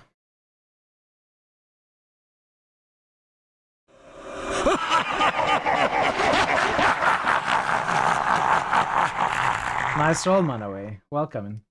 Welcome. Nice roll. Where have you seen Nathan walk around on softer ground? Go to the bridge, walk to the right side of it, examine the shoe prints. What? What?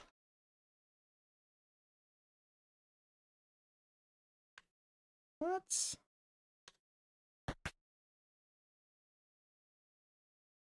What? Go to the bridge, to the right, examine shoe prints. There are shoe prints here, but the shoe prints on this side of the bridge are quite large and freshly made. Considering I witnessed Nathan, when did we witness Nathan walk in here? I don't remember. I can conclude he wears size 16. Okay, it's not 14. Then that must conclude our investigation. Yeah, it's very retro style. Exactly, Manaway. Okay, I completely missed this. She says she witnessed it, but I don't remember us seeing that. So I clearly missed that.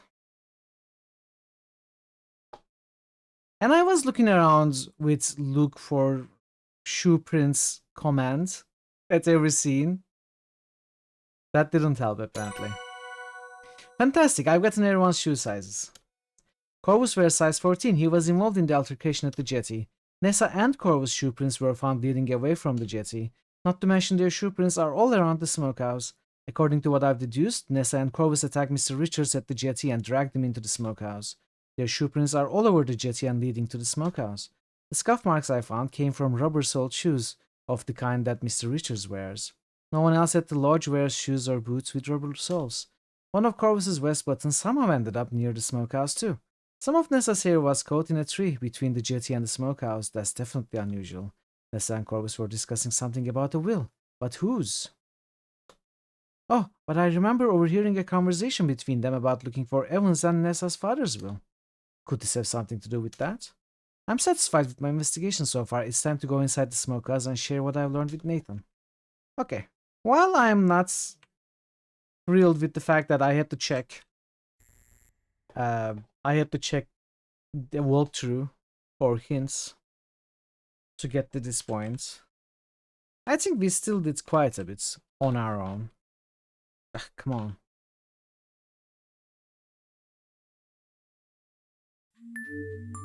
Nathan, I have a theory about what's happened to Evan. I'm listening. There are shoe prints all over the jetty leading into the smokehouse. Yes, I saw those, but I have no idea who those could belong to. I do. I did a bit of detective work and learned the shoe sizes of everyone in the lodge. You did? I certainly did. And according to my findings, I've concluded that Nessa and Corvus dragged Mr. Richards off the jetty and into the smokehouse. That makes a lot of sense to me, Nancy, but where is he now? That's what we need to find out. You're absolutely right about that. Please let me take a look in here and see what I can find. You've done very well, Nancy. Maybe you can figure out where Evan is now. So far, I've come up empty-handed. Thanks, Nathan. I'll try not to let you down. If you find anything of significance, let me know as soon as possible. Will do. Oh, one more thing. Yes, Nancy? Nessa seems to be desperately looking for something. I'm not sure what. She's looking for 1. The will, 2. The ruby brooch. She's made a mess of the study. There are papers all over. I think it has something to do with a will. I heard them talking about it in the parlor last night. A will? Come to think of it, they were discussing Evan's and Nessa's father's will. That was after dinner yesterday. I need to go talk to Jack about all of this. Meet us in the study when you are finished here. You can tell us all about this ersatz will and the mineralogical report then. Good luck, Nancy. Good luck to you too. Okay, what have we here? We have a save. So, look under table. The rough stone walls of the smokehouse, much like the floor, have been blackened by smoke. You can just barely make out a symbol low on the wall and under the table.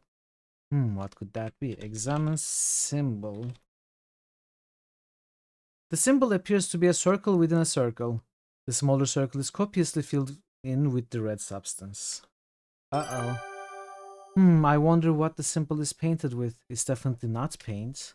It's sticky, drippy red and a bit chunky. Eek!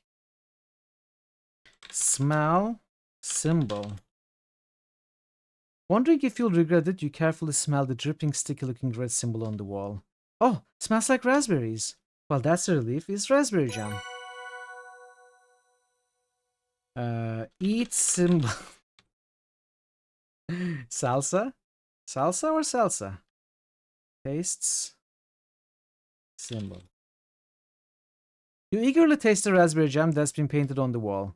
I probably shouldn't do this, but the jam is just so delicious. Examine table. There are jagged fragments of Jordan almonds scattered all over the table.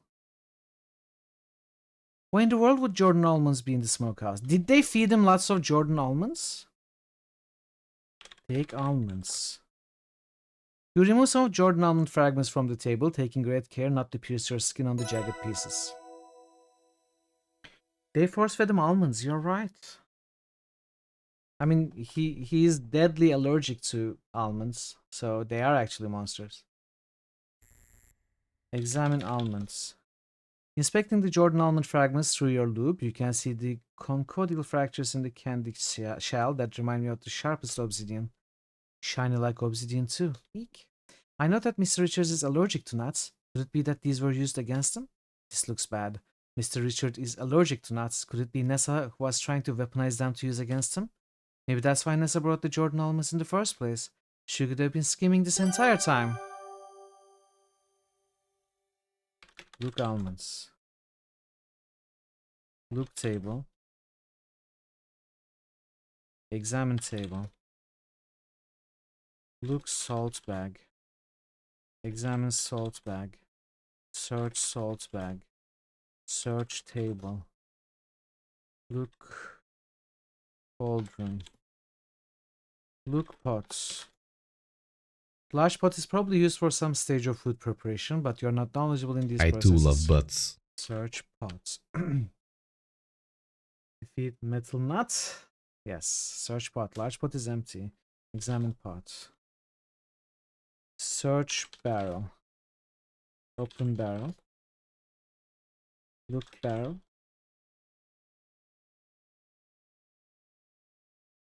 Look ground. You see tiny glitter specks on the floor of the smokehouse. You can barely make out some yellow fibers on the floor of the smokehouse. Do I also see some crumbs? Examine fibers. The fibers have come off from a woven hempen rope, probably due to friction. Could it be that Mr. Richards was tied up here in the smokehouse? Uh-oh. Look fibers. There are some frayed fibers littering the floor of the smokehouse. Look ground. Yellow fibers, crumbs. Look, crumbs. You see some kind of crumbs scattered on the smokehouse floor. I wonder what these crumbs came from. Examine crumbs. With the aid of the loop, you conclude that the crumbs are probably from the thumbprint cookies you saw Jack baking earlier. I can even see that some of the crumbs have bright red raspberry jam on them. Who would bring thumbprint cookies into the smokehouse? Examine cookies. Ah, Jack's thumbprint forms the jam reservoir. Too bad it's not really a good sample for comparison. I too love butts. Examine ground. Yellow fibers. Cake crumbs. Okay. Cake fiber. You decided frayed raw fibers aren't worth taking. Cake symbol. Examine door. Look door. Close door. Open door. I wonder if we found everything.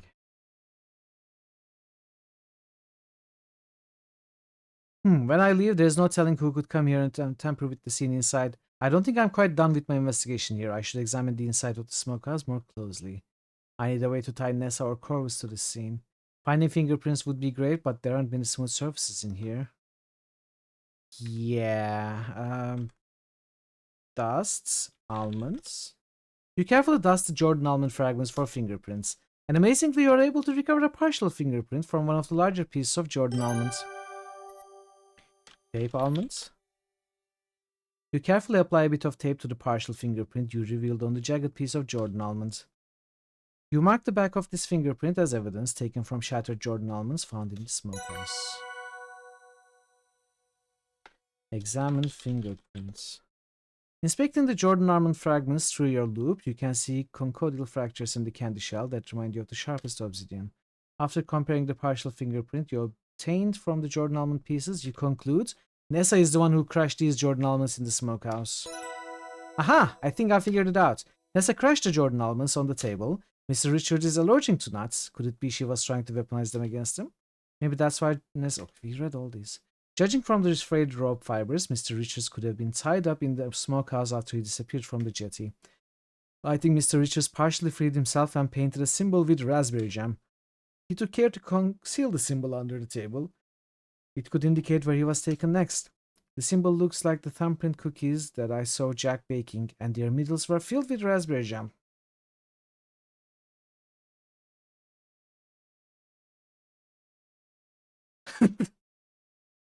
I remember Jack saying that Mr. Richards likes to stash the cookies in his pockets.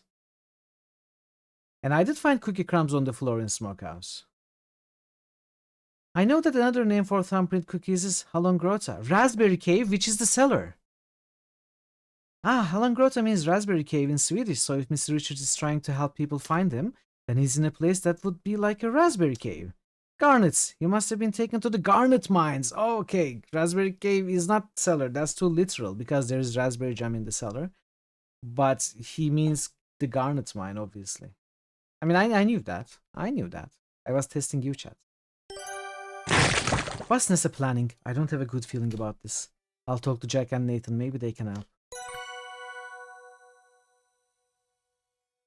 Okay. Explode brain. Hope you are all following on the story, chat.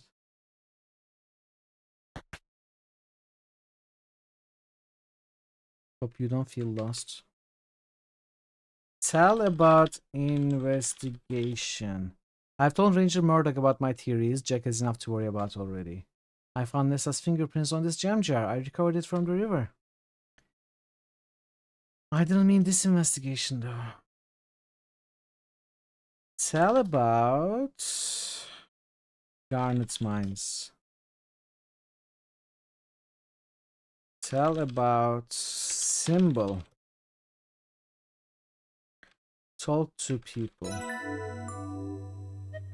You breathlessly tell Nathan and Jack your theory about what happened in the smokehouse, ending with your belief that Mr. Richards was taken to the Garnet mines. You think Mr. Richards was taken to the Garnet mines? Those have been sealed shut for decades.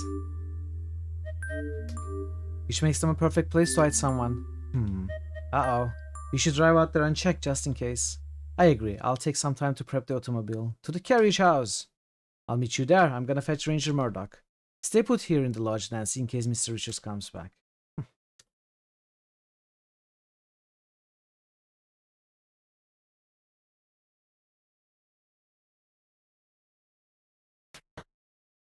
Well, I'm certainly not going to just wait around here. I'll convince Jack and Nathan to take me with them. They need all the help they can get. But before I head out, should I check in with other folks in the lodge? Yeah. Yeah, sure. I don't see why not.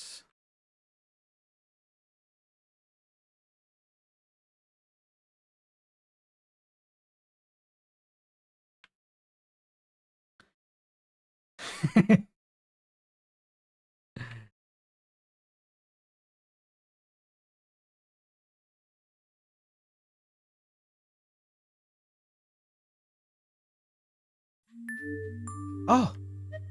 The big blue trunk lid is up and the padlock hanging open. I wonder what was stored in here. See, we couldn't open this. Maybe we could have opened this somehow. Maybe we missed it. Search trunk. Peer into the blue trunk. There are some old threadbare linens lining the interior and obscuring the trunk's bottom. But by methodically feeling around inside, you discover a bullet and a blasting cap. My father was in construction. I know a blasting cap when I see one. But why would Albert put those in there? Jack let Albert store his things in this trunk. He wanted to lock this all away. The same as how he demanded to stay at Jack's room, but the only bedroom with a lock. Seems like Albert was concerned about keeping his secrets. And he's armed? Uh-oh.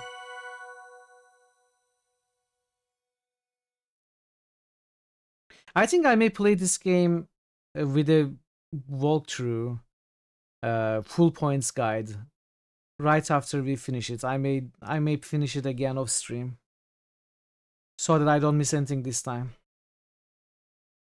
No, not a platypus. We had enough platypi. Is that even a word? I don't know. Oh, wasn't Mr. Respa storing his things in there? Yes.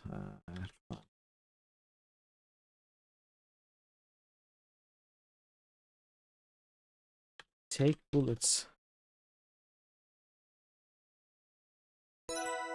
Take blasting cap. Exactly. Let's buy.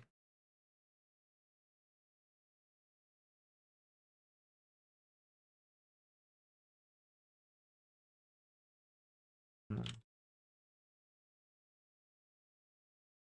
Listen. Knock. Open door. The suitcase is gone. Did they leave?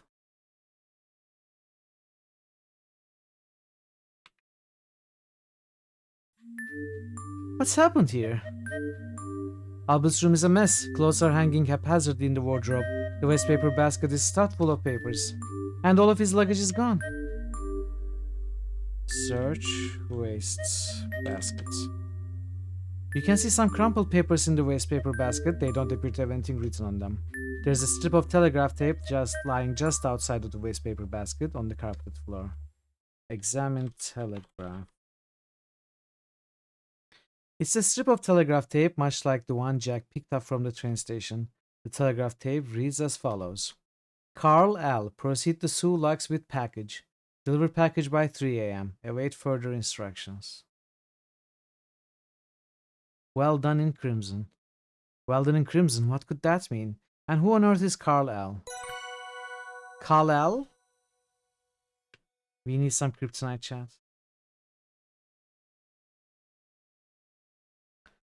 Open desk.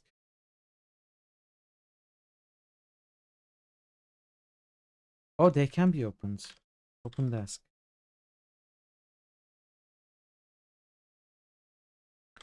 Search desk. Search drawer. Drawer.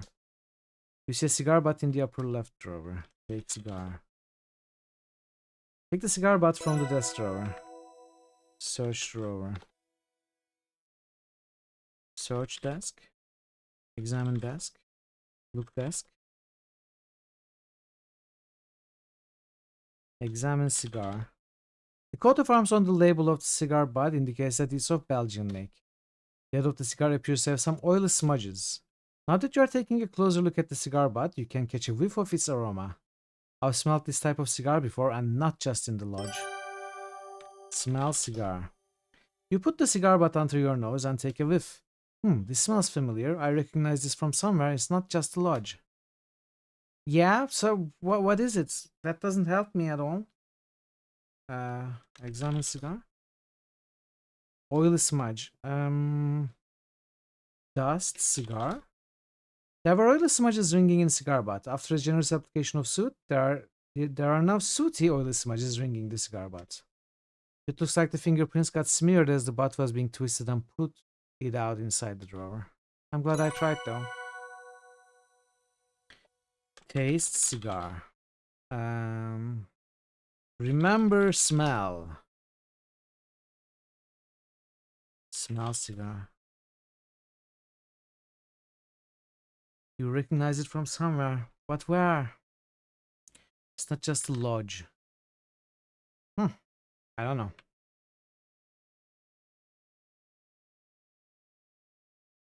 He packed up too.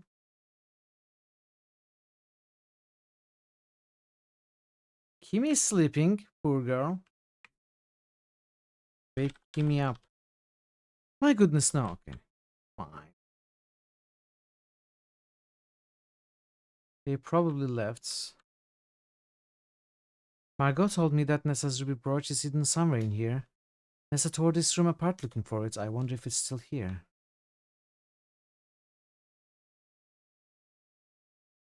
Open trunk.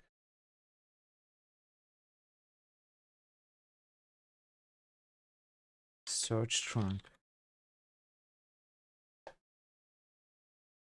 Yeah.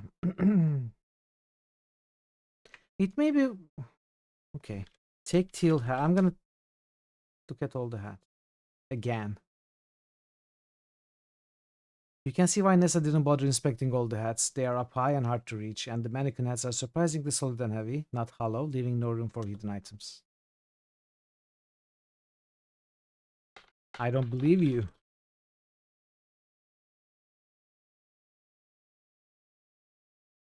The mannequin heads are made of painted hardwood, so the brooch couldn't be stuck into them to conceal it. Merely shaking the mannequin head is all that would be required to check if the brooch was balanced under one of the hats. Okay. Shake head. Shake green hats. Shake green. I'm gonna take all of them anyway. Your arms are starting to ache from straining them to their limits to reach the hats. You wonder if your efforts will prove fruitful. You are starting to doubt it.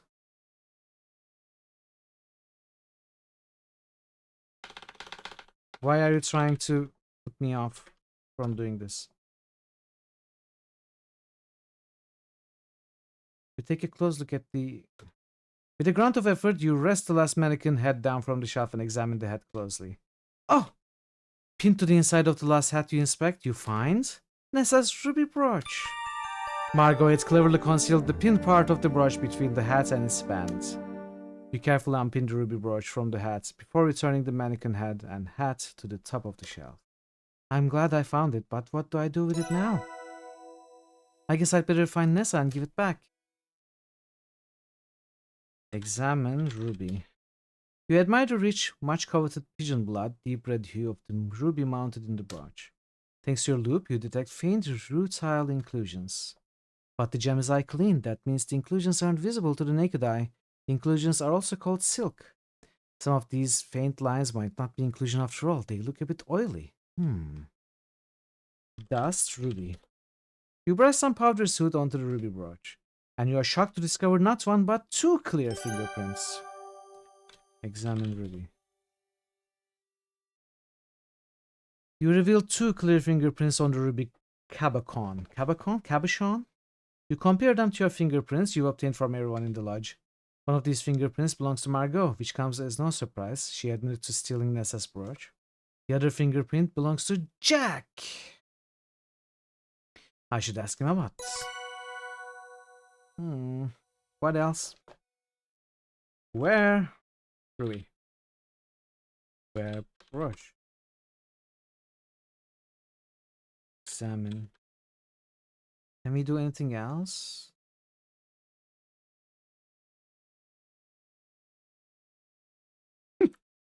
Trade them.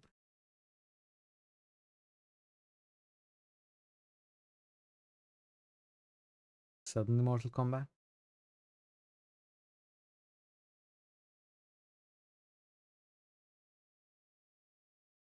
I think we did everything.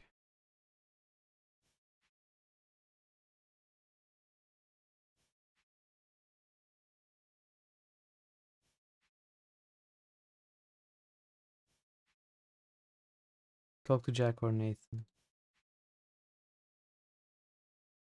Albert the Sulux, who is Carl L. Albert's cigar butt smells familiar. Find Nessa's ruby brooch. Found Nessa's ruby brooch. Reveal two fingerprints. Jack's fingerprints. Ask Jack. Okay.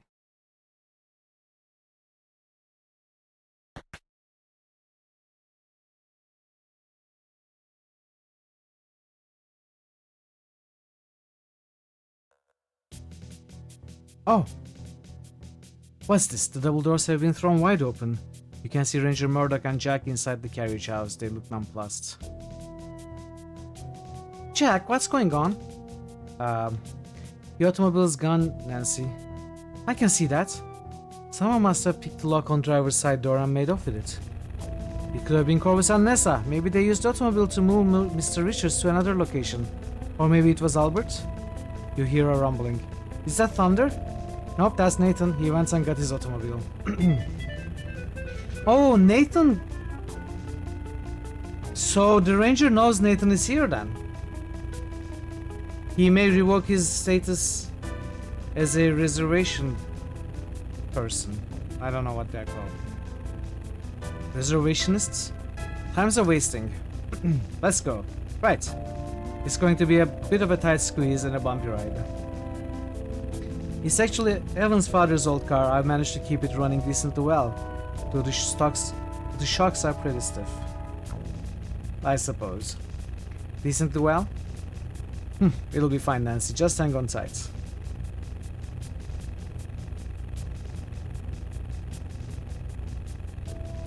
You all pile into Nathan's automobile and head for the mine.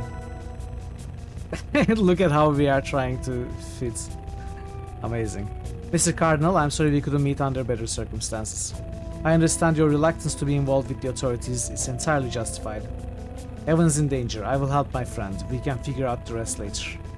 I will safeguard you from any consequences of going off reservation, I promise.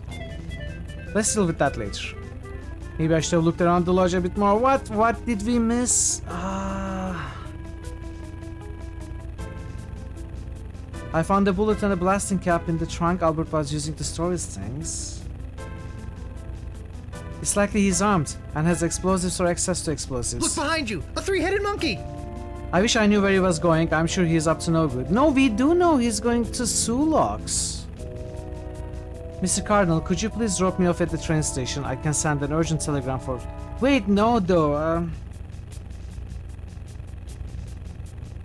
I'm gonna go back momentarily. This is after we found the ruby. So, examine cigar.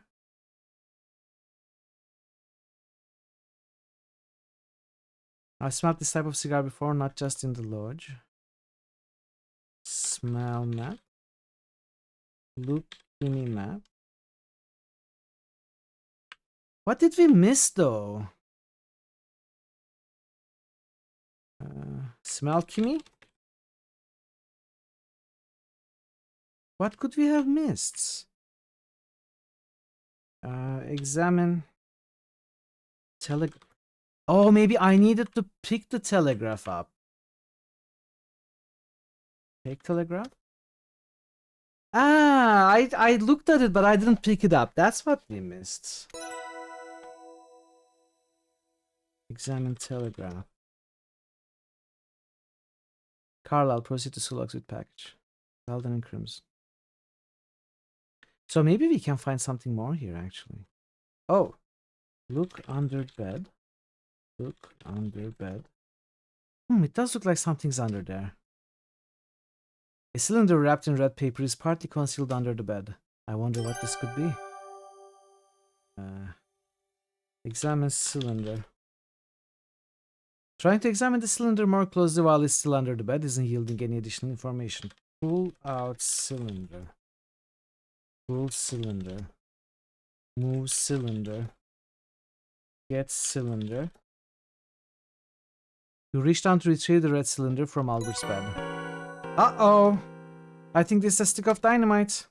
Yup, it's a stick of dynamite. Looking at it makes you sweat. Dynamite is not a standard piece of mineralogical equipment. Albert stored blasting caps in the blue trunk and dynamite in his luggage, it seems. I'm starting to think he's not a mineralogist at all.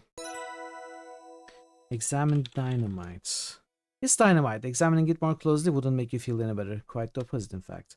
Smell dynamite. Smell bullets. Smell blasting cap. Look.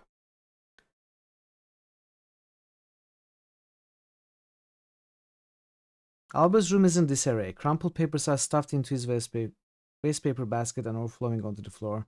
Clothes are scattered in the closet and his luggage is gone. Examine cupboard. Search cupboard. The wardrobe still has some clothes sloppily draped on some hangers. Take clothes. Examine clothes. You methodically check all the pockets in the garments that Albert left behind. In the last jacket pocket you find a train ticket stub. Examine ticket stub.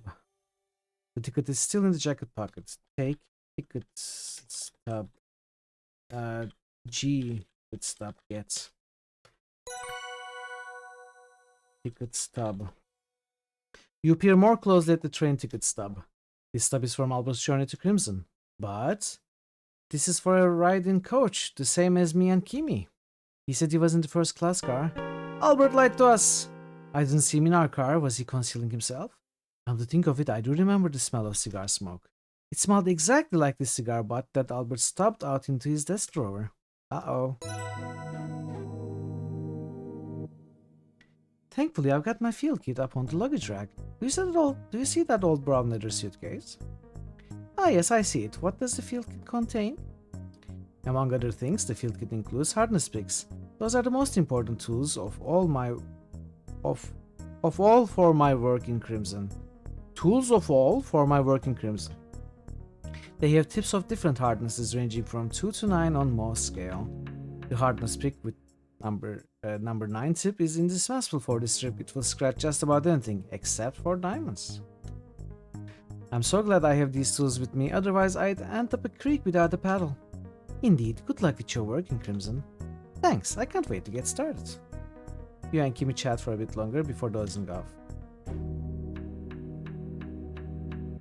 I did think it was Kimmy.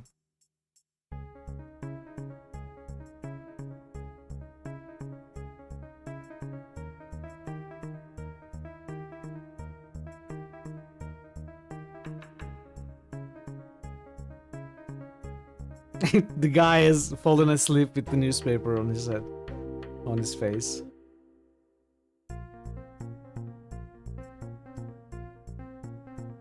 Or maybe he didn't fall asleep. Da da da! It's Poirot.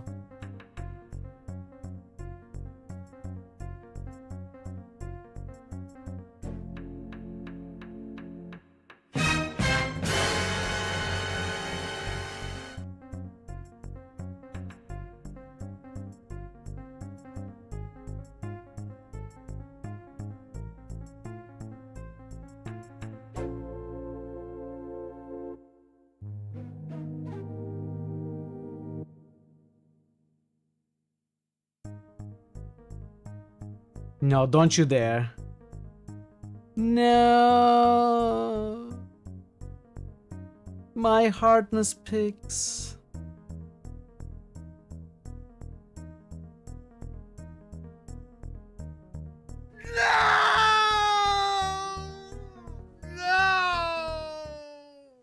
It was Albert. He was in the train car after all. I remember the smell of those cigars, the ones he's been smoking in the lodge this whole time. And he got rid of my field kit to obstruct my investigation.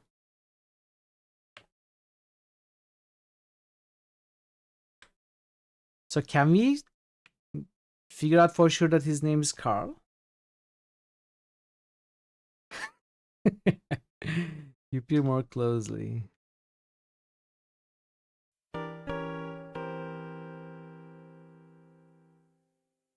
He sabotaged me by tossing my field kit out of the train. But why would he want to obstruct my field work? Albert didn't seem like much of an expert to me, from what I saw of his field work. He must have eavesdropped on my conversation with Kimmy and didn't want me interfering with his field work.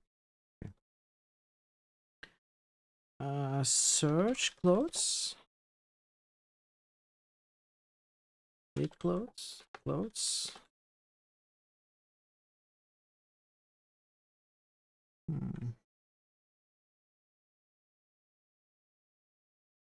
So we don't know for certain. Okay, maybe we do. Maybe just having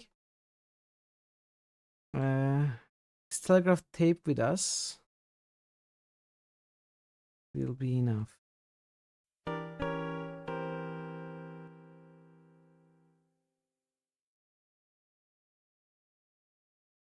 Okay, let's see. I think I'm getting the picture here. Albert isn't who says he is. I believe he's headed to Sulaks to sabotage them with the explosives. I found the bullet and blasting caps in the blue trunk. Albert is probably armed, and is fairly well acquainted with how to use explosives, seeing as he knew to store his dynamite and blasting caps separately. This doesn't bode well. And I think he tossed my luggage out of the train to eliminate my field kit, so I couldn't interfere with his sham field work. He was in the train car with me and Kimmy. How many more times are we gonna read this? I need to head to the carriage house and tell Jack, Nathan, and Ranger Murdoch. Okay, we are now done. We now certainly found everything.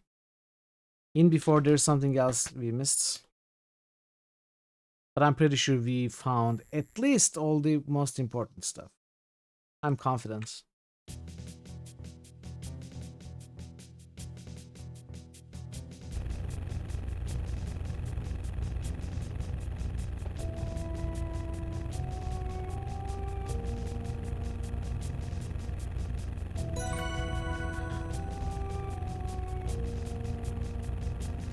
I think Albert's stolen the automobile. You do? What makes you think so, Nancy? Albert's luggage is gone and his room is a mess. It looks like he left in a hurry. Albert had so much luggage and Jack said it was very heavy. It sure was. There's no way he could have handled all that luggage himself unless he took the automobile. I think he's driving it to Sue Locks to destroy it. I stumbled upon a confrontation between Albert and Kimmy. He was furious with her. It was such a bewildering encounter. Kimmy had a map with Sue Locks circled. I think that has something to do with Albert leaving so suddenly. He must have thought she was onto his sabotage plan, but Kimmy told me she was interested in seeing the Sue Locks as a tourist. He's not a Belgian mineralogist at all, he's a German spy. And his name might actually be Carl L. Carl L? Where did you hear that name? I found this telegraph tape and a stick of dynamite in Carl's room. And I found a bullet and a blasting cap in the blue trunk where he was storing some of his things. I think Carl is highly knowledgeable about explosives, armed and dangerous. Fantastic detective work, Nancy. I need to notify the appropriate authorities and follow up on this imminent threat. Oh, also, I think Albert's got a gun. He's been storing bullets in his blue trunk, and he's been knowledgeable with explosives. He was wearing the blasting caps and dynamite separately. I think you are dealing with a professional saboteur, one that's armed and dangerous. Got it. I'll keep all of that in mind when we confront him, Nancy. Thank you. Please be careful. I will. I'll tell you how it goes when we meet again. Mr. Cardinal, could you please drop me off at the train station? I can send an urgent telegram for reinforcements. You'll have rangers at the Sue Locks as soon as possible. Of course, but first to the Garnet Mines, they are closer. Good idea. Telegrams travel faster than an automobile. Albert will take some hours to arrive at his destination.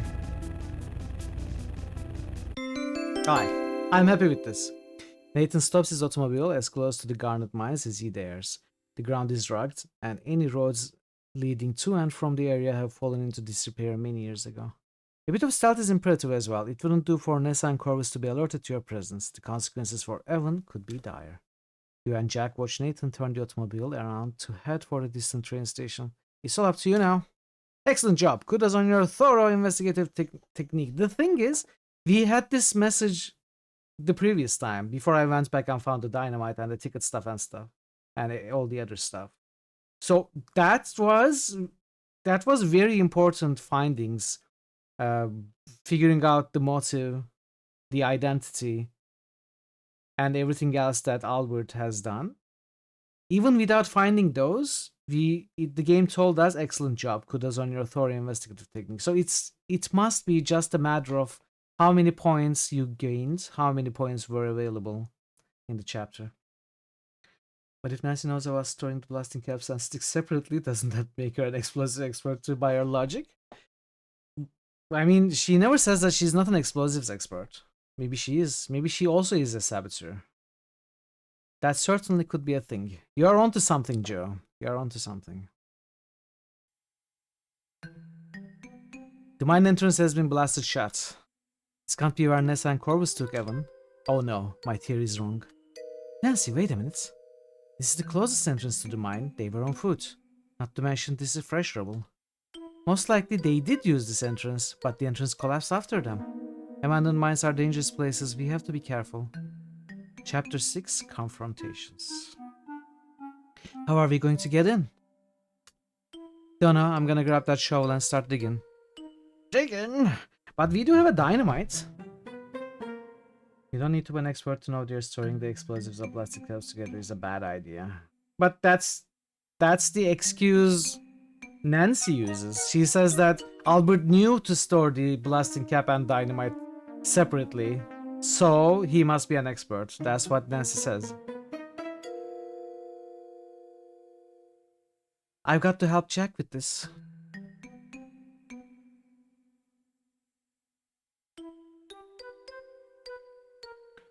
Actually, all of that extra findings amounted to 1 point. 121 versus 122. Surprising. Surprisingly low.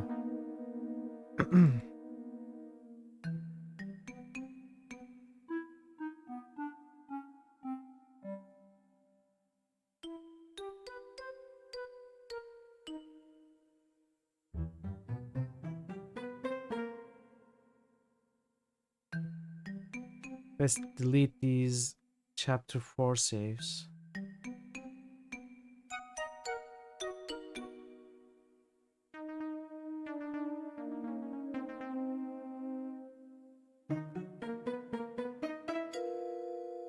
You also have 3 separate chapter 5 start autosaves here. Okay, I think...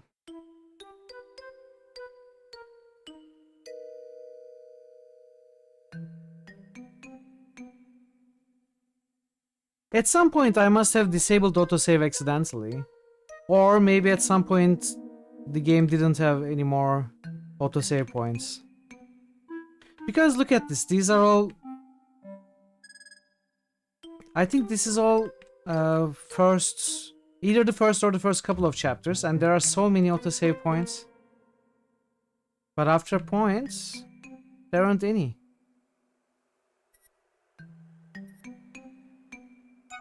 I probably accidentally disabled autosave. We didn't get any start saves either. Oh well. Look. The abandoned garnet mine looks stark and desolate in the moonlight. Debris and forgotten equipment litter the area. There is rubble completely obstructing the entrance. The rubble does look fresh. It could be that Nessa and Corvus did enter the mine from here. Jack is here. Tell Jack about dynamite. My dad worked at construction sites back in Toronto. Yeah, that's dangerous business. Crimson's got a little cemetery. Plenty of men of that trade are resting there. Put down dynamite. No. Loop detonator. The plunger detonator has been weathered by the elements and looks very worn, but it might still work. There's only one way to find out. Loop.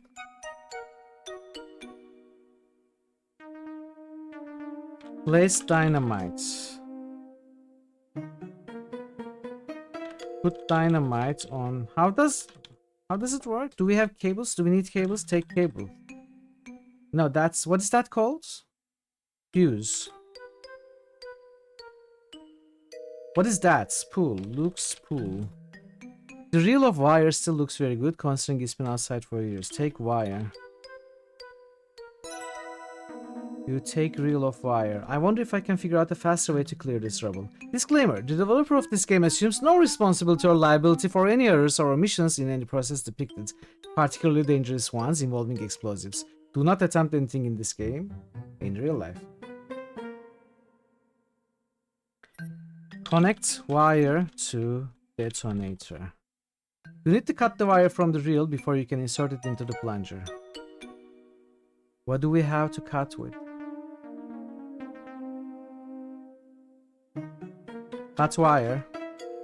You need to insert the blasting cap into dynamite first. Insert blasting cap into dynamite.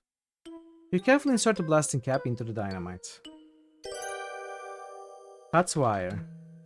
I need to insert the wire into the blasting cap before I insert the other end of the wire into the plunger. We did that, okay. Insert wire into plunger. You need to cut the wire from the reel. Cut reel. So we need to insert the other end of the wire into the plunger before we...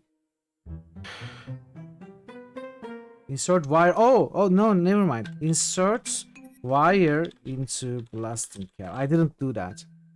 You stick the end of the wire into the blasting cap, which has been inserted into the dynamite. Insert wire into plunger. Cut reel. I'm all set. I just need to cut the wire from the reel and insert the cut end into plunger detonator. You don't have wire cutters. He always tries me trust streams and take all your life advice based upon the actions he takes. I hope you stop doing that, Ash. For your sake. Why are we doing all this again? I wonder where I could get a pair of wire cutters. I'm so close. Ask about wire cutters. Would you happen to have any wire cutters, Jack? I do actually. Perfect. May I borrow those? That was easy. Sure thing. Here you go, Nancy, wire cutters. That's what. Oh, also, ask Jack about brooch. Look, Jack, I found Nessa's ruby brooch. Huh. Well, how do you like that? You are pretty good at finding things, Nancy. Want to know what else I found, Jack? Your fingerprint on Nessa's ruby brooch. Can you think of any reason why I'd find that? Okay, I helped Margot hide the brooch. It was the least I could do, seeing as Nessa probably killed her. Nessa probably murdered Margot, right? Or at least poisoned her. That's what you figure, right? Yes, that's what I think. Margot was telling me that Nessa had it out for her. She didn't tell me why she thought so. But it was easy to see, wasn't it? Nessa thought Margot would get the lodge and land instead of her. So yeah, when Margot came to me to help her hide the brooch, I did just that. I couldn't hide it in my room cause Albert's using it. Couldn't hide it in the room I'm sharing with Corvus, too risky. So I hid the brooch in Margot's giant closet, reached up high into her hats and pinned it inside one of them. Margot couldn't have reached up there, she was even shorter than you. You were gonna sell it and use the money to help with Lodge's upkeep. So Nessa could at least indirectly help fund that, something she should have been doing anyway. But now, Margot's dead, Evan's missing, and Nessa and Corvus right in the middle of all this. Things are coming apart. I don't see much point in anything anymore. You keep it. You found it fair and square. Pay your way through school or something. Make something good come of all this. Okay, Jack, I'll hold it for now. Okay, cut reel. Using the wire cutters, you snip the wire from the reel. Connect wire to plunger. You don't have take plunger? You take the plunger detonator. I wonder if I can figure out a faster way to clear this rubble. I now have a plunger detonator, wire, blasting cap, and a stick of dynamite. I wonder if I could rig this thing up to blast the mine entrance open. What do you think we've been doing for the last few minutes? Insert wire into plunger. You insert the wire into the plunger detonator. The explosive is rigged. It's time to set it off.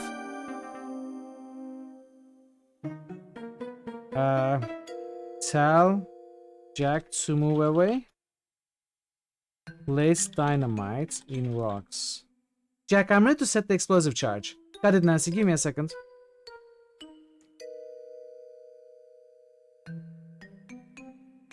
Take cover! You carefully place the rigged dynamite close to the rubble. Okay, we are all set. Yes, let's do it right here, chat. It's an amazing idea. Move plunger. Move plunger to behind the rock. Oh, I should have gotten the death there. Let's get the death.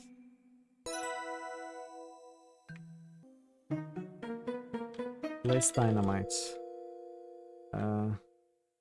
Place dynamite in rock.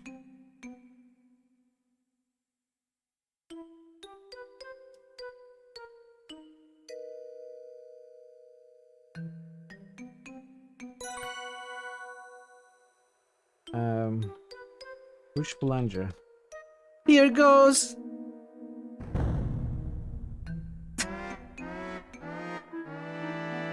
Oh, Nancy. Oops.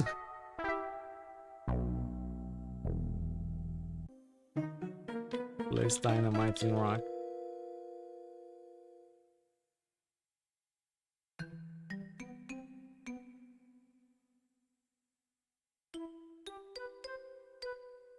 Okay. Move plunger behind rock.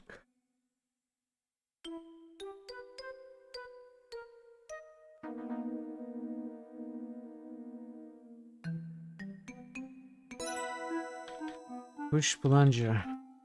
Here goes nothing. Of course I had to. That was a bit anticlimactic. But it was only one stick of dynamite after all. Yeah, one stick can only do so much. Loop.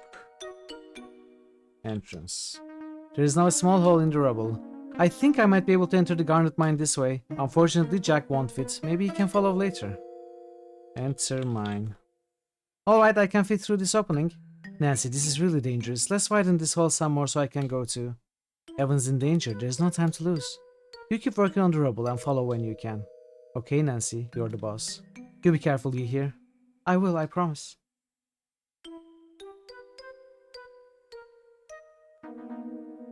Wait, before you go. It's gonna be dark as night in there. Darker even. Take this lantern.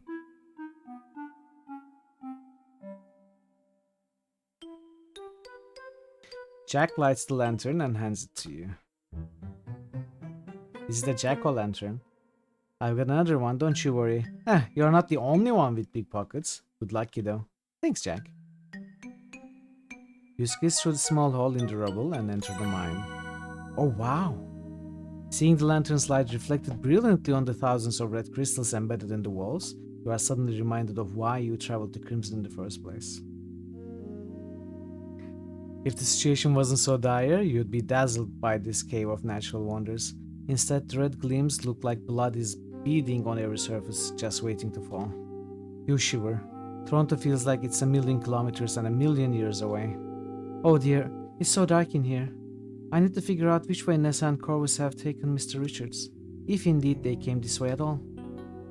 Game has autosaved. Let's review. I've got to track Nessa and Corvus through the mine and find Mr. Richards. They are technically garnets, but they are not gem qualities. They are not worth. They were not worth mining anymore. So the mine was abandoned. I've got to track Nessa and Corvus through the mine and find Mr. Richards. That's all.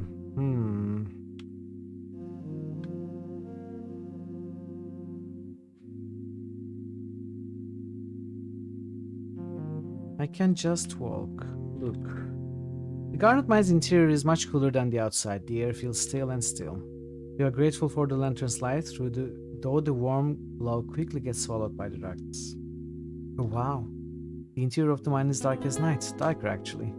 The lantern light doesn't extend very far, but the rocks nearest you are absolutely chock full of large red crystals and smaller white ones. The path slows downward and is covered in dust and loose rocks. Achoo! Take garnets. Take gem. Look gem. Look garnets.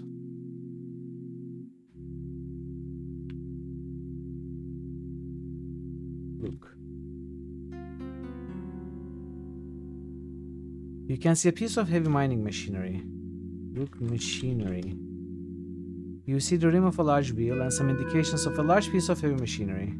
Examine machinery. You'll need to get closer to the machine to examine it properly. From what you can see is in the lantern's light, the machine consists of a hopper, a pair of flywheels, and other bits you can't identify. How did I know it was you, Ariax? How did I know it was you? How are you, Ariax? Good to see you. Thanks for the help. I've really been struggling. I wish I had thought of typing things before. Us millennials are perfectly fine with them 100% perfect, notably price reduced gems. This looks like a jaw crusher. It would coarsely grind up the garnets, but more processing is required to grind them fine enough to be sold as an industrial abrasive. You also see discarded rocks of various shapes, sizes, and colors scattered on the floor under the machine. Garnets get fed into the hopper, the flywheels are turned, which activates some kind of grinding mechanism, and the ground up rocks empty out into this bucket placed underneath. Take shovel? Now that you're inside the mine, there is no need for the shovel. Too bad, I could have used this when helping Jack clear out the rubble outside. I mean, not really, we blew it open. Put gem in machine. Take gem. Take crystal. If you'd like to obtain a sample from a suitable source, try walking closer to it first. Casting your eyes around, most of the nearby rocks have deeply embedded crystals that you might damage with your rudimentary tools. I should take a look around and find the more suitable candidates.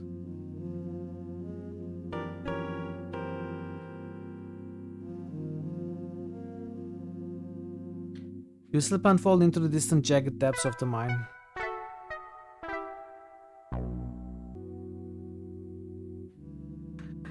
And with that, I'm gonna take a short break, chat. I will be back in a few minutes. There are so many of these garnets on surface in here, it would still be worth to plug them. I don't know, are garnets really expensive? I guess for a person to go into an abandoned mine and find some garnets, collect and do something with them, it would be worth it, but probably not to maintain a working mine for low quality industrial abrasive quality garnets. Anyway. Okay, I'm going to take a break. I appreciate your patience with the ads as usual, and I'll be back in 5 minutes or so. See you soon.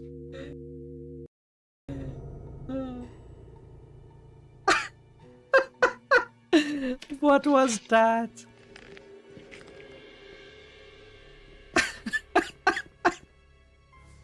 Nearby. And there was much rejoicing. Joy, joy, joy. Happy, happy, joy, joy. Happy, happy, joy, joy.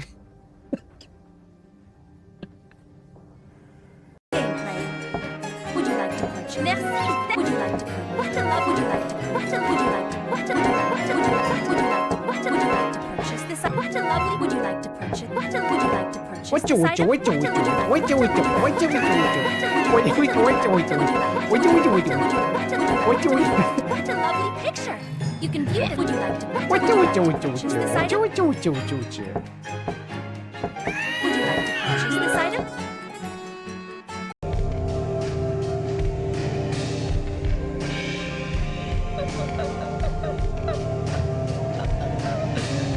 That's so true. Jazz is made for 3 people who help you relax before you die. That's the best explanation of jazz I've ever heard. Oh, I think we are getting close. Oh no, dog meat. You are now just meat. I could use some help.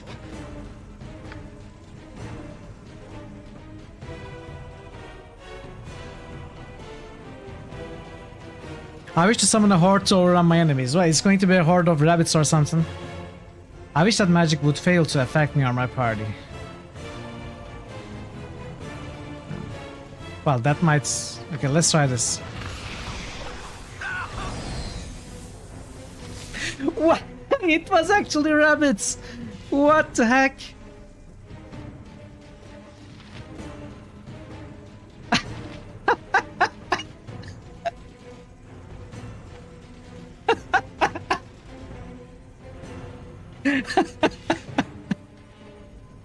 I should have picked up the heal option. This is so awkward. It's still as awkward as the first time. Like Madonna said, like a virgin, toast for the very first time.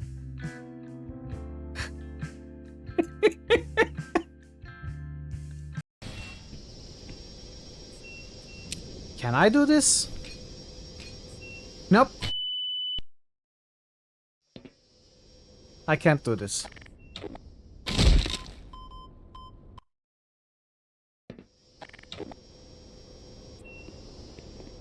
You didn't see that. I will continue. Oh wait, these are not chickens.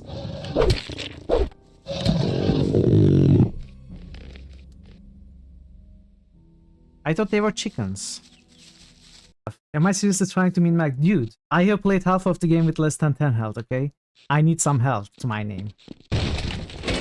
No, wait!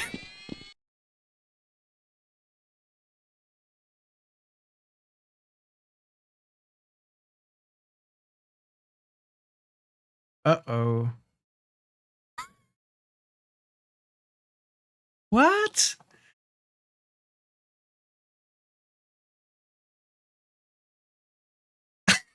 Rubber tree.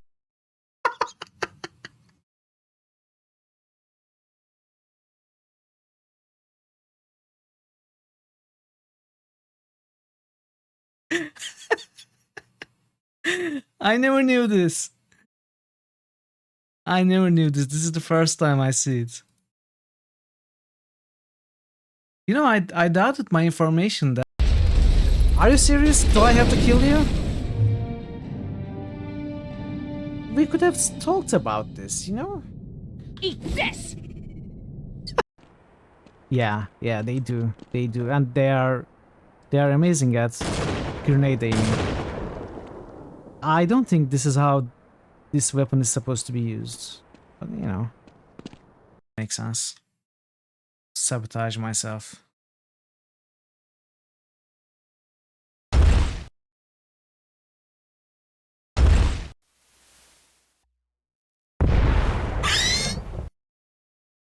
Whoops.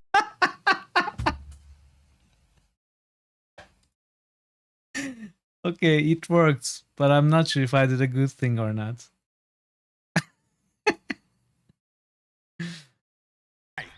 Fly, you fools, or I will kill you. Because I have this urge, you see. Oh, okay, I was joking. I was joking. I don't mean to kill anyone, of course. I'm friendly. Bye. I'm back, and I just realized I forgot my coffee.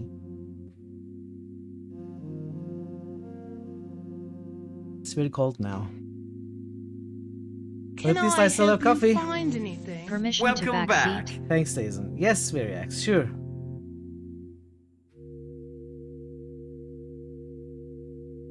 What do you have for me?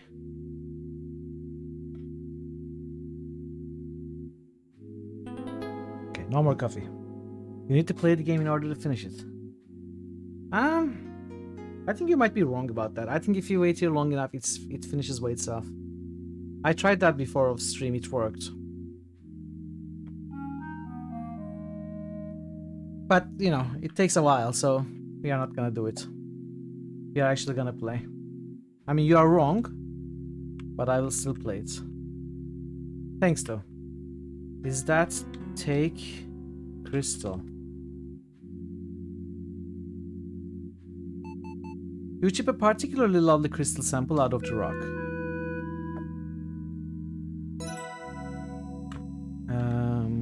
Look shovel. Look machinery. Examine machinery.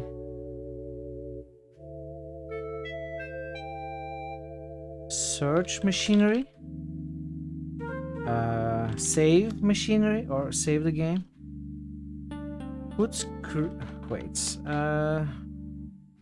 Rub crystal on plates. You carefully rub the colorless specimens embedded in the boulder sample on the streak plate one by one. Some of these specimens streak white, which is to be expected of garnets, but some of these specimens aren't streaking the plate at all.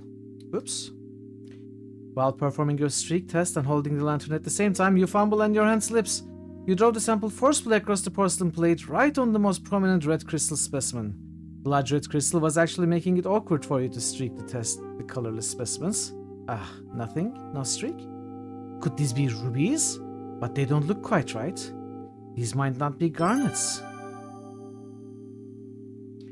You are saying this is the first of your backseats that's wrong? Yes. But everyone's gotta start somewhere. Don't give up. I'm sure there will be many more.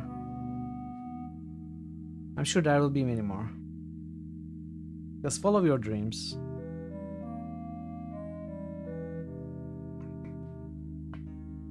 Okay, so examine crystal. While the mine interior sample is packed with many lovely crystals, the most prominent one is large and red. The red crystal from the mine's interior didn't streak my porcelain plate, so it's not a garnet, maybe a ruby. Look, ruby. Aha! They might be a bit smudged now, but the brush does have fingerprints on. Can I rub ruby on plates? While you are reluctantly to potentially damage Nessa's ruby brush with a streak test, you reason that if it's indeed a ruby, you wouldn't be damaging it at all. Because rubies are harder than unglazed porcelain, they would scratch the streak plates, not the other way around. I'll try it in an inconspicuous place at least. You perform the streak test as carefully as you can, though with this procedure, a rather firm hand is required. The ruby in Nessa's brooch is the scratch as the streak plate. Phew, I guess it's a ruby after all. When a specimen is harder than a streak plate, which has a Mohs hardness of 7, it's said to have no streak or a colorless streak. Rubies have a Mohs hardness of 9, much harder than streak plates. The only harder gem is diamond, which has a Mohs hardness of 10. The rutile inclusion that I've examined in this stone are characteristics of rubies too. Okay. So we neglected to do that last chapter, but at least we can do it now. So what? We found a ruby in the garnet mine? Interesting. What does that mean? Put crystal in machinery. Does that work?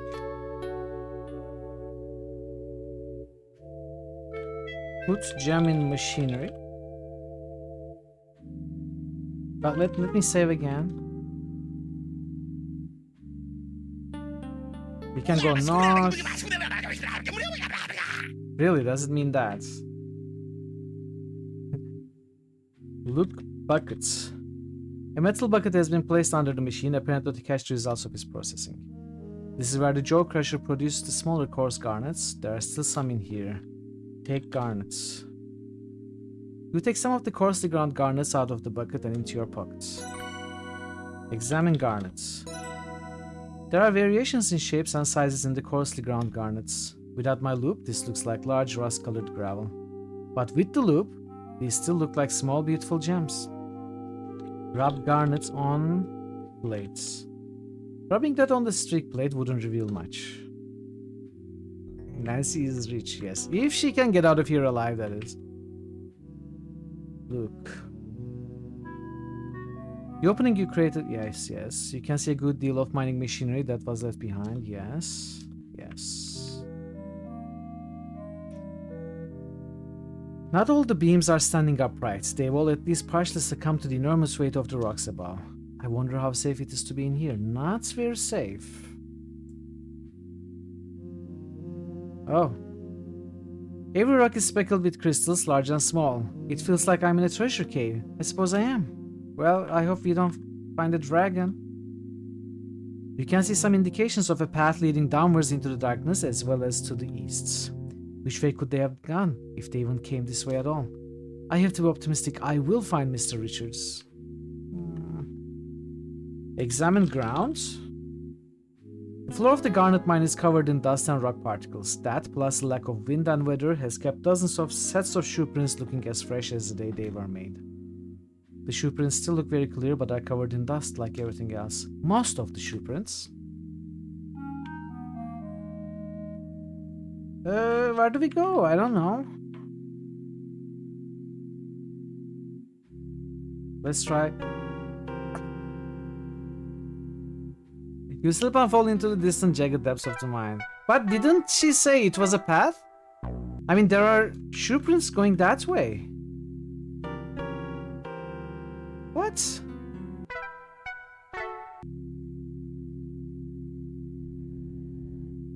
Where am I going? Uh-oh. You aimlessly wander in mine until the lantern goes out. Alone in the dark, wandering aimlessly seldom ends well. Have a game plan first. I believe a lot of your time playing this game has been reading it out loud for chat. Probably on normal pace without all the extra time. On normal pace without all that extra time. No, that's for sure, obviously. Obviously, if I was playing by myself, I wouldn't spend so much time reading out loud.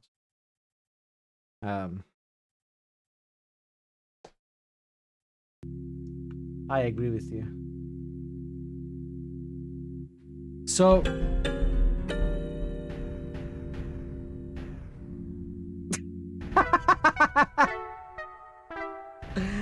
Don't give in to pressure before moving on. Find your way. Better luck next time. So we need to find our way?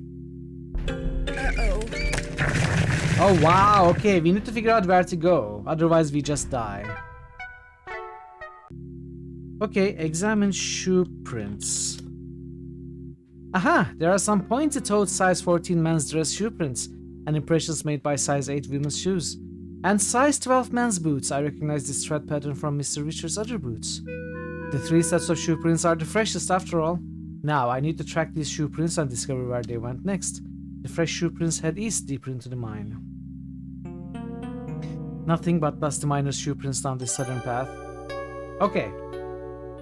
Gee, I'm glad I was able to track Nessa and Corvus down this path. I hope I can find Mr. Richards before it's too late.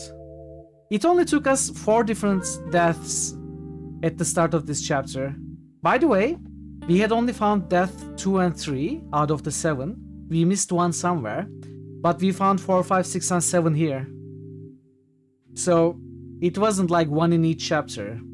That's what I had imagined at first, but that's not the case. I wonder where the first one is.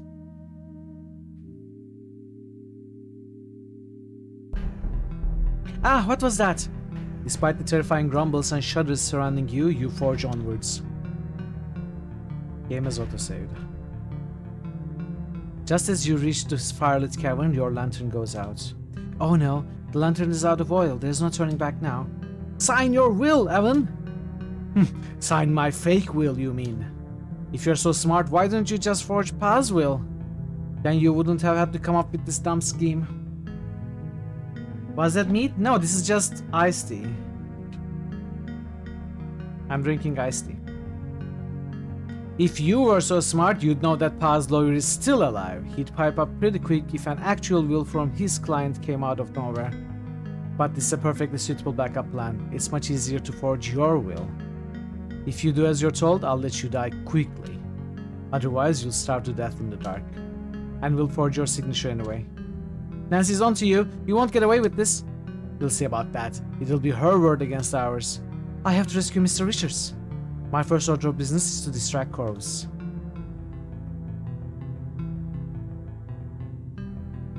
Weird bottle? Yeah, I like these small flasks.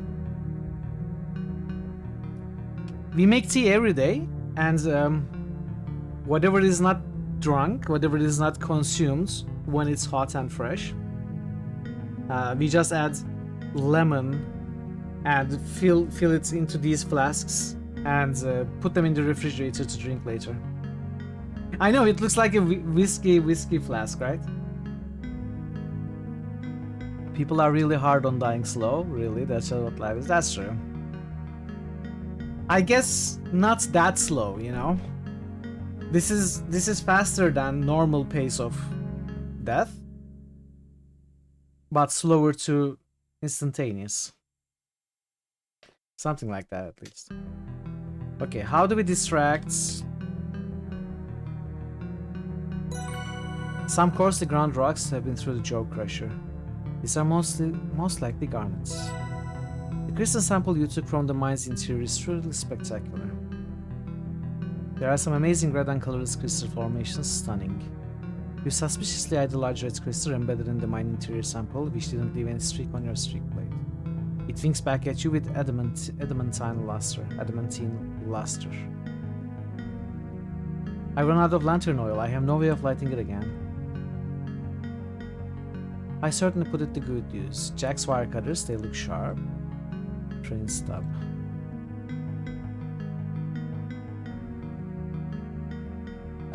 Throw Ruby at Corvus. Would that work? You start to make a move, but shadows aren't enough to conceal your actions. What was that? Nancy? Oh! Get her! Kick him! Nancy! Corvus ties you up. We have to get out of here. Maybe Nancy was followed. Yes, we do. Hungry, brother dearest? Goodbye, Nessa.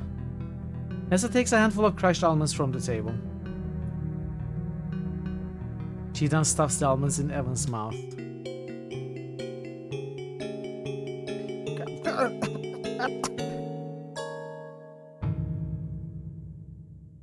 Oh, he died immediately. Nessa, what have you done? I should have done that a long time ago. Goodbye, Nancy. Corvus takes the lantern and follows Nessa out of the cavern. You are left in the darkness, listening to Mr. Richards gasp his last breaths. I'm sorry, Mr. Richards. All you can do is wait in the darkness. It feels like an eternity. And then... We are gonna reload, by the way. Footsteps?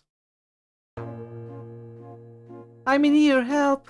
Nancy, is that you, Mr. Richards? Ranger Murdoch. Nancy! Mr. Richards is dead. Let's get you out of here. We are gonna reload though. We are gonna try to save Mr. Richards. I think we can do that. Ranger Murdoch takes out a pocket knife and saws through the ropes that are binding you. Thanks. Corvus got away and so did Nessa. I'm sorry I failed. The important thing is you're safe. Come along. I'm sorry, Mr. Richards. Goodbye. Ranger Murdoch leads the way out of the mine. You feel incredibly relieved to be out of the mine. It feels like a great weight has been lifted off your shoulders. The automobile is parked down the hill, and there are more rangers waiting for us at the train station. How did everyone get here so quickly? Well, it wasn't quick actually. I'm not actually a forest ranger. I'm a member of Northwest Mounted Police. We've been on the trail of a German spy and saboteur who was rumored to be in this area. We believe he is responsible for the bombing of the bridge west of Crimson. Albert Resma, I mean Carl L. A man known to us as Carl Leffler. You revealed him, Nancy. Well done. Not only that, you tipped us off to what his next target would be. The Sulaks. Right again. As you know, Canada declared war on Germany a few weeks ago. It appears operatives directed by the German Foreign Office have undertaken a campaign here in Canada to delay military aid to Europe. Maybe I shouldn't read this. By targeting transportation links such as railways, bridges, and canals. They strongly suspect that Carlyle, a man we know as Karl Leffler, is one of those operatives. He has been apprehended at Sulaks while setting up explosive charges. And thanks to your impeccable detective work, Mr. Leffler will surely be brought to justice. Gee, let's go.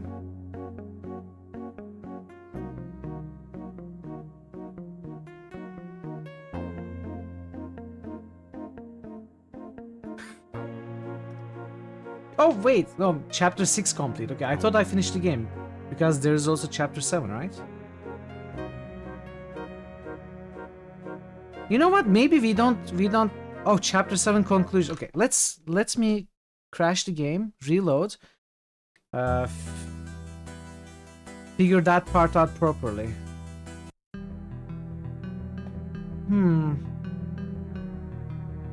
Can we walk? Hide. It's time to act. This is a pretty good place to conceal myself should Corvus happen to turn his head. Okay, let's say. Throw Ruby at Corvus.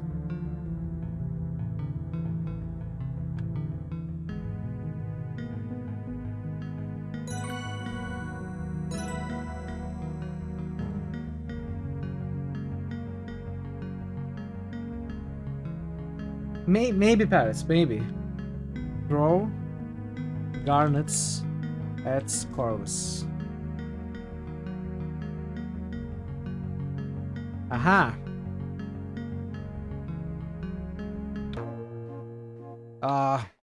Do I have to Alt F4 the game every time I get caught? That kinda sucks.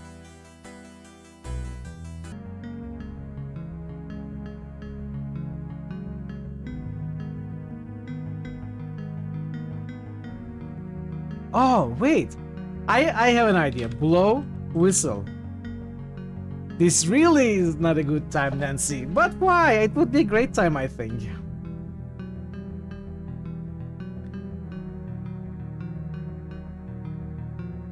I mean, what can we do? Throw bullet at fire. Throw bullet at fire. Throw wire at fire. Hide. Push rock. Look Corvus. Corvus is keeping watch over the proceedings. You won't be able to do anything until you deal with him. How do we deal with him? Hits Corvus with hammer. That achieves little effect. Excuse me?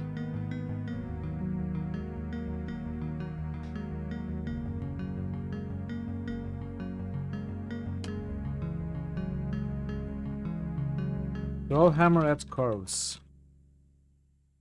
Throw plate at Corvus. Call out to Corvus.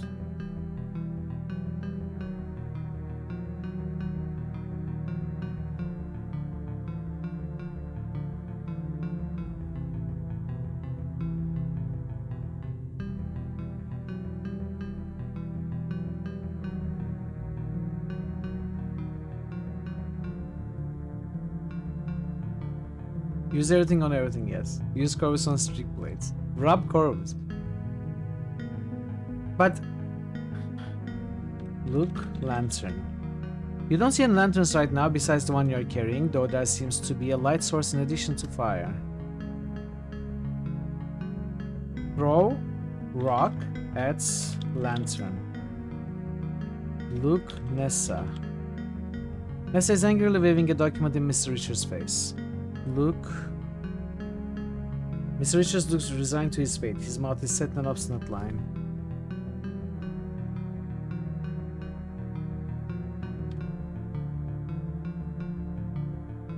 Throw water at fire.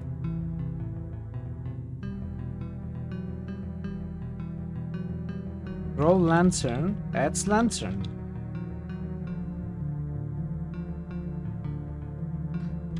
Throw ruby at entrance. I mean, what?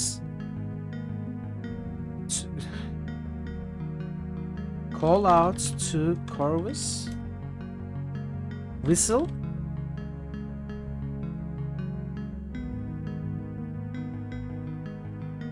Throw Ruby.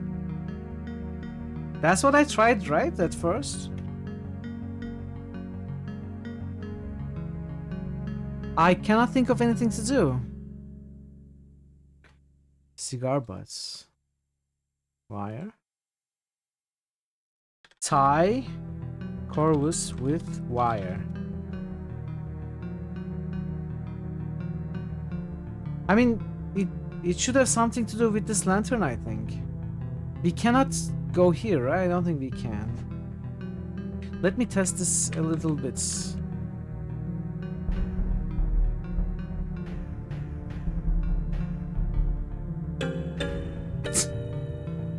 What was that? Just another cave.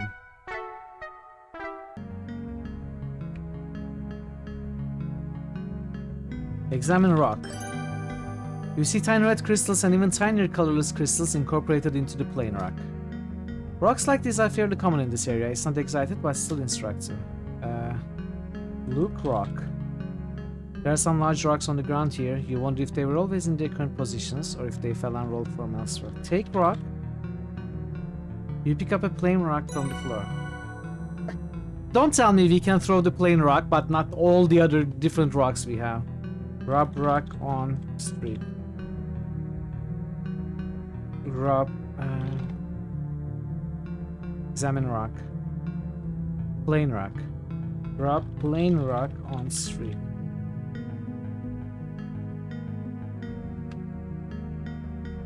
Throw rock at Corvus. You aren't confident enough in your throwing range and accuracy to attempt that. Throw rock at lantern. Throw rock at fire.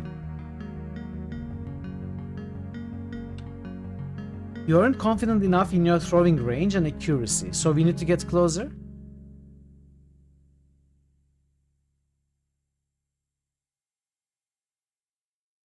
Okay, throw it somewhere else. Throw rock at lantern. Throw rock.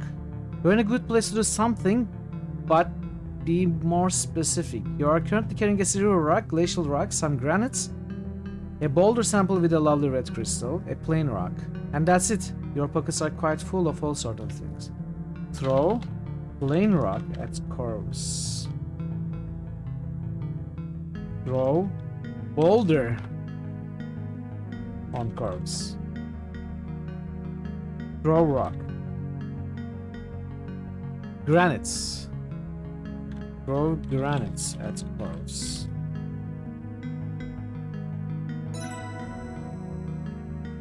A relatively plain rock that you acquired from the mine floor. This piece isn't particularly valuable as a sample, but every rock does tell a story. How many different rocks are there? Wait.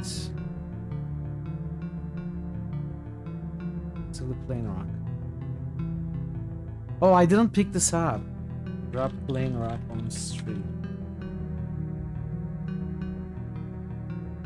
Throw plain rock at Corvus.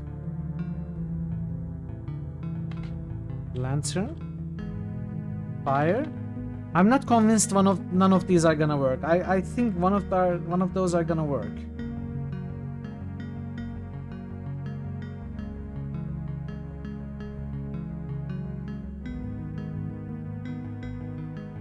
Every rock tells a story.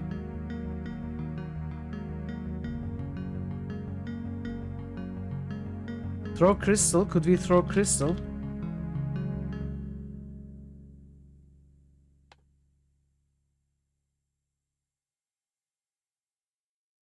Hey Drew, welcome. I'm liking it quite a lot. I've had a good time. I think we are close to the end now. But I really enjoyed this one. Have you played this one, Drew? Throw plain rock away. Oh! I had to throw it away. What was that? Someone coming from the middle passage? I thought I heard something too. I'll take a look.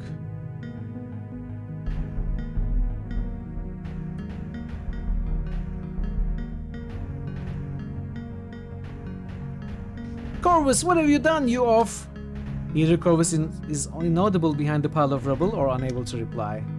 I didn't expect that to happen. I just wanted to create a distraction. I was thinking you would throw it down one of the passageways to distract them. I kinda tried that, but I didn't know how to say it. But away worked. I guess I could also throw down passageway or something like that.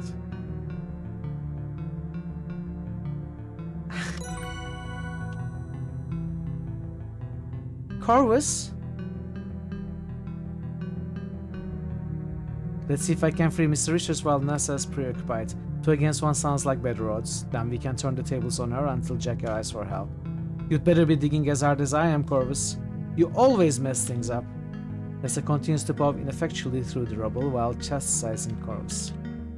Okay. Nancy!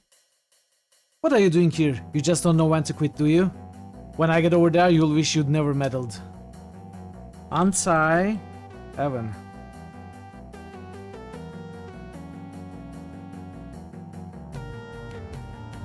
You frantically try to untie Mr. Rich's bonds, but you fail. I've got you, dearie. Nessa pulls a knife out of her skirt pocket. Nessa ties you up tightly with the length of rope and sits you down beside her brother. We were close, chat. I've lotions and potions galore. We were close. We will get this. Take lantern. Nancy? What are you doing here? You just don't know when to quit, do you? When I get over there, you'll wish you'd never meddled. Stop! Come any closer and I'll throw this lantern over the edge. You need the light just as much as we do. No one can leave this cavern without it. Jack will be along shortly. It's over, Nessa. You can try getting away, but my dear little brother certainly can't. Don't come any closer. Stay where you are. You are telling me what to do? How dare you? Why did you ever set foot in Crimson? Why? If it hadn't been for you meddling kids. Nessa is so overwrought she can barely speak. Nessa stamps her foot angrily. You are ruining everything. No, don't do it, you idiots. You watched a couple people play this? You don't think you've seen anyone get a really good ending? Really? I think we are on track for a good ending. But there are certainly a ton of things that is missable, and I'm sure we missed quite a bit too. Sorry, JR. My mistake. It was an innocent misreading. Undone by you? You meddlesome slip of a girl. Nessa, be careful! Don't tell me what to do, how dare you! Nessa pulls a knife out of her skirt pocket. You'll never leave here alive. Watch out! I said, don't tell me what to do. Oh no!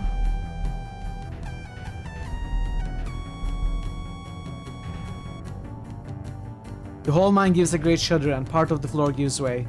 Nancy! Nessa clings desperately to the edge of a now yawning chasm, which has already swallowed her knife. Ah! Nessa? Evan doesn't deserve those diamonds. Once I get out of here, the world will know about them and I'll be rich. Ah, Nessa. You and Evan both bumbling around, spoiling carefully constructed plans.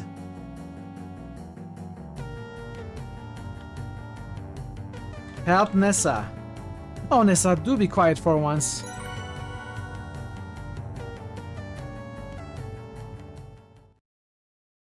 Nessa gasps for breath, recovering from her near-death experience. You are stronger than you look.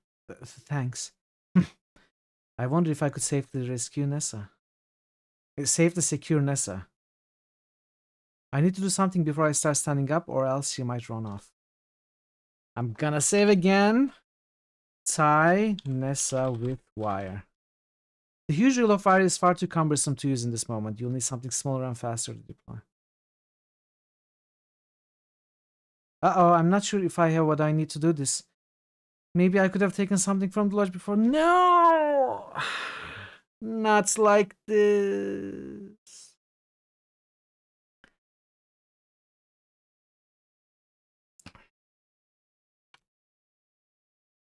I mean, we had a rope at some moments, but we used it. You were at an open cavernous area in the mine. Path descends down a natural platform. It appears that the caverns have been rocking the mine, have created some deep chasms. Abundance of rocks of various sizes litter the floor. This rockfall looks fresh too, and there's a lot more of it. One doorway to the north is still clear. Doorways to the north and east are blocked by rocks. It's a very dangerous area. There's a central doorway that leads further back into the mine, as well as a doorway on the right that is completely clogged with rockfall. You see a large boulder even taller than you in the shadows nearby. You also see a table, a fire, a wheelbarrow. Pick wheelbarrow. Examine wheelbarrow. You don't need to examine the wheelbarrow closely to know that it can't be moved. It only has one handle. I couldn't even lift a single one of those rocks either. Wheelbarrow. Broken handle is filled with huge heavy rocks. The front brace still looks intact, but this wheelbarrow isn't going anywhere. Is there any situation where an immobile wheelbarrow could be useful? Yeah, if we could tie her to the wheelbarrow, it would be useful. Or maybe if we had something like handcuffs. I think we are out of luck though. I mean, we could load. I don't know what we need. But we could load, go back, try to find it.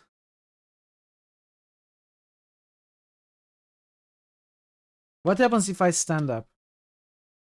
You make a move to get up, but Nessa beats you to it. Your legs are a bit shaky.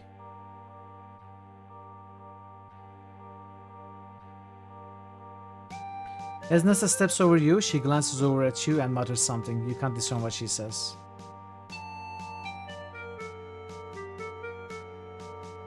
I'm not waiting around for your friends to get here. I'm taking this lantern and I'm leaving. Good, never come back. Okay. Maybe I can look at hints. So that we go back and do what's necessary. Or we'll just go with this ending. She won't be caught, probably she will run away. But at least we have saved Mr. Richards, right? Hey, welcome back, Multi. Congratulations on surviving lunch. You start moving to follow Nessa, but Mr. Richards calls out to you. Let her go, Nancy. Don't leave me here alone. Okay, I won't.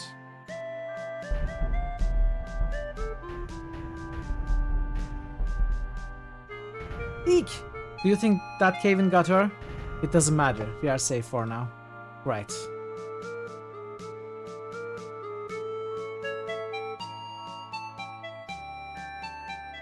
Maybe that's true. Maybe if I untied Mr. Richards before taking the lantern, would that work?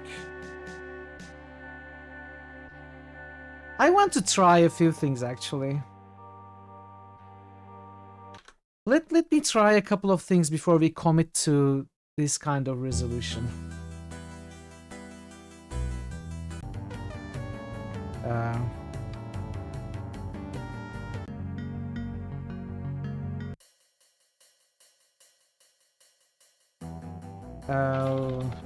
Cuts rope.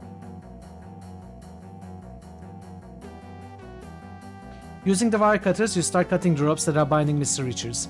But the ample rope is tough and you don't make much progress when Nessa notices you. Okay, that doesn't work. That doesn't work. What works?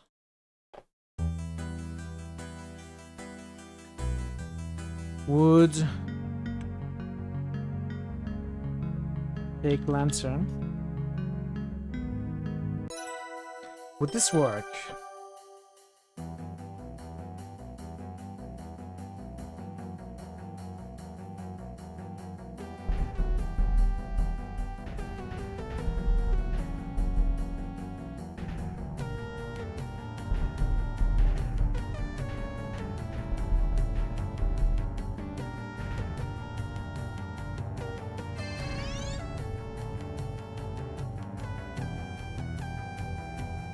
Don't go there yet, don't go.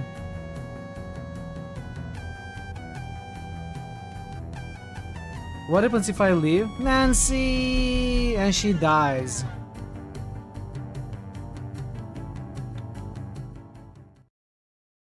Well, I suppose that's that. I'm curious. Let's see. Chapter 6.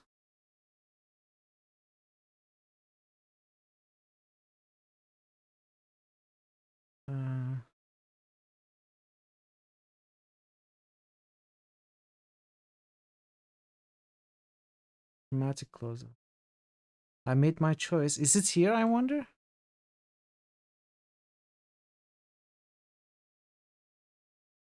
It's possible that you lack the appropriate item to succeed at this objective. I'm curious what that is. The item is back at lodge, obtainable during chapter 5. After Albert has fled, leaving his room, the linen closet's a mess. The item is in the linen closet when the blue trunk is open. The item is the padlock? Wow! The padlock. I wouldn't have imagined that. I wouldn't have thought to pick it up. It's the padlock. Amazing. That's amazing. We could do it very quickly.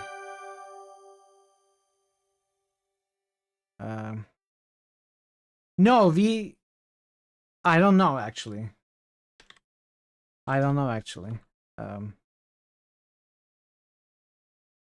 Cake padlock.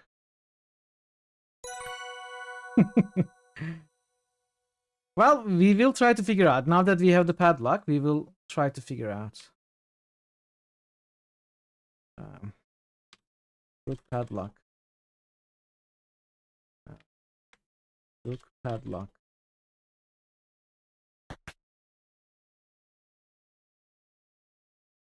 Very heavy sturdy padlock.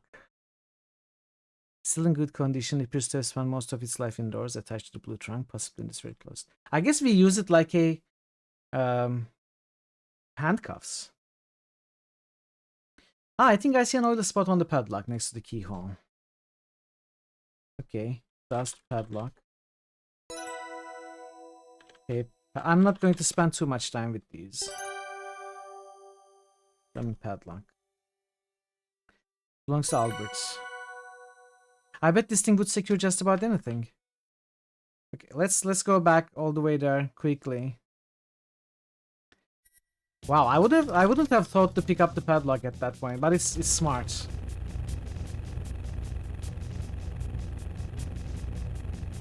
The padlock, it was amazing.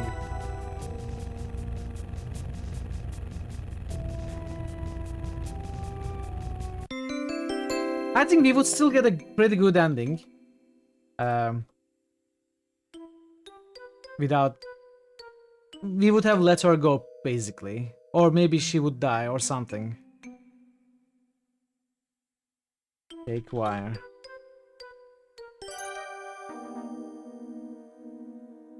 Take plunger.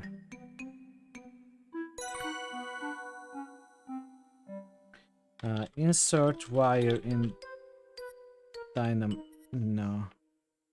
Insert blasting cap in dynamite. Insert wire in blasting cap. Cut wire. Oh, ask about wire cutters.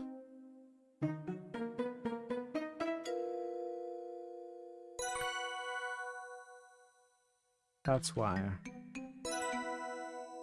Insert wire into plunger.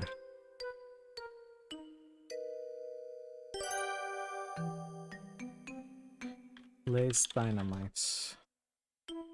Place dynamite in rock.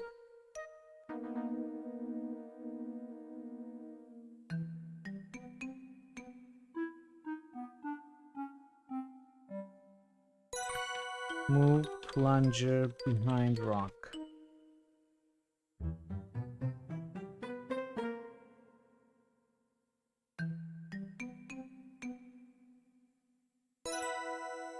Push plunger.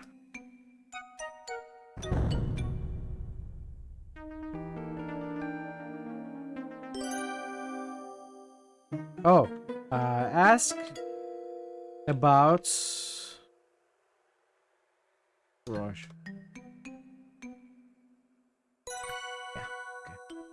Go in. Enter. Enter mine.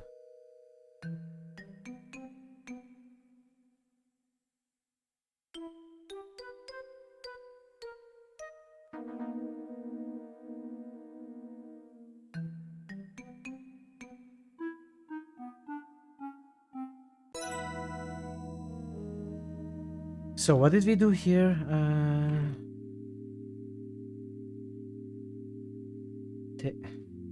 Look buckets. Look buckets. Examine buckets.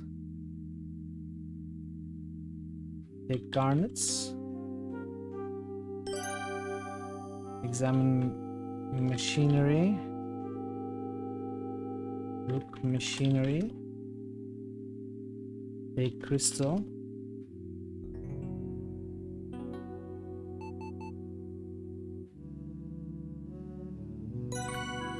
Look crystal.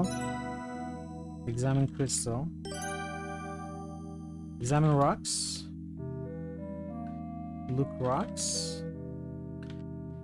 I'm not convinced we did everything. Yeah.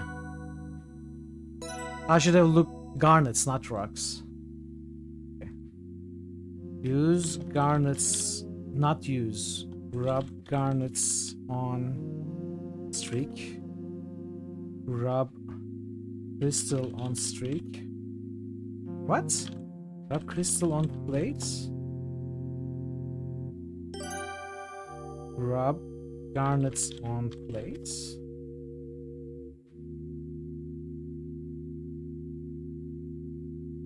Rocks.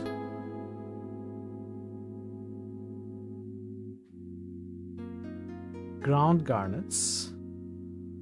Rub ground garnet. Did we not do that? After coarsely ground garnets are quite small, you are able to take some of the larger pieces between your thumb and forefinger and streak them on your plate. The streaks are white, which is to be expected. Yeah, we did this. Look.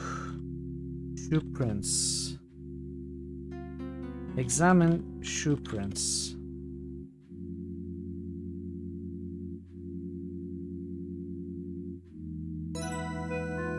I think that's all.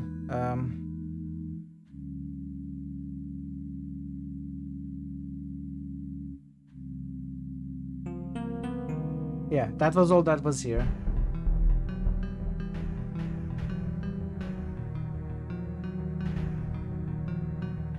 Take rocks. Look plain rocks. Examine plain rocks. Rub plain rocks on plates. Throw plain rocks away.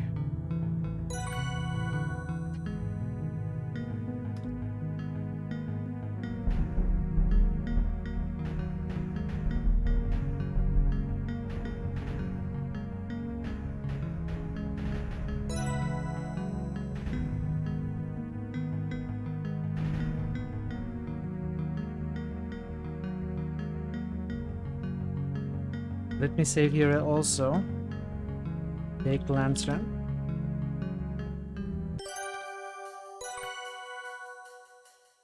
That should put us to the close up.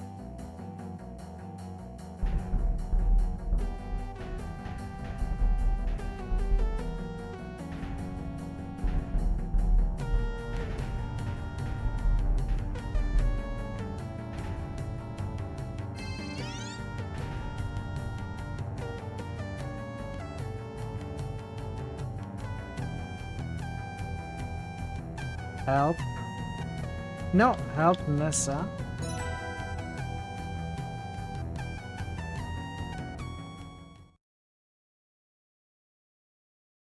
Okay, save. Now let's see. Put padlock on Nessa. Put secure Nessa with padlock. What would you like to lock Nessa to? Wheelbarrow. Wheelbarrow. You hook Nessa's belt loop with the open padlock and close the padlock firmly around the front brace of the wheelbarrow. What do you think you're doing?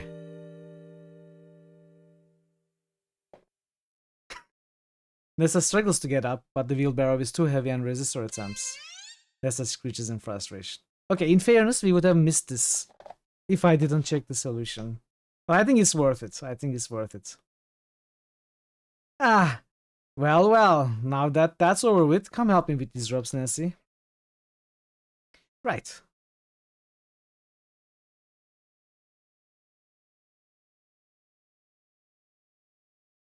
Hey, Nazca. You keep being here and you keep resetting your watch streak still.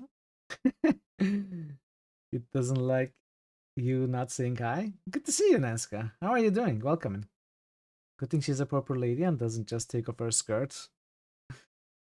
Yeah, she could just take off the belt, right? You agree that it's cool to see a really good ending? You managed to untie Mr. Richards now that you have all the time in the world. Thanks, Nancy. I guess we should try to find our way out of here. Eh? I mean, I don't know. You know, you could argue that even if we didn't do that, we probably would get a good ending. Obviously, I don't know. We are just about to see the ending.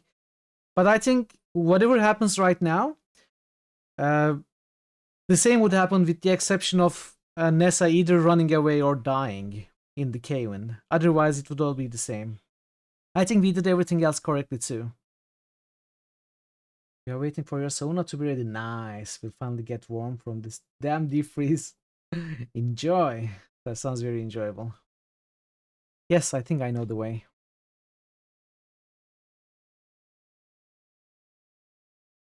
Hey sis, looks like you could use some cooling off. We'll come back for you.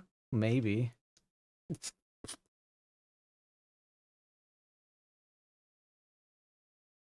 Wait, do you hear that? You can definitely hear footsteps approaching. They're in here, help! Nancy, is that you, Mr. Richards? Ranger Murdoch. Nancy! Nathan's eyes widen slightly as his gaze settles on Nessa sulking by the wheelbarrow. I padlocked Nessa to that wheelbarrow. Oh, I suppose we should deal with that. Yeah, the character is named Nancy. How cool is that? Nanska in the game, exactly. Ranger Murdoch kneels down and cuffs Nessa's hands together. He then cuts Nessa's belt loop with a pocket knife.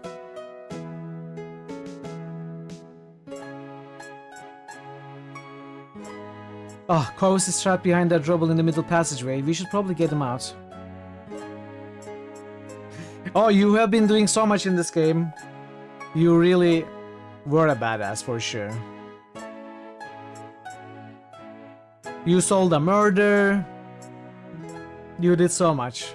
I'm not going to go too much into details though. Working together, you eventually clear the rubble and free Corvus. He's a bit worse for wear, but has only minor injuries. Ranger Murdoch cuffs Corvus just in case. Let's get out of here. Good idea. Ranger Murdoch leads the way out of the mine. You feel incredibly relieved to be out of the mine. It feels like a great weight has been lifted off your shoulders. The automobile is parked down the hill, and there are more rangers waiting for us at the train station. How did everyone get here so quickly? Well, it wasn't quick actually. I'm not actually a forest ranger, I'm a member of Northwest Mounted Police. We read these, okay. We read all of these the first time. Oh, these were new. You'll be hearing from my lawyer. Not me, that's for certain. Let's go. So I think I skipped a line, the extra line there, but it said we knew Nessa poisons Margot. You've not even seen anyone apprehend both of them. Nice, nice. I mean, I cannot take credits. I cheated at the end. So I won't be taking credits.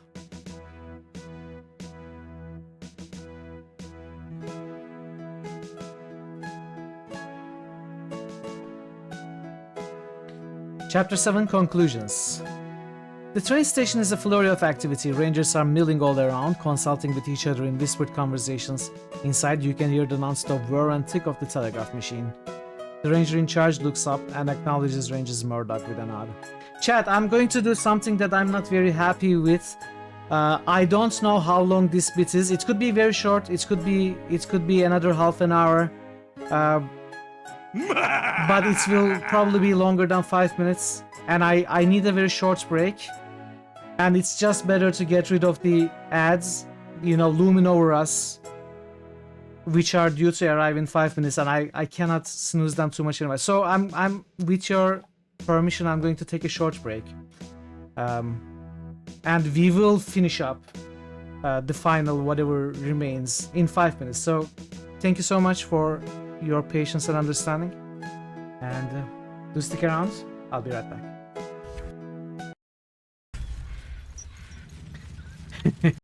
If you could just go and talk to the Badine, maybe they would allow us to restock our water supply. You know why you cannot deal with problems like this, Katriana? That is because you don't move away from your stop like 2 meters. If you would just, you know, go around, look around, walk around, you would probably solve some problems yourself.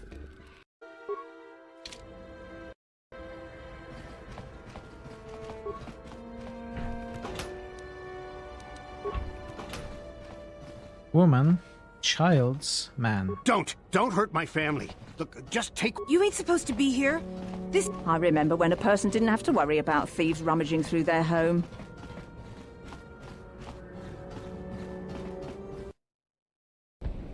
Are we going to swing on the rope like opposing force, this time for real? Approach me if you dare. We are actually... No, this is not a rope. This is not a rope. It was a barnacle. No. Baited. Have you seen a young woman with a Latin guy? Maybe. I don't know. What do you mean, maybe I don't know? I have...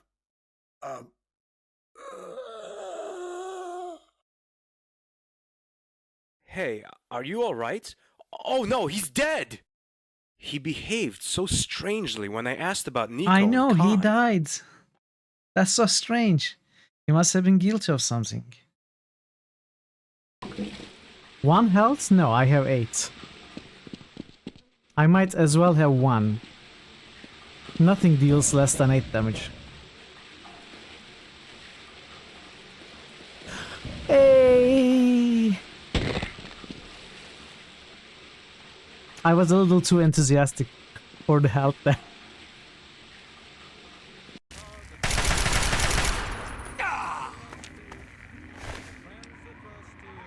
Hell yeah. No! No, not like this. But my sniper.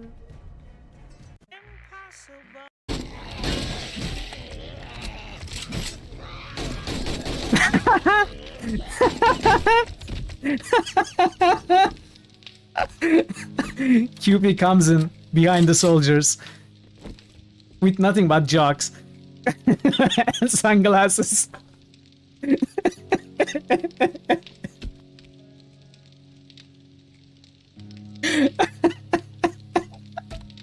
That was amazing. Hey, PQC. Demo? No, I don't think you can spam them yet. We are not... we haven't progressed the game stage enough. Yes, exactly, that's what I was thinking about Game On. QP is an absolute Chad for sure. Look at him. Look at him. He saved the day. The Jedi Council is waiting to meet us, by the way. Basila is telling them, hey, I have met this amazingly talented, force-sensitive gal called Mithril. She's going to make a great addition to our Jedi team. She'll be here shortly, don't worry. She's probably busy, you know, taking side quests and stuff. And Teresa's fashion collection was gone. It's just terrible. I'm going to take a look around the crime scene. I'm gonna take a look around the crime scene. Sometimes important clues are overlooked. Where could the clue be? These pews are strangely in order. You figured someone would have vandalized them a bit. I'm back. Sorry about that, Chad. Thanks for sticking around. His Half-Life gaming looks just like mine. I don't know how I should take We it. already found that clue. I'm not sure how I should take it. I hope you're a very good Half-Life player, and that was a compliment.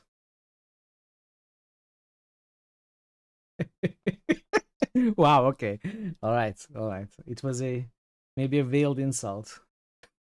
Anyway, let's go back. Let's see what the conclusions chapter has. Hopefully it's not like 2 minutes. The ranger in charge looks up and acknowledges Ranger Murdoch with a nod. Just the man I wanted to see. Thanks to the intelligence you provided, we were able to. I'm gonna let you know that those were the worst moments, okay? Because no one ever clips when I do something really cool. They only clip the stupid stuff. the playthrough was actually pretty decent, except for those moments which are clipped and made into immortal. Thanks to the intelligence you provided, we were able to alert authorities to Salt Stay. Mary about the impending sabotage attempt on Salt Stay Mary? What is that? About the impending sabotage attempt on Sulux. They were ready and waiting, and caught the man red-handed with luggage full of dynamite and blasting caps, not to mention a 9mm Luger in the glove box. Imagine his surprise when they called him by his real name, Karl Leffler, aka Albert Vespa, German spy and saboteur. I would have loved to have seen the look on his face. All in all, some mighty fine work, Ranger Murdoch. A crisis has been averted. As much as I'd like to take credit for it, Nanska Maple here is the one you ought to be thanking. She single-handedly figured it out. All I did was pass along the information. Well done, my thanks to you, Nancy Maple. You're a Canadian hero. Thanks. Though I'll warn you now, you might have to be an unsung hero at that. I have a feeling the Canadian government won't want to reveal just how vulnerable we were tonight. It could undermine the public's confidence at a crucial turning point for our country. Oh, I don't mind at all, as long as things worked out for the best. They did, Nancy, truly. Thank you for your service. Now, what have you got here? You've just come from the old abandoned garnet mine. This is Mrs. Nessa Crab. She kidnapped her own brother. She could have done worse and gotten away with it too, except Miss Maple here was able to detain her by padlocking her to the wheelbarrow. A rather resourceful and ingenious move, if I may say so. Ah, thanks. I'd go through it all again just to get to see the look on your face now. Miss Crab is also suspected of the murder of a young woman, and Mr. Corvus Shaw is her suspected accomplice. They have a lot to answer for. A busy night. Yes, indeed. Please dispatch some crime scene investigators to the lodge so we can build a strong case. Roger that. I'm heading back to Toronto now. I need to meet with some higher-ups immediately. The Northwest Mounted Police has commandeered a train back to the city. I've been told. You call Toronto home, Miss Maple? Will you join me? I'm exhausted. I don't think I'm up for more traveling tonight, and I'm not ready to leave Crimson just yet. Suit yourself. I need to take your statement for the report, but that can wait a day or two. Thank you. I'll need a bit of time to get my thoughts in order. Of course, there's going to be a ton of paperwork to do for this whole caper.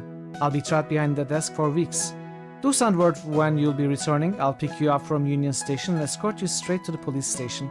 Will do. Thanks, Ranger Murdoch. Nathan drives you, Jack and Evan back to the lodge. Margot's death feels like it happened weeks ago, and your arrival in Crimson feels like it happened months ago. And it feels like years ago when you spoke to your boss, Professor Plummer. Ah, my boss, my fieldwork, what am I going to tell him? Just boosted giving my vote for Parrot for giving me haha. Despite the excitement of the evening, you find yourself nodding off, only to be jolted awake when Nathan's automobile hits an uneven stretch of road. Eventually, not even the bumpy road can arouse you. Nancy, you awake? We are back. Zzz. Once Jack has roused you from your deep slumber, you make your way upstairs as quietly as possible, lest you wake Kimmy. My goodness, what a night. I've never been so exhausted.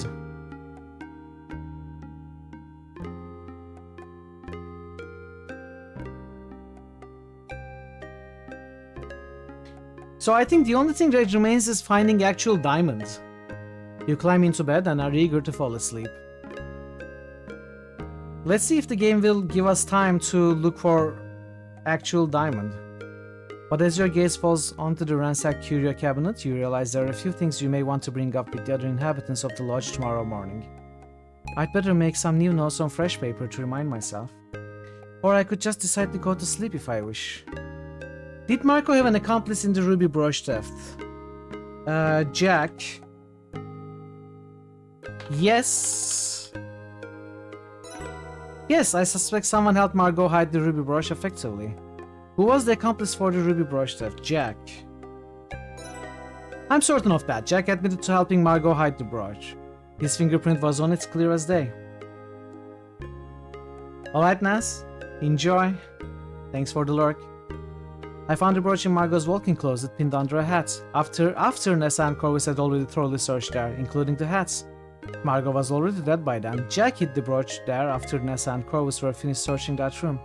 He admitted as much to me when I confronted him about finding his fingerprint on the brooch. Now, about that curio cabinet. Who stole the pair of antique silver stains? Margot. Margot's fingerprint was the only one I lifted from the smashed curio cabinet. Plus, she admitted to taking the antique silver wedding stains, that's all pretty clear-cut. But she mentioned having help. Who helped with the stains? Must be Jack again. Oh no! I'm not sure I got that right, but that's my best guess. It was not Jack. Maybe it was Evan. So we got that wrong. Who was the imposter at Crimson Lodge? Albert.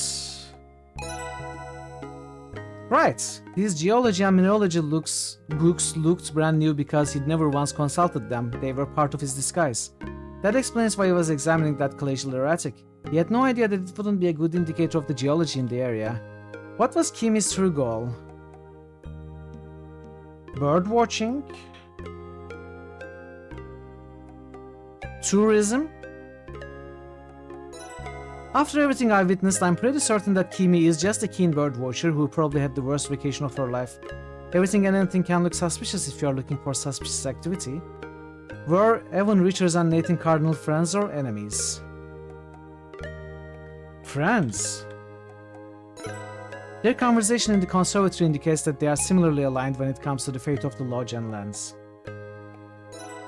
They also met up in the study after that first dinner. It was hard to tell if they were friendly then. But I did see them shake hands. They respect each other. Okay, this is a bug. Because we never actually witnessed this. I missed this. This must be a bug.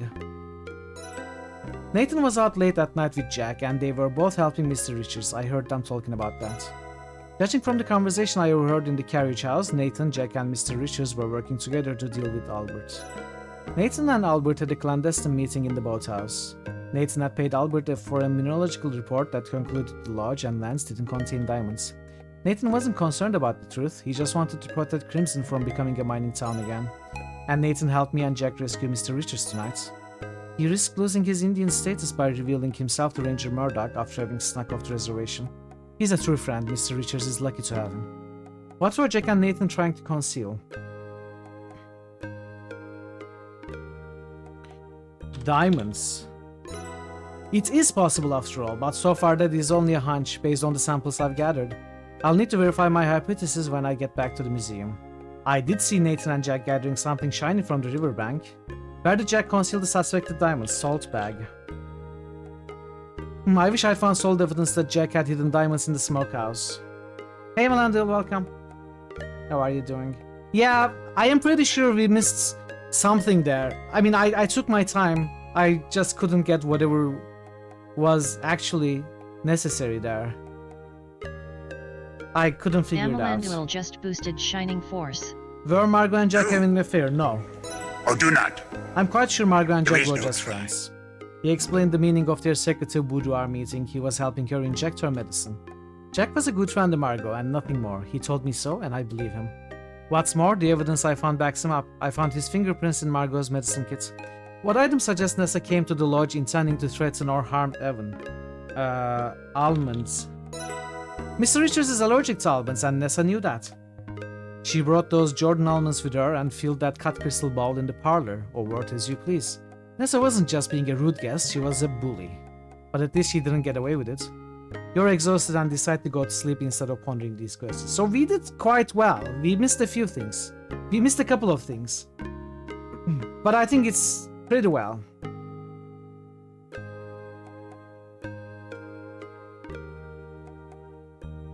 You wake up the next morning That's feeling good. refreshed and That's ravenous. good. Is that good? That's very good. I mean, that's not very good. It's not very good, but it's pretty good. As you make your way down the upstairs hallway, you begin to smell the inviting aromas of coffee and bacon. You enter the kitchen and find the other inhabitants gathered around the table, digging into a hearty breakfast. You join in. Morning light is streaming through the small window, causing motes of dust and sparkle and dance in the light.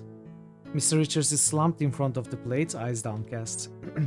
Jack, you've already admitted to helping Margot hide Nessa's ruby brooch. Sure did.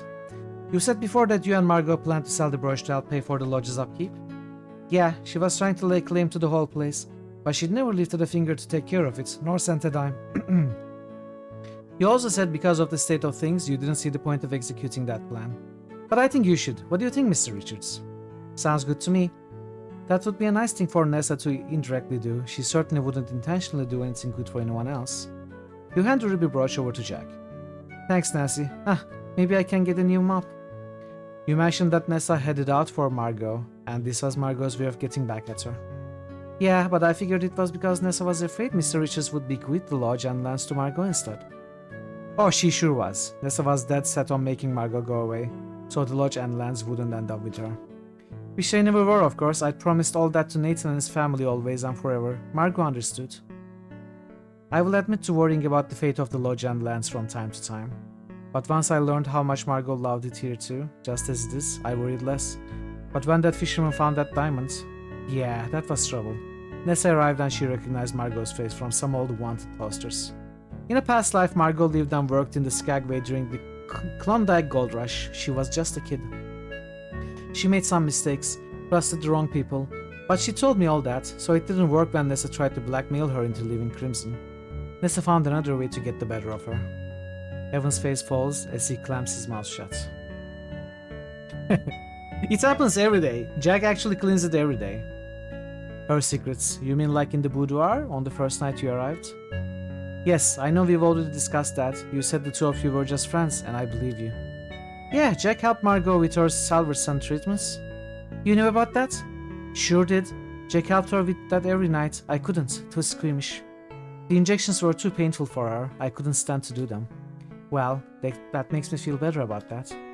Margot knew Nessa and Corvus would rummage through her things. Her vanity has a lock, but she suspected that it wasn't secure. In fact, they suspected it had been tampered with already. I kept the brooch in my pocket for a bit.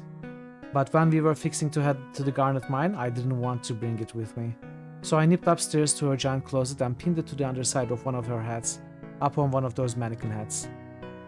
I figured should Nessa and Corvus return to the lodge, the last place they'd look is somewhere they'd already searched. Kimmy, I'm sure that your birding trip was full of so much drama and tension, but I'm very glad I got to meet you. Thanks so much, Nancy. That's very kind of you. Yeah, this was one of the strangest trips I've ever taken. So much unpleasantness and tragedy. But I don't regret coming here. Crimson is a beautiful place. Margot was very kind. Jack and Nathan really helped me feel at home here, despite everything. And you, Mr. Richards.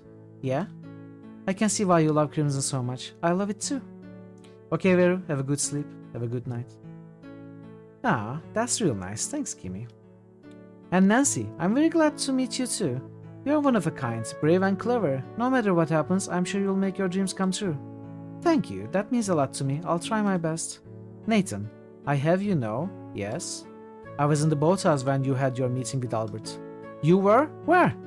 In one of the canoes, but never mind that. I saw you and heard you by a phony mineralogical report from Albert.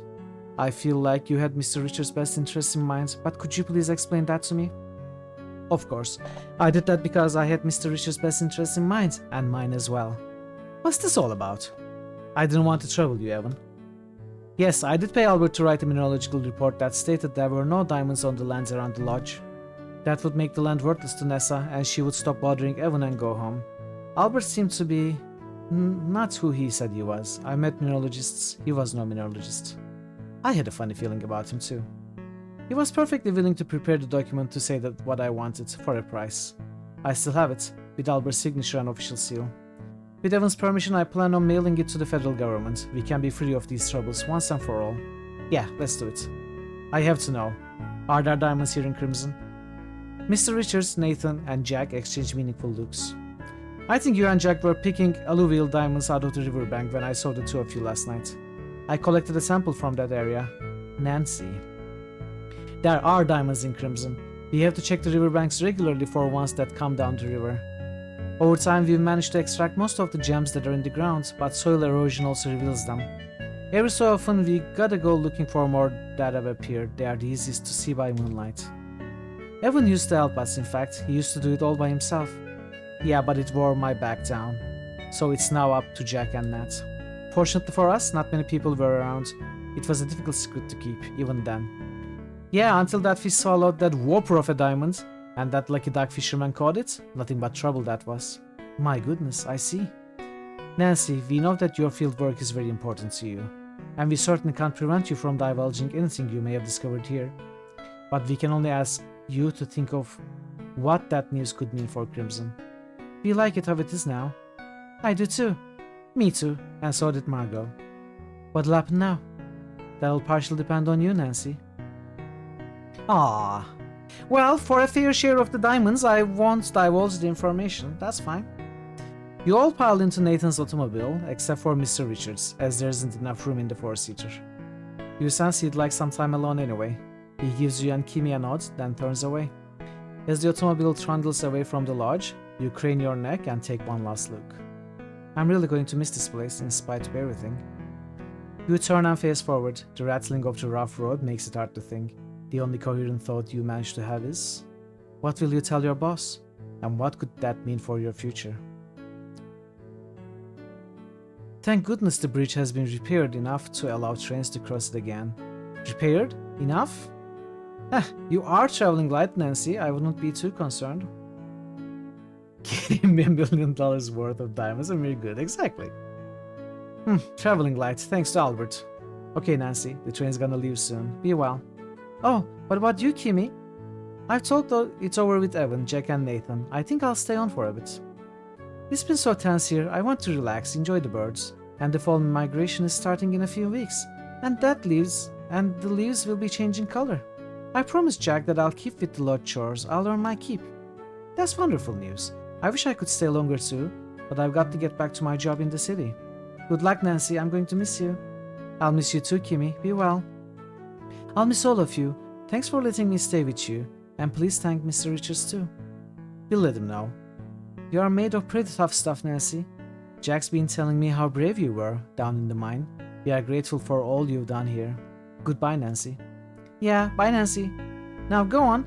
The train's not gonna wait forever. Right.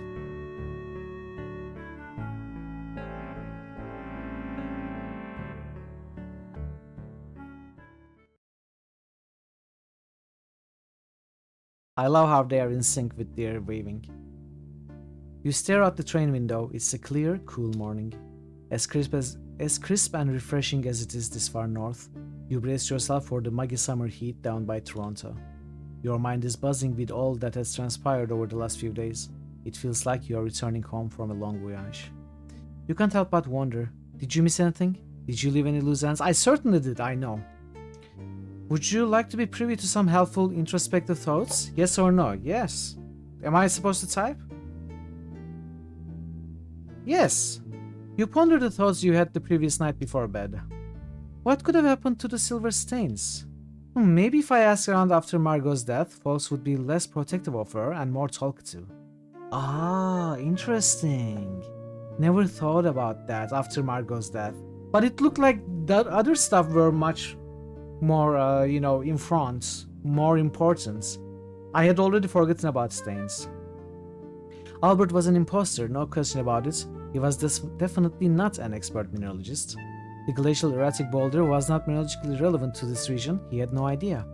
Albert's actions certainly didn't help his mineralogist charade. What about his words? Was there any written proof that he wasn't an expert mineralogist? I collected some rock salt from the bag in the smokehouse. Is there something more than just salt in this? There must be, but we couldn't really test it, right? I have a feeling Corvus' satchel contains important information that I've overlooked. Exactly, I couldn't open the satchel, never found the key. I didn't solve the mystery of the missing silver wedding stains. I do know Margot took them, she admitted as much. But I don't know where the stains are now. Maybe I should have made some inquiries. Yeah, we already talked about this. Particularly after Margot's death, when perhaps people would no longer feel the need to protect her. Exactly. I can't think of much else. Oh, we didn't miss too much then, Chad. The stains we missed The diamond in the salt, we couldn't find proof. We couldn't open Corvus's satchel. Apparently there is a way, according to this. And maybe we couldn't get some sort of written official proof that he is not actually a mineralogist. But we did a lot though. We missed only a little. You turn your attention towards your impending interview with Ranger Murdoch. Let's get better detergent. You feel like you investigated Margot's murder to the best of your ability. After a good deal of mulling over, you conclude, actually, I'm satisfied with all I've done. I am, thank goodness. Having reassured yourself, you fall quickly into a deep, dreamless sleep.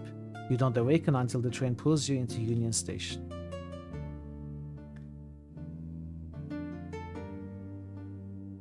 Can't blame Mitchell for missing a little bit. He's not Einstein after all. That's true. Though the game dealt with Zweistein, you know? Not Einstein. Ranger Murdoch meets you at Union Station as arranged. Ranger Murdoch.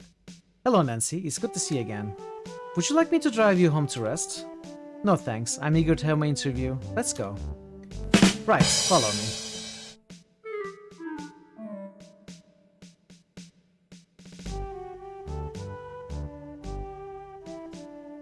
You look over at the wanted posters on the bulletin board and see a familiar face. The face has familiar features, but the expression gives you pause. It's unmistakably Margot, but she looks scared and angry, and the name is different too. The Margot you knew was at peace, kind and caring. You feel fortunate to have met her when you did. The poster lists her offenses as assault, theft, racketeering, public nuisance. Nancy? Sorry, just lost in thought. Ah yes, that person has been on the most wanted list for a few years now. Skagway was a near lawless place. Sometimes who the criminals were was a matter of public opinion. And sometimes, if you didn't make friends with the right people, you could get stuck with all sorts of trumped-up charges. Does she look familiar to you? No, I don't recognize her. No, sir, not at all. Very well, let's begin. Suddenly, the door bursts open to reveal your boss, Professor Plummer. Nancy, there you are. Welcome back. I'd heard the train had come in. Sir, we are in the middle of a confidential interview. My apologies, I won't be a moment.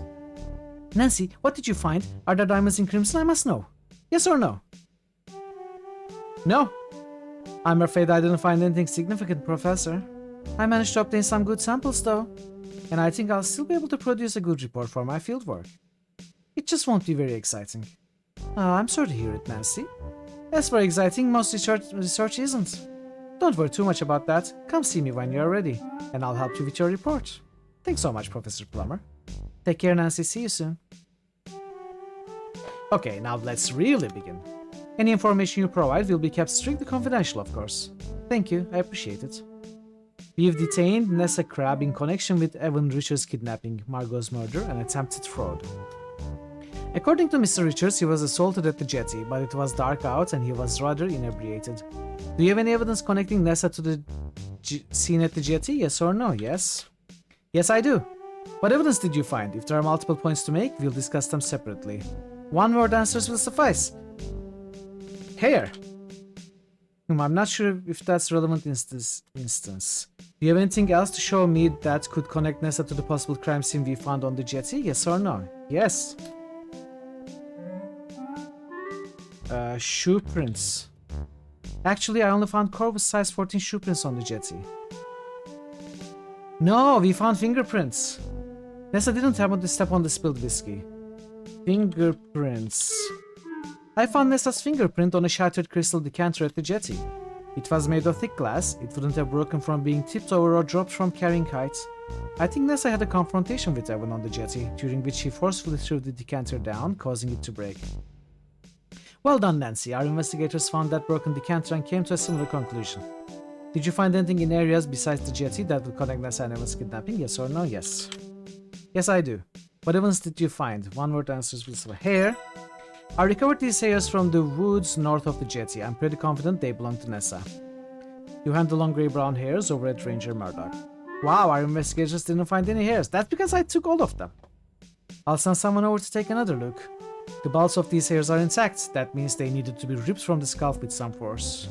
That definitely implies he was part of a struggle in that area. I'm going to have to keep these hairs, Nancy. Of course. Do you have anything else to share that would connect Nessa and Evan's kidnapping? In areas other than Jetty, yes. Button. Yes. Shoe prints. I found Nessa's shoe prints in the wooded area near the jetty. How do you know that shoe prints belong to Nessa? I learned the shoe size of everyone at the lodge. She's the only one who wears that size and style of shoe. That's some good detective work, Nancy. We knew about the shoe prints because we took impressions of Nessa's shoes when we took her into custody. I tracked Nessa's shoe prints into the smokehouse. I think that's where she and Corvus temporarily detained Evan until they were ready to take him to the Garnet Mine. Do you have anything else to share that would connect Nessa to Evan's kidnapping in areas other than Jetty?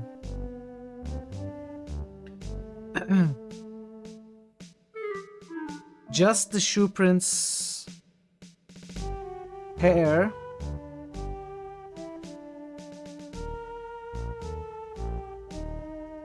I don't,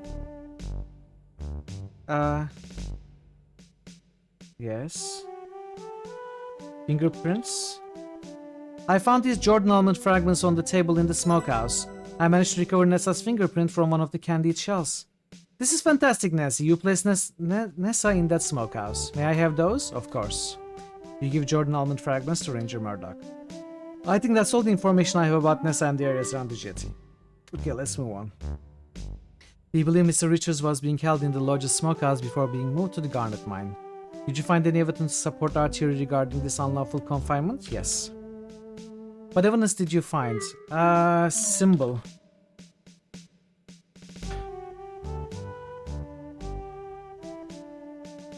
Yes. Fiber. Yes, I found rope fibers on the floor of the smokehouse. I believe he was tied up and then taken away later. Yes, Mr. Richards has said as much. All the evidence we can gather will help us build a case against Nessa. How did you figure out that Mr. Richards was taken to the Garnet Mine? Just say no or pass. Symbol. Mr. Richards had used the jam from Jack's thumbprint cookies to draw a hidden symbol. The symbol was a red circle surrounded by a round red border. Red? It was raspberry jam. I smelled and tasted it. Smelled and tasted it? Well, I wanted to make sure. The symbol even resembled the thumbprint cookies, which I learned are called Hallongrotta in Swedish. Hallongrotta means raspberry cave in English. And a raspberry cave could be a garnet mine? Exactly. Mr. Richards was talking about the garnet mines at dinner on the night I arrived in Crimson. He said they've been deserted for years. It was the perfect place for them to hide them. Mr. Richards told us that Nessa was attempting to intimidate him into signing a forged copy of his own will. Do you have any knowledge that might back up this claim?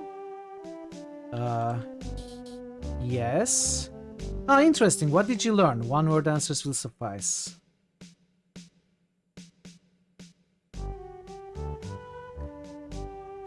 But, wait. What exactly are we supposed to...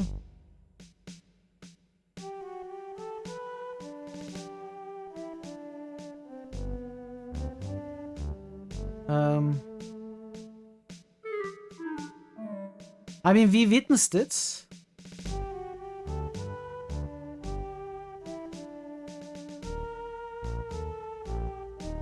Here. Wait. Do you have any other knowledge that might back up Evan's claim that Nessa was trying to intimidate him?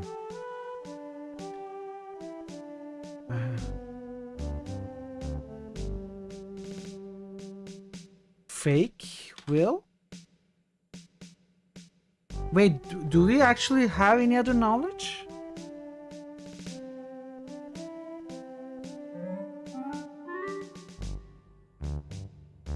Almonds? Yes, Mr. Richards is allergic to almonds and has been since childhood. It was common knowledge, and Nessa brought Jordan almonds with her when she returned to the lodge. I found shattered pieces of Jordan almonds in the smokehouse where I believe Mr. Richards was briefly held. I managed to recover one of Nessa's fingerprints from the remnants of one of the shiny candle shells. Stellar work, Nancy. Our investigative team didn't find that. What's more, there were more Jordan almond pieces in the cavern where Nessa brought them. There's no doubt in my mind that Nessa brought the Jordan almonds to the lodge, knowing full well how dangerous they were to Mr. Richards. Maybe at first she only planned to intimidate him with them, but in the end she was prevented from doing any worse. Let's move on to Corvus Shaw's role in Mr. Richards' kidnapping. Do you have any evidence that could connect Corvus to these crimes? Oh yes. What evidence did you find? Button? I found this metal button, which I recovered from outside the smokehouse. I observed Corvus wearing a striped vest with this exact type of button that very same night. If you examine Corvus's clothing, I'm sure you'll find that one of the buttons is missing on one of his vests. We did indeed make note of a missing button, and now we know what happened to it. This is a very good piece of evidence, Nancy. May I have it? Of course. Do you have anything else? Please continue or say no. Shoe prints? I found Corvus's shoe prints on the jetty in the woods leading away from the jetty and leading into the smokehouse. The shoe prints on the jetty must have been formed when he stepped into spilled whiskey, and they were still wet. That suggests to me that he was either present during the abduction of Mr. Richards or soon after. Considering the scuff marks I saw on the jetty, Mr. Richards was dragged away with some force. I doubt Nessa, an elderly lady, could have dragged her brother away with that amount of force. That's terrific work, Nancy. Our investigators didn't see any shoe prints on the jetty. They must have dried up before we got there. But now that we know they are there, perhaps some forensic processes will help reveal them. I think Corvus' movements during that time are pretty clear. Very thorough of you. Every bit helps. I think that's all the information I have about connecting Corvus to the crimes against Mr. Richards. Okay, let's move on. What about any lesser crimes? We suspect Corvus was brought to the lodge by Nessa to commit fraud. Do you know anything that would help us build that case?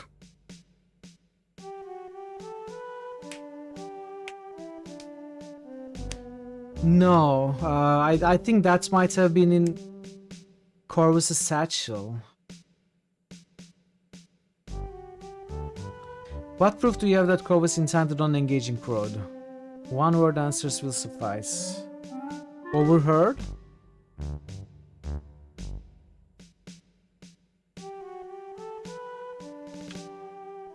Will? I really do think that Corvus was engaged in fraud, but I don't have any actual proof. Yeah, because we couldn't open the satchel. I think the proof would be in there. Sir Ranger Murdoch, I don't think I have anything to contribute to that line of questioning. That's okay, we can move on. What about Karl Leffler, aka Albert Respa? What can you tell me about him? Rangers apprehended him in the middle of a sabotage attempt on Sulaks, so that's an open and shut case. But we suspect this man is involved in other illegal acts. Do you think you can attribute other criminal activities to him? Yes or no?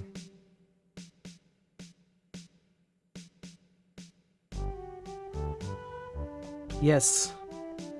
Please continue. What have you discovered? Bribe. I was a witness to a secret meeting in the boathouse between Nathan and Albert. I clearly heard Albert saying the contents of the envelope he was carrying was a report, signed and sealed, that there were no diamonds in Crimson. Nathan paid him for his version of the field trip. Maybe we shouldn't have told him about this, though. I wish I had something to show or tell Ranger Murdoch about that. I'm sorry, I was mistaken. Can we continue? Ah! Of course! If you have something else to say. Books? Yes. Dynamites. I think Carl sabotaged the train bridge. On the same strip of telegraph tape that revealed Albert's real name and next target for sabotage, it said. Yeah, I guess so. Well done in Crimson. I found a stick of dynamite under his bed. I think it rolled there when he was packing to hurriedly leave the lodge. On the way to the lodge on that first night in Crimson, Jack commented on how heavy Carl's set of luggage was. I bet most of Carl's luggage was dedicated to holding explosives equipment, dynamite and blasting caps. In fact, I found a tiny bit of blasting cap that Carl left in the lodge, as well as a bullet. It was definitely up to no good. He'd stored the blasting caps and bullets in the blue trunk in the upstairs closet. I found his fingerprint on the padlock. Outstanding! Very well done! Gee, thanks! Carl knew to store the dynamite separately from blasting caps. He probably had training with explosives, or at least some prior knowledge.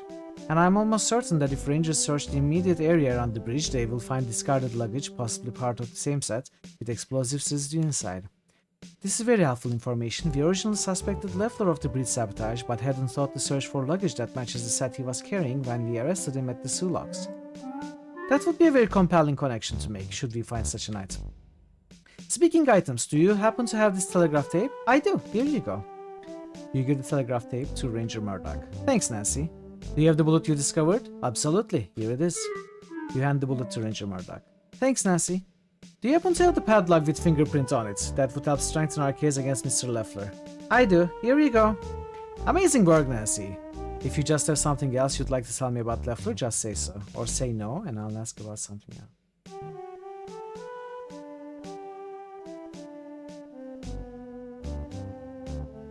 Do we?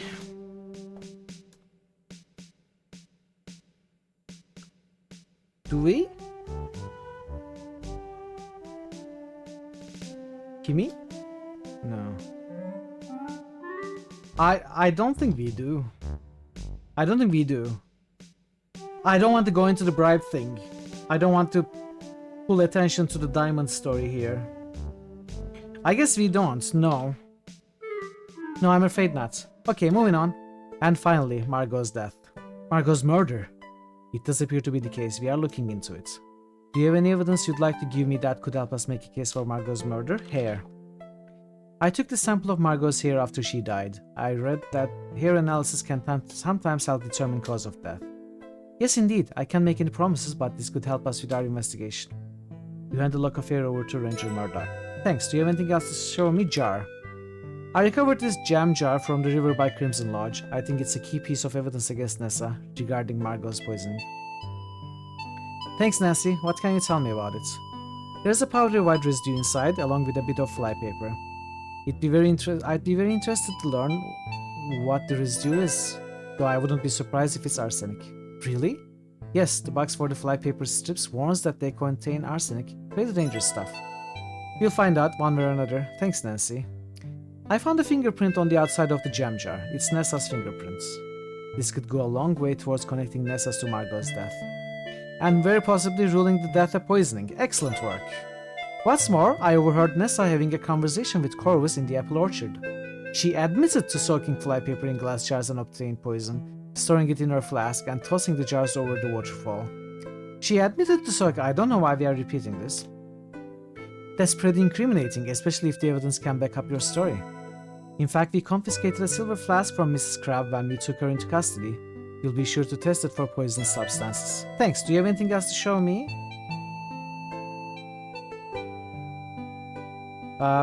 Box? Oh, maybe I could have given the blasting cap.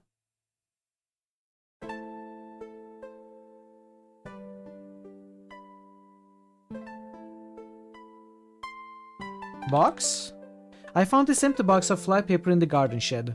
After reading its tiny warning label, I discovered that flypaper contains arsenic. Jack maintains a supply of flypaper at the lodge, but this is the only box that was in the shed. And this box looks crisp and new, but empty. I suspect Nessa was stealing flypaper and extracting arsenic from it. An interesting theory, Nancy. May I take this box into evidence? Of course. You give the empty box. Thanks. Do you have anything else to show me? I can't remember.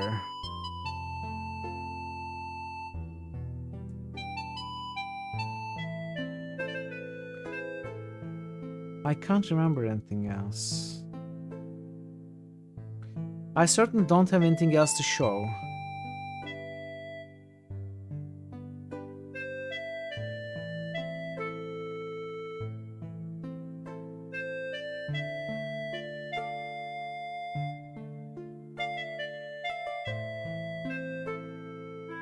What else could there be? We don't have anything to show.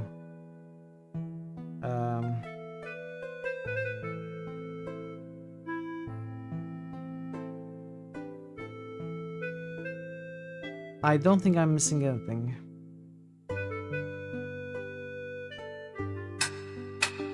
Oh no, the timer! It hasn't been running for half an hour or so, I think. Thanks, Rar. And thanks, Ash. I missed your message as well.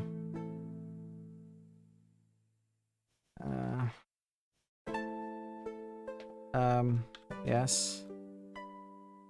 Show me one item at a time. When you're done, just say so. I think we are done. No. No. Wait, are we fully done? Did I? Well, hopefully there was nothing else left after the murder thing. I didn't mean to say that we are fully done. Oh, I think we are good though. Should I reload?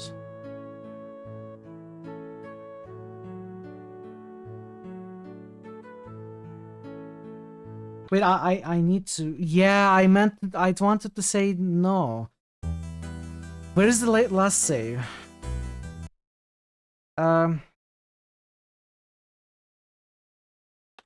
Secure padlock.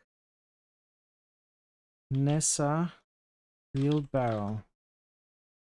Secure Nessa with padlock to wheelbarrow. Okay, we can go there very quickly. It was a lot of reading, not much else.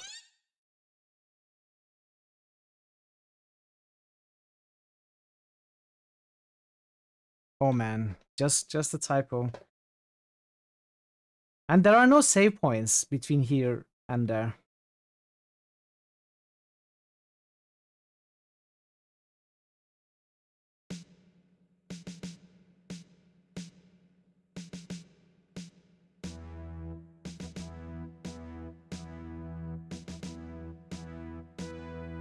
Oh, that's such a bummer.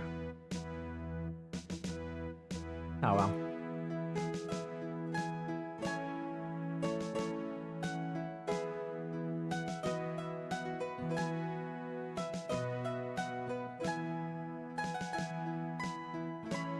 Come on, faster, chop chop.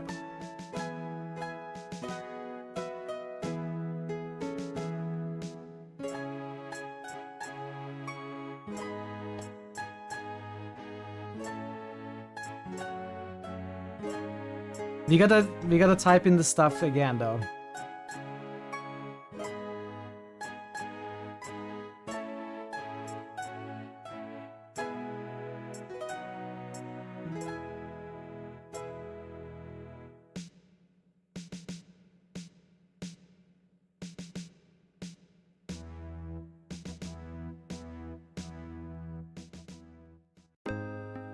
Okay.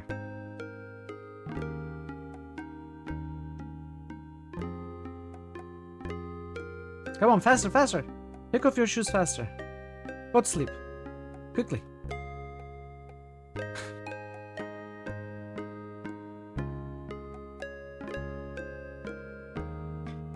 Yes.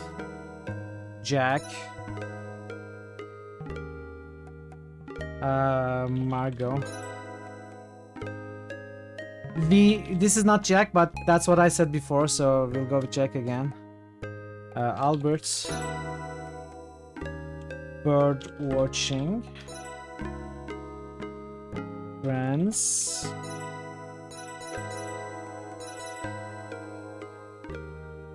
Diamonds. Salt. No. Almonds. Okay.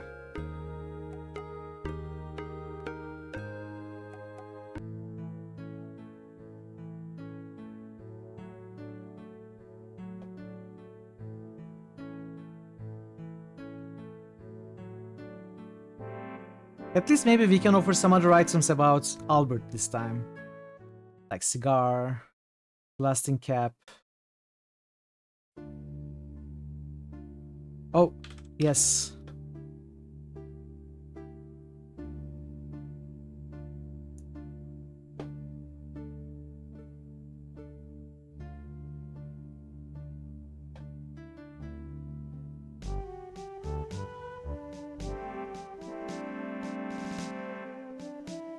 I could save at any of these points, right?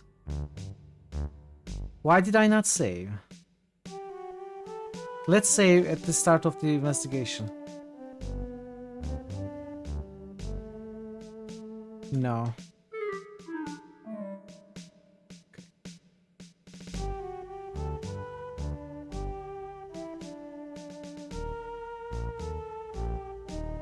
Save. Yes. Fingerprints.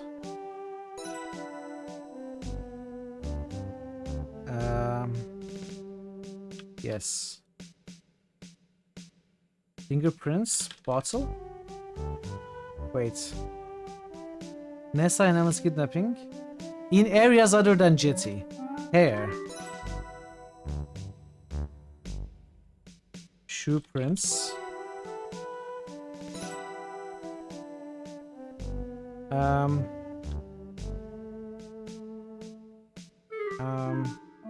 fingerprints.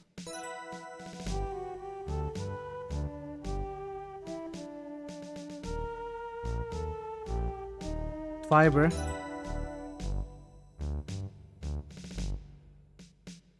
Symbol.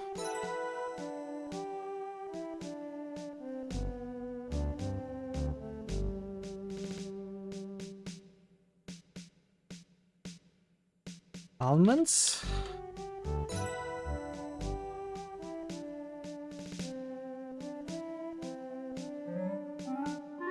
Corvus Shaw. Connect Corvus Shaw to these crimes.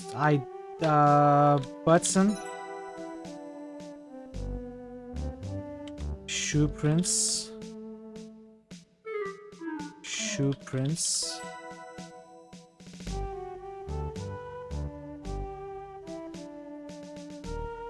Cosas bro, commit fraud.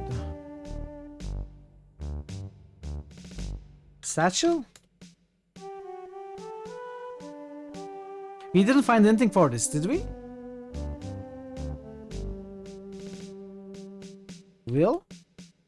I really do think Corvus was engaged in fraud. I don't have any actual fraud. Okay, this is what we had last time. What can you tell me about him? Blast cap.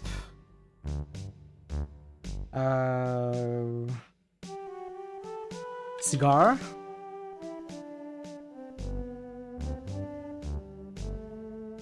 Bridge.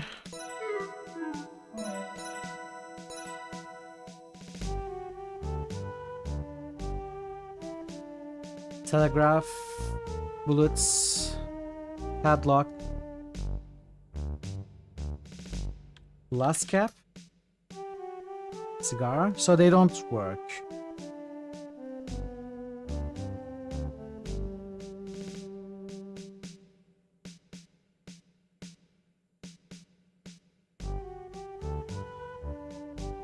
Tickets? Tickets? I found his trade ticket stub in one of the jackets he left behind before he fled the lodge. When I saw him on the platform, we missed this last time. When I saw him on the platform in Crimson, I mentioned that I hadn't seen him on the train. He told me that he'd been in the first class car, which was a lie. His ticket stub clearly says coach, same as mine and Kimi's. I also remember smelling cigar smoke in the coach car, the same brand that Albert smokes. I vaguely remember a man sitting directly behind Kimi and I for part of the journey up to the Crimson. He was concealed by a newspaper. I never saw his face. I think you overheard me and Kimi talking about Crimson and why we were traveling there. He must have been afraid I'd be able to reveal him as an imposter if I had my field kit, so he got rid of it while me and Kimi were sleeping. I think he tossed my luggage out of the back of the train. That would be the easiest way to dispose of it surreptitiously. He then hid in the neighborhood first-class car when it was empty near the end of our journey. Where well did you, Nancy? It just so happens Rangers found your luggage near the train tracks between Crimson's train station and the previous stop. Oh my goodness, they did? Yes, your name was found on the tag inside. Everything is intact. That's wonderful news. I was afraid I'd have to save up for another field kit. Your luggage is still at the exhibit in the ongoing investigation into Karl Leffler. We found some fingerprints on the inside and outside of the luggage. We'll be needing to fingerprint you while you are here at the station. So we can separate your prints from those of the suspects. After the case is wrapped up, we'll return your luggage to you, of course. I understand. Thank you, Ranger Murdoch. Do you have the ticket stub you found? If so, may I have it? Yes. How about cigar butt? Yes. If you have something else you'd like to tell me about Leffler, just say so. Or say no. I think that's all. I think that's the only thing we missed. I don't want to go into the bribe thing, as I said. Is anything here related to Leffler?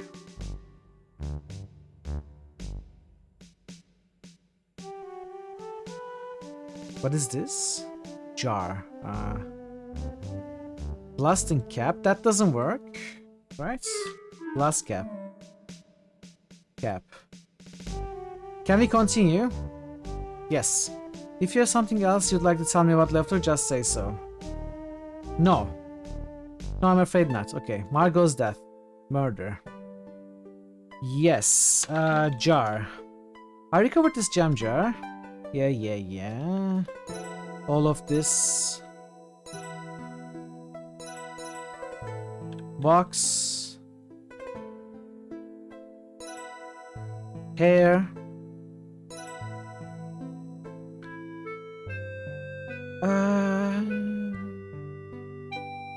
That's it, right?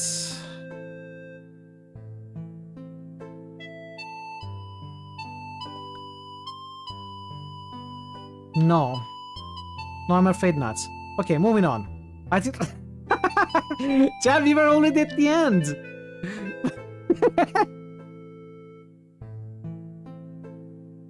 We were already at the end.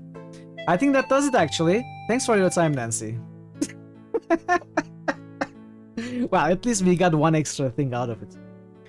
You head home after completing your interview with Ranger Murdoch and immediately set to work on your field report to Crimson. You write at length about the samples you obtained and the observations you made, though you do leave out a few details, such as there are diamonds in Crimson.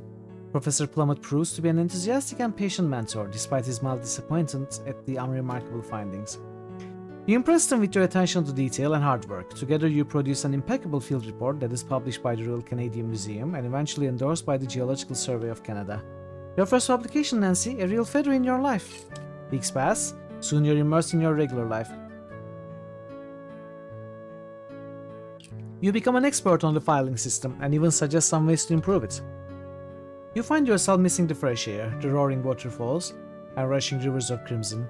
You wonder if you'll ever hear about how things are going up there. Until one day...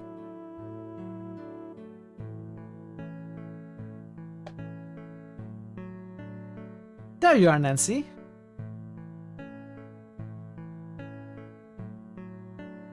I thought today's newspaper might be of interest to you. You start reading the newspaper. Nessa Crab's image dominates the front of the paper. She is being charged with Margot's murder, her brother's kidnapping, and attempted fraud. The article mentions that Nessa's alleged accomplice Corvus Shaw is being charged for his role in Margot's murder, Evan's kidnapping, assault, and attempted fraud. You are relieved to see no mention of Crimson anywhere, not even in the smallest news items. You figure no news is good news. There's no mention at all about Albert's attempting sabotage at Sulaks, only that there will be minor delays due to routine maintenance. They probably want to make sure there aren't any more explosive devices in and around the locks. Had Albert succeeded? You shudder to think of it. You skim the rest of the newspaper, but nothing else catches your eye. That's a relief, I suppose.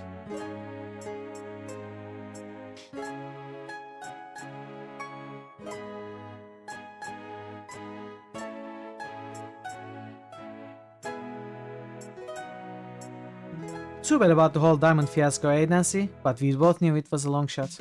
Good work today, kiddo. See you tomorrow, bright and early. Yes, sir. You start the long walk home. You are relieved that Crimson won't become an open pit mine, and that Kimmy and her cormorants are safe and happy.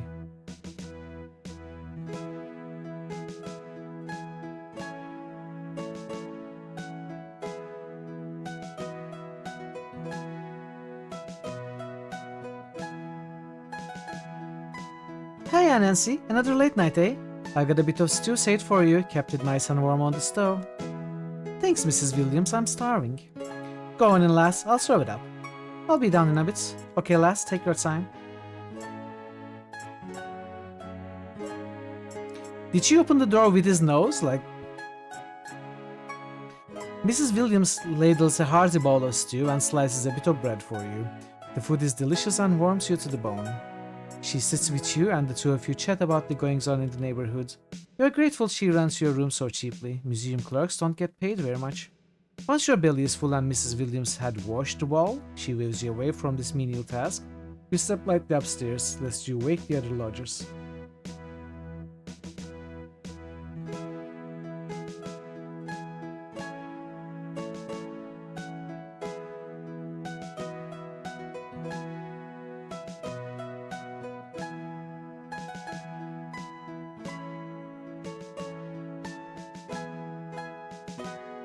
You fall asleep as your head hits the pillow. You're exhausted and tomorrow will be another exhausting day. But every exhausting day is another step closer to making your dreams come true. Well done, Nancy.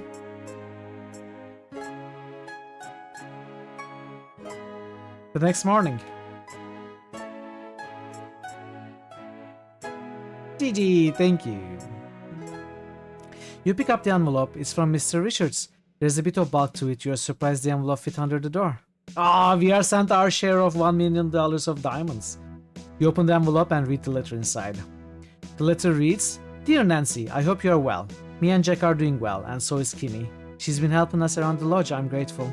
Kimmy still plans on staying on to see what the fall bird migration will look like in Crimson. I've told her about the birds I've seen in previous years, and she seems excited. You're a good soul. Now that things have calmed down, I've had time to rest and think on things. I wanted to say thank you. I've got no doubts you'll make your way in this world and succeed on your own terms. And thank you especially for caring about what happened to Margot and doing something about it. Nessa will be behind bars for the rest of her life. From what I hear, she quite likes the strict rules and routine. I'm just relieved that Nessa will never intrude on my life ever again. Thanks. My gal Margot lived a whole other life before she met me. I know all about it, she told me. I knew she was sick. None of it mattered to me. I just wish I'd died first. But never mind about the past, Nancy. Let's talk about the future. Margot was a very successful businesswoman up in Skagway, which is what brought her unwanted attention from unsavory people. She had to do certain things to protect herself, including leaving town quick. She had to leave some things behind. She buried them and told me where. Now I'm telling you where. Coordinates and directions enclosed. If you're up for an adventure, seek out what she buried. It's all yours, you earned it. But wait for spring to set in, and take the time to plan the journey. Skagway is a long way away, and I've enclosed something to help pay your way there. Take it to a jeweler with deep pockets and sell it. If you'd rather not make the trek to Skagway, sell it and use it to pay for your education, your dreams, or just enjoy life. It's up to you. Nathan sends his regards, which reminds me, I've already transferred ownership of the lodge and lands to Nathan. I should have done that a long time ago. I'm living in his house now, we all are. Take care, Nancy. You are welcome at the lodge anytime. Nathan says so, and so do I. Signed, Evan Richards. You unwrap the little bundle of cloth and are stunned to find yourself holding Margot's white garnet necklace. Oh, this probably isn't a garnet.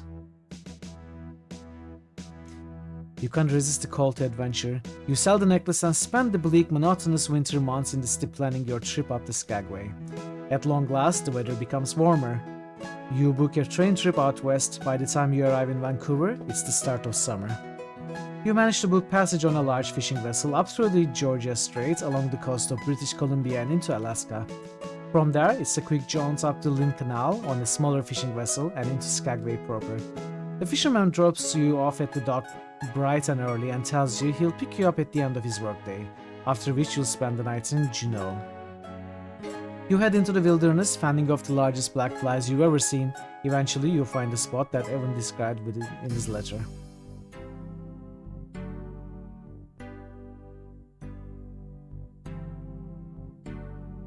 This is it. Oh, we are still playing. What? While the area is close to Skagway's dock was broken up and abandoned, this area is resplendent with natural beauty. The sky is clear, newly bloomed wildflowers and sprinkled on the steep rocky hill. Endless mountain ranges stretch into the distance. Dig!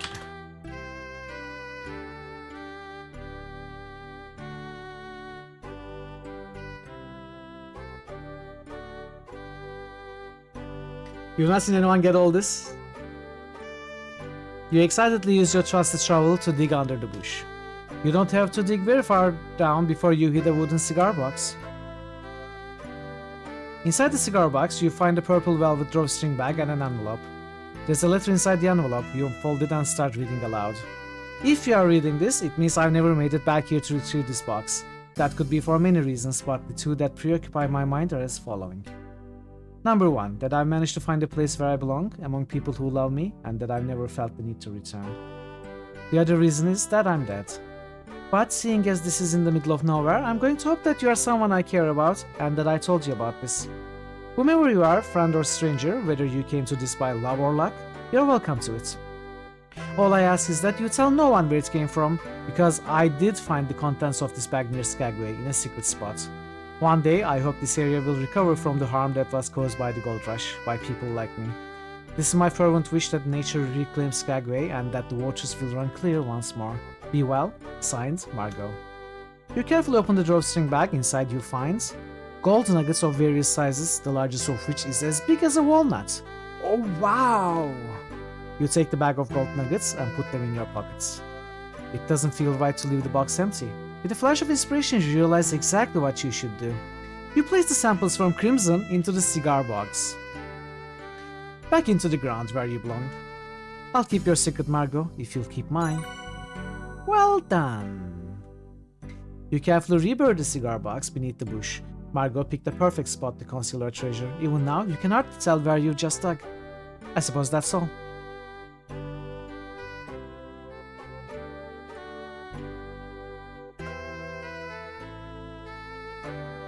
You take one last look at the mountains and rolling hills and wonder what Margot was thinking and how she was feeling as she stood in this spot. I wish I could have told you about the peaceful, beautiful place you'd find and the people you'd meet who'd care about you. Goodbye, Margot. Goodbye. You trek back to the dilapidated dock. The fisherman is waiting for you, his nets full of halibuts. You thank him for waiting, tell him you had a lovely hike, and board his vessel. It's time to go home.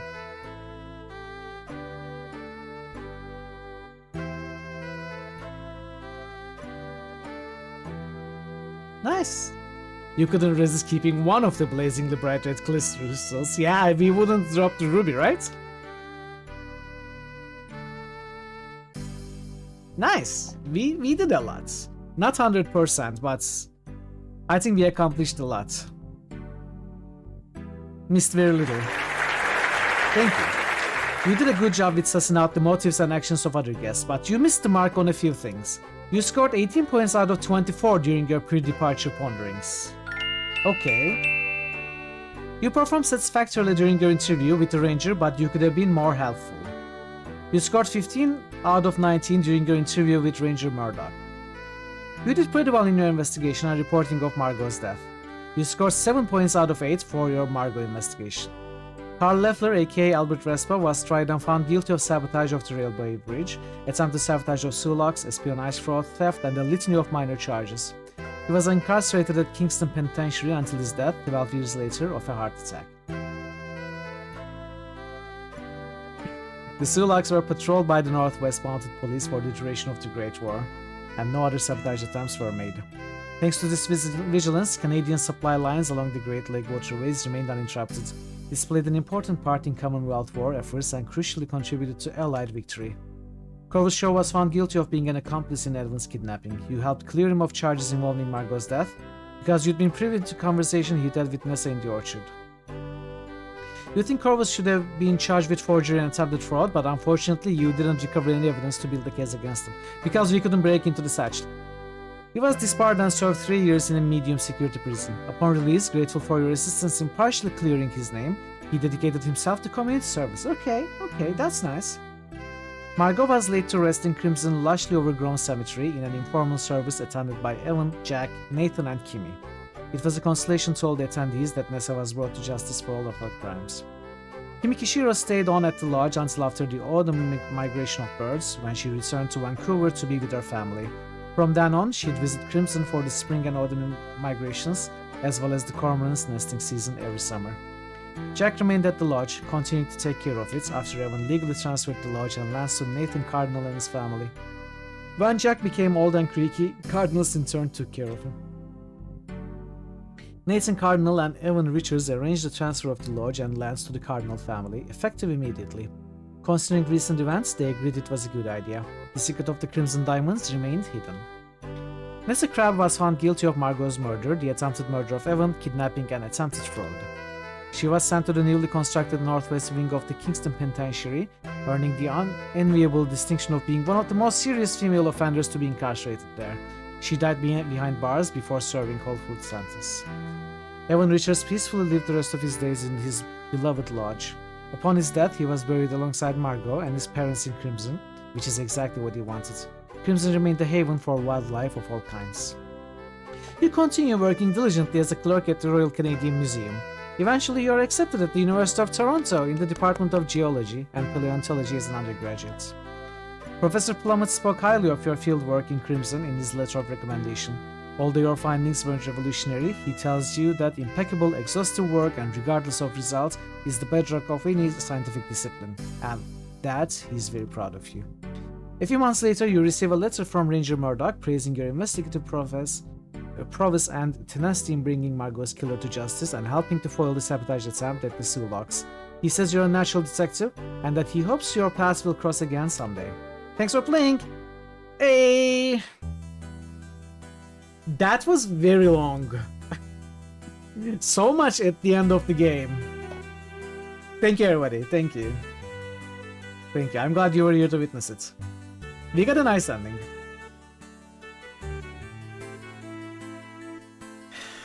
Wow. That was pretty tiring, though. Reading all that.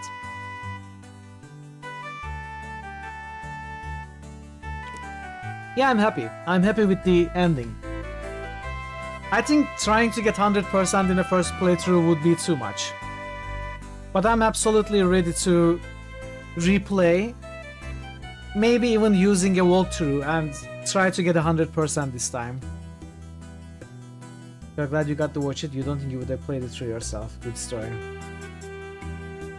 Definitely a well done classical homage to old Laura Bow style game. I think I'm gonna play Laura Bow games, by the way. This game made me decide to play those as well. I had them in my mind for a very long time. I think I'm gonna schedule them and we are gonna play them. Do it. Yeah, I think I will. Even though they are obviously Sierra, not 2024 indie releases. Wow. Hey, what a charming Time and to touching celebrate. little... Ishraffle has just cheered for 500 bits. Aww. What a charming and touching little, not so little, game. Very impressed. GG. Thanks for playing. Ash, thank you so much for the bits. Thank you so much. I'm glad you had a good time. Thanks for the support. You know, they say the adventure as a genre is dead. And it is for the industry. Maybe it is, but it obviously is not truly dead. There are lots of indie developers and small indie companies that still make adventure games, and games like these, they are amazing to play. Hopefully more will keep coming out, and we will never run out of good games like these.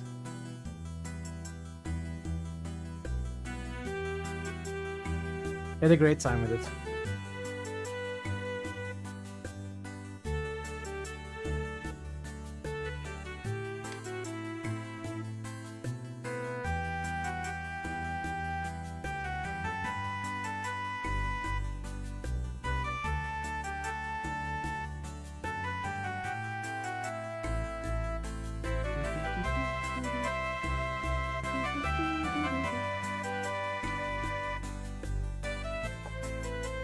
Painful truth of these narrative-driven games is that there are a lot of efforts to make for compatible playtime. True, true. They can feel so satisfying and fulfilling. Yes, exactly. They don't have much replay value. That's why they are short-lived. So they are not made by big companies anymore. Only by fans and indie developers. But very well done. Very, very great job by Julia Minamata. Alright. Let's find someone to raid. Before the ads arrive. I've been snoozing the ads for the last 15 minutes or so. They are gonna arrive very soon. So where should we go? Let's rate Krezup because, well, Krezup is a very, very fun adventure game streamer. She also does a lot of adventure industry interviews with developers, you know, voice actors, all that kind of good stuff. And she's a great streamer too. But the reason we are rating her, for the most part right now, is because of her Crimson Diamond playthrough that she did, I think, a couple of months ago with Wiki, with amazing voice acting. I wasn't able to watch those because I was avoiding spoilers. But maybe I will go back and watch the VODs now, who knows. But let's go there, say hi. Tell her that we really had a great time with Crimson Diamond today. And yeah. Thank you so much for the raid today, Branka. Greatly appreciated. Thanks so much for the bits, Ash. Again, greatly appreciated. Thanks so much for the follows. And thank you everybody for being here, keeping me company, chatting and lurking. I'm glad you enjoyed the game. I absolutely did too. I will be back on Friday with Return to Krondor. The best RPG to ever come out in the history of RPGs. And hope to see you with me as well. Until then, take care of yourselves, be well, and goodbye for now.